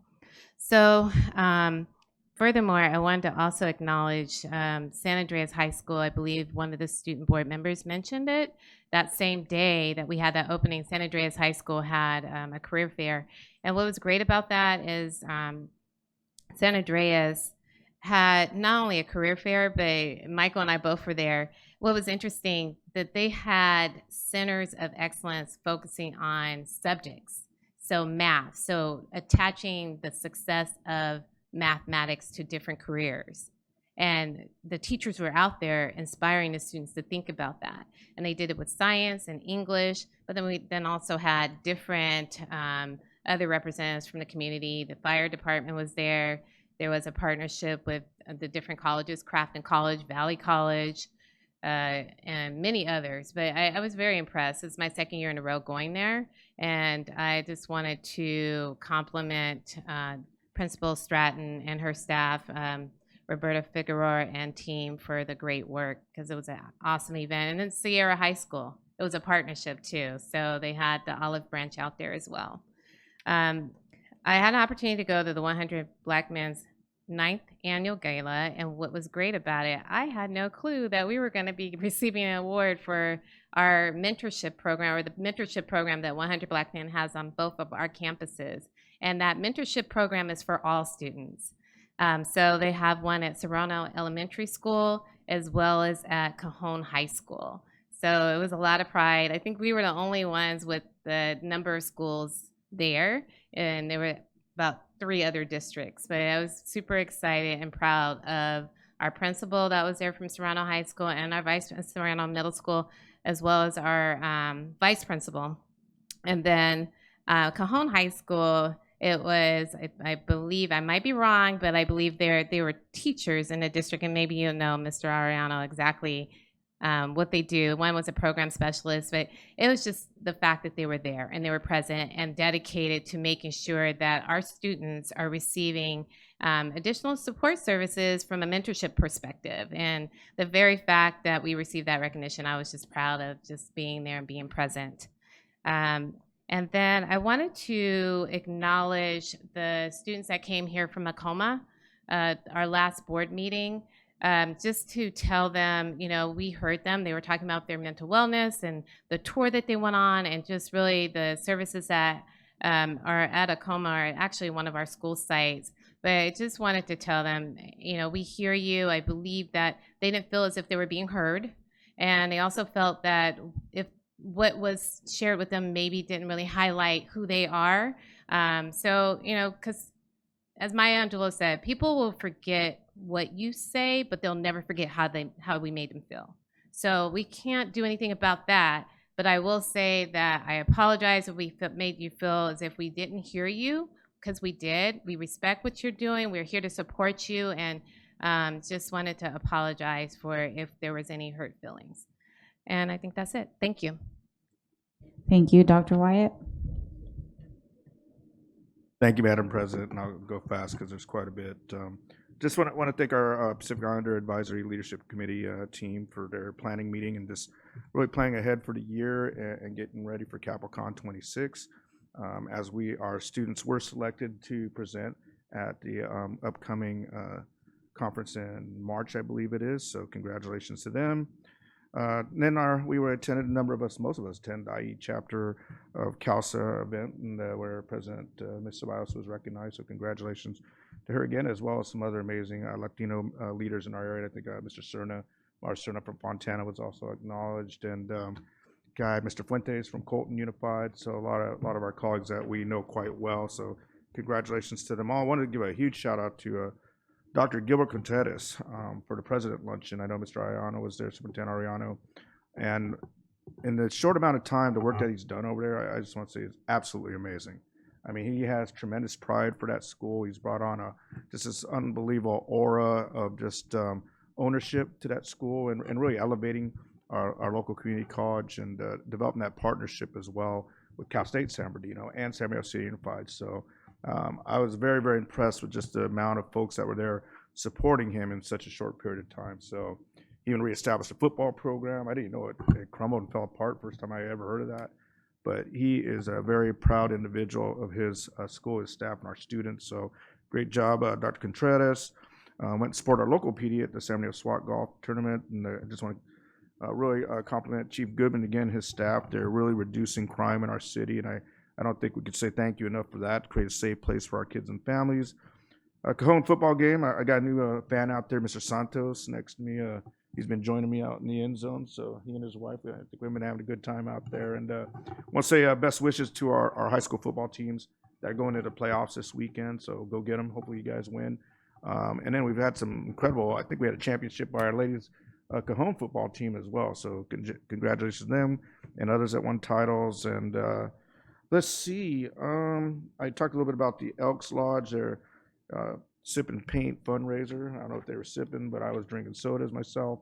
But they were painting, and again, our Atlas team was there on a Sunday, so thank you to all of them. We also had an amazing performance at our Indian Springs High School Sunday night, a Dia de los Muertos presentation. I don't know if any of you knew about that, but the Ballet Folclórico Mi Alegría is the organization. I don't think we work with them yet in the district, but definitely we're taking a look at, and I did talk to them about, how you do an RFP, but they sold that out in 5 days. Our Indian Springs High School theater was 100% sold out Sunday night of students in our area that were performing, and they did a heck of a job. So great job to them. I do need to request Ms. Cunningham's post that November 18th board meeting. I need to attend virtually. I will be out of the area for work. And then this Friday night, congratulations again to our superintendent, Ariano. A lot of us will be up there celebrating him for the AXA State Superintendent recognition. Congratulations, Mr. Ariano. And as you would say, you continue to make San Bernardino City Unified School District shines. And as well as the district goes, the city will go. And real proud of you. Just want you to know that you've been a great colleague, great mentor, and I think a great leader for our district. Thank you. Thank you, Mr. Santos. I like to ditto, and ditto, but add a couple of things to that to San Andreas. Yeah, that was a wonderful event, and want to I can't remember her last name, but Birdie, for showing me the garden, which was an additional thing I've never seen because they've asked me to come out. I think it was awesome. Also, our Pacum, which I think is an awesome thing as a parent. I think, it is awesome. I'd love to see maybe in a year from now. I don't know if there's some metric of how many parents come in or what kind of, if it's really, really being used to the best of its ability as, and as parents get to know that, hey, we have a one-stop shop for you for anything. And then for the Friday update, I wanted to know for EXL, especially at the elementary and middle school, do they provide tutoring? Is it structured, or is it, if they do, how do they do it? Support students with tutoring or anything like that with homework? And that is it for me. Awesome. Thank you so much. For me, really briefly as well, great events like has already been mentioned with the two grand opening of the, two centers, the building and the developmental child development center. I was just really impressed. It was my first time going to that child development center. Man, talk about state of the art. So jealous of the staff that get to work there. I'm just like, and really proud for our students and the access that they have. It's just really amazing. I think the best part of both of those events is the support that we had from community and community partners. It really brought together, I think from the city, the mayor was there, and like almost the entire council. I think there was like one or two folks missing. And that's really important because as we want to try to, create this partnership with them, it was important for them to be there, and they were. So really appreciative of them coming out. Also, I just want to say thank you so much. And I know I said thank you to my colleagues that attended the KELSA event. But I just really want to say, I don't take things like that for granted. There's so many things and so many resources that come and go. Time is not one of them. Where you choose to spend your time and the things that you choose to do with your time, that's time that never comes back. And for you to have taken the time to drive all the way out to Laverne and spend a couple hours there, in my support, I just want to say, my heart was filled with gratitude that night, not just for the recognition, but just really that you chose to be there that night. It's time that you took away from your families, and like I said, I don't take it for granted. So thank you so much. I really, really appreciate it. Also, congratulations to our superintendent. We'll be there on Friday celebrating you. And I think there was one more thing. Geez, I forgot. I think that'll be it. it'll come back to me once you're done speaking. So I'll pass it over to you. Thank you, President Ceballos. So no formal presentation today, but just a few comments to make. I really want to thank our communications department because in a 2-week span, they put together 3 large events. Not only did we have the Packham ribbon cutting ceremony and the Francis Grice Cardinal Child Development ribbon cutting, but we also had Principal for a Day, which included 70 members of our community serving as principals for a day to get an opportunity to see all the great things that are happening in the school district. So David, to you and your entire team, Mary Roan, and by the way, Mary Roan, congratulations on your new baby. We're excited. Yeah. But we'll have a chance to celebrate Mary Roan. Yeah, beautiful baby, beautiful baby. I'll share a picture when I get a chance. But David, thank you and your team. Amazing events. It was nice to see the community come together. I was very pleased to see the mayor and the city council members attend, not only from the city of San Bernardino, but the city of Highland. We had Mayor Lilburn there. We had one of the council members there. We had representatives from all the elected officials in our area. We had pastors. We had nonprofit organization representatives. We had our architects, our contractors, our people from our facilities department. It was just a nice event. So thank you, sir. Thank you for bringing us that.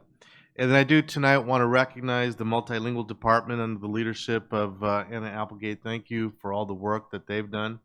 And the data speaks for itself. They have done amazing outcomes in this district to carry on the vision of the board. So I want to thank them. And of course, I want to thank all the teachers and the support personnel and the principals that are in the schools carrying out that vision that the multilingual department and our board has put together.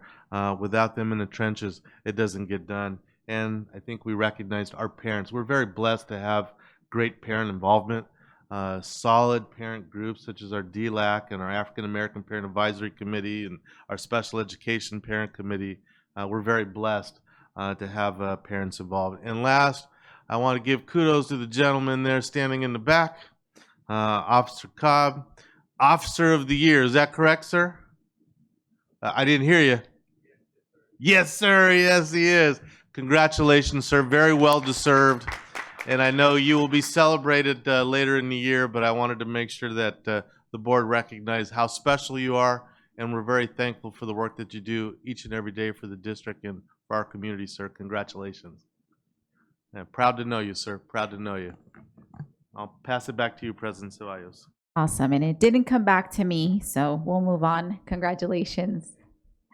15.0 summary of board member requests, 15.1 review of requests. Good evening. The first request is from President Ceballos and Ms. Rosales Medina. The request is to explore potential cost of having EL counselors at all high schools. The second request is from Ms. Ceballos, requesting that future board presentations include both percentages and actual numbers for greater clarity around reclassification. The next request is from Mr. Santos. He asked for information on whether EXL at elementary and middle schools provide tutoring and support students with homework. And that is it. Thank you. Thank you. 16.0 meeting adjournment, 16.1 in memoriam. The board would like to recognize and close the board meeting with a moment of silence in memory of district employee Sandra Ordonez, who passed away on September 26, 2025. Mrs. Ordonez was a dedicated employee for 35 years. She was an Education Assistant 3, starting at Lytle Creek Elementary School in 1990, where she remained for 7 years. She then moved on to work at Riley and Del Rosa Elementary Schools before settling at Mount Vernon Elementary. Throughout her 13 years at Mount Vernon, Ms. Sandra supported students of all grade levels with language and reading support. She was a steady, caring presence who saw value in everyone she came into contact with.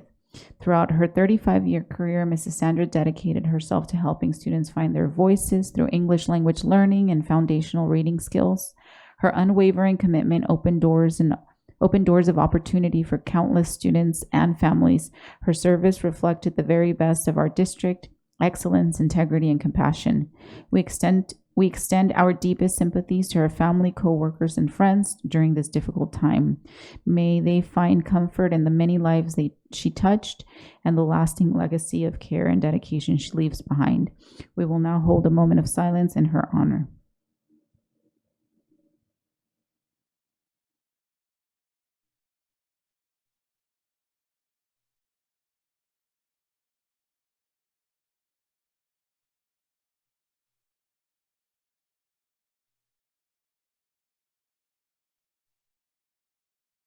Thank you. 16.2, adjournment.